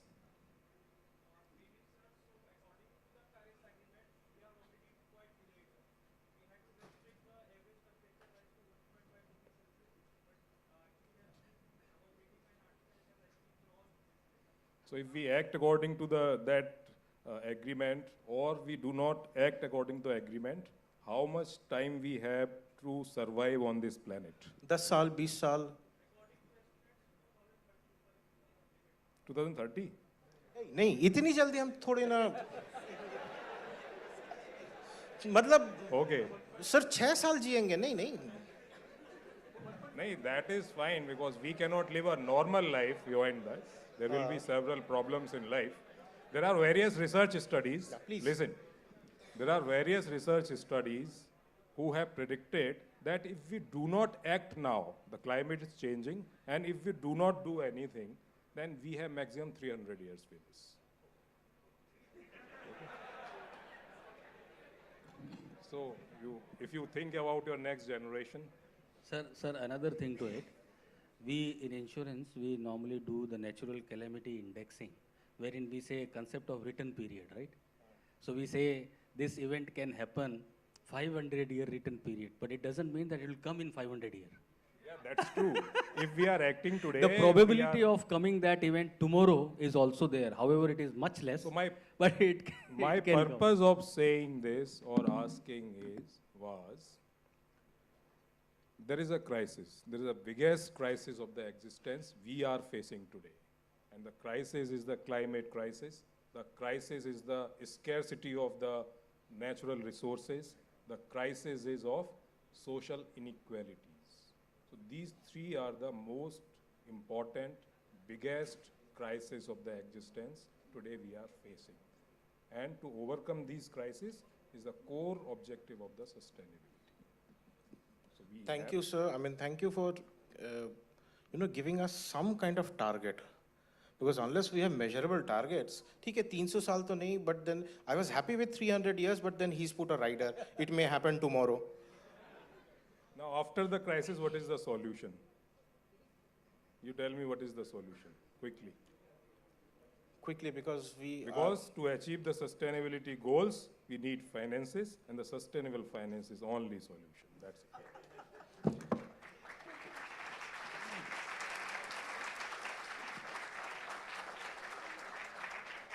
So thank you all for being such a lovely audience. I hope you have had some lead into the topic. कुछ समझ में आया, कुछ नहीं समझ में आया, but at least you will go home and try to do a bit of research on your own. And with that, I'll thank all my panelists for sharing their views, and it's over to the concluding committee and whatever. So thank you all. Thank you.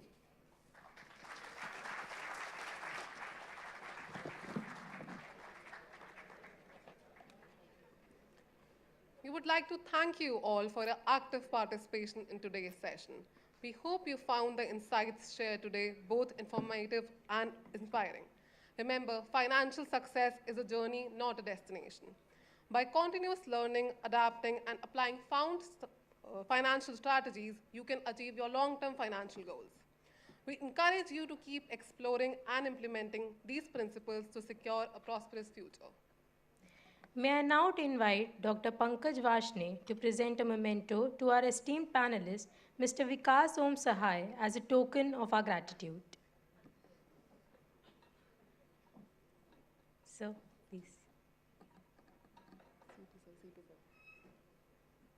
May I invite CP Sir to present the memento to our esteemed panelist, Mr. Vikas Om Sahai, as a token of our gratitude.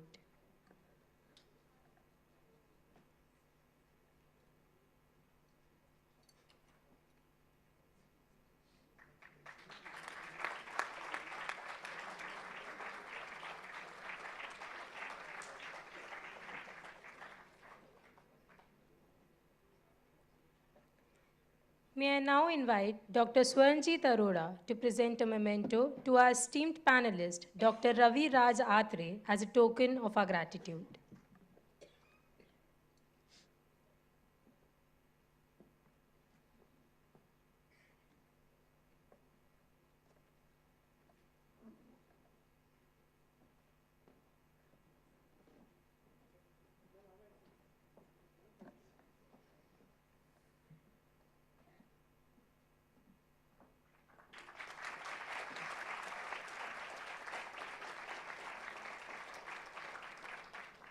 Thank you. May I now invite Dr. Himani Chahal to present a memento to our esteemed panelist, Mr. Sandeep Puglia, as a token of our gratitude.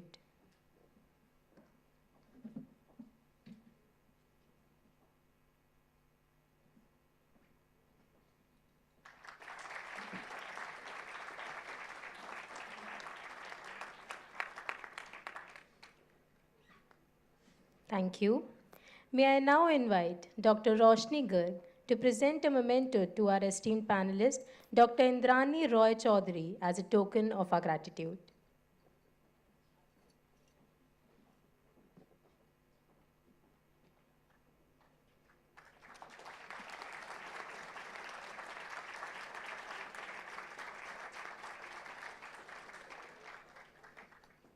Thank you, ma'am. Now, I would like to request Dr. Nidhi Malhotra, Faculty LBSIM, to present the vote of thanks for the conference.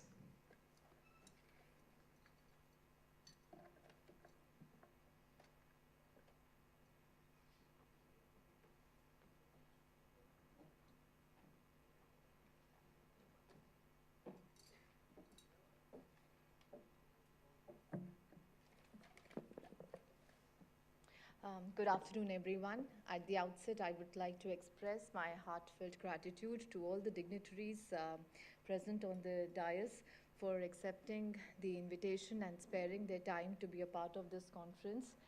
I know we all have busy schedules, and they have been gracious enough to spare their weekend and to interact with the budding managers in the audience. I would also like to thank the chief guest of today, Shri Kartikey Hariyani ji, and guest of honor, Shri Kanwar Singh, for their presence and valuable contributions. The speakers of panel 1, Mr. Ankit, Mr. Raghav, and Ms. Sheetal, whose experience, insights, and knowledge have made the panel discussions more enriching and engaging. I believe the discourse over the two panels we have, witnessed and heard, they were quite engaging, thought-provoking, and have left us with a lot of thoughts to ponder about, to maybe research, as sir said, and a lot of key takeaways for the audience as well as the faculty colleagues. Further, I would like to put on record our gratitude on behalf of LBSIM Finance faculty to Shri Anil Shastri ji, Chairman Board of Governors, LBSIM, for his unwavering support and patronage. To our director, Professor Praveen Gupta, for his continued guidance and cooperation. Big thanks to the entire administrative staff led by Colonel Ajay Sood for ensuring a seamless, event management, whether it's hospitality, technical arrangement, logistics, they manage it all. Big applause for the entire management grid students who have relentlessly, tirelessly worked hard to put together this event. First year students who have been working under their mentorship. Students from both Nivesh and Finis, they have immensely contributed to this finance conference. And lastly, to all the audience, or my students in the audience who have been very patient in listening throughout the day and for showing up their enthusiasm. Thank you all. Have a good day. Thank you.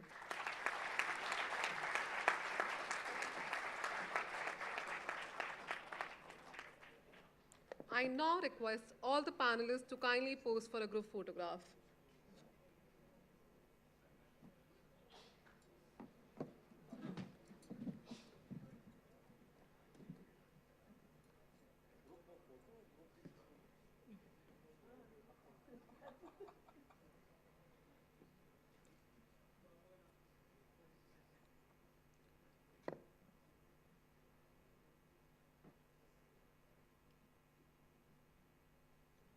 I request all the dignitaries to please proceed for tea.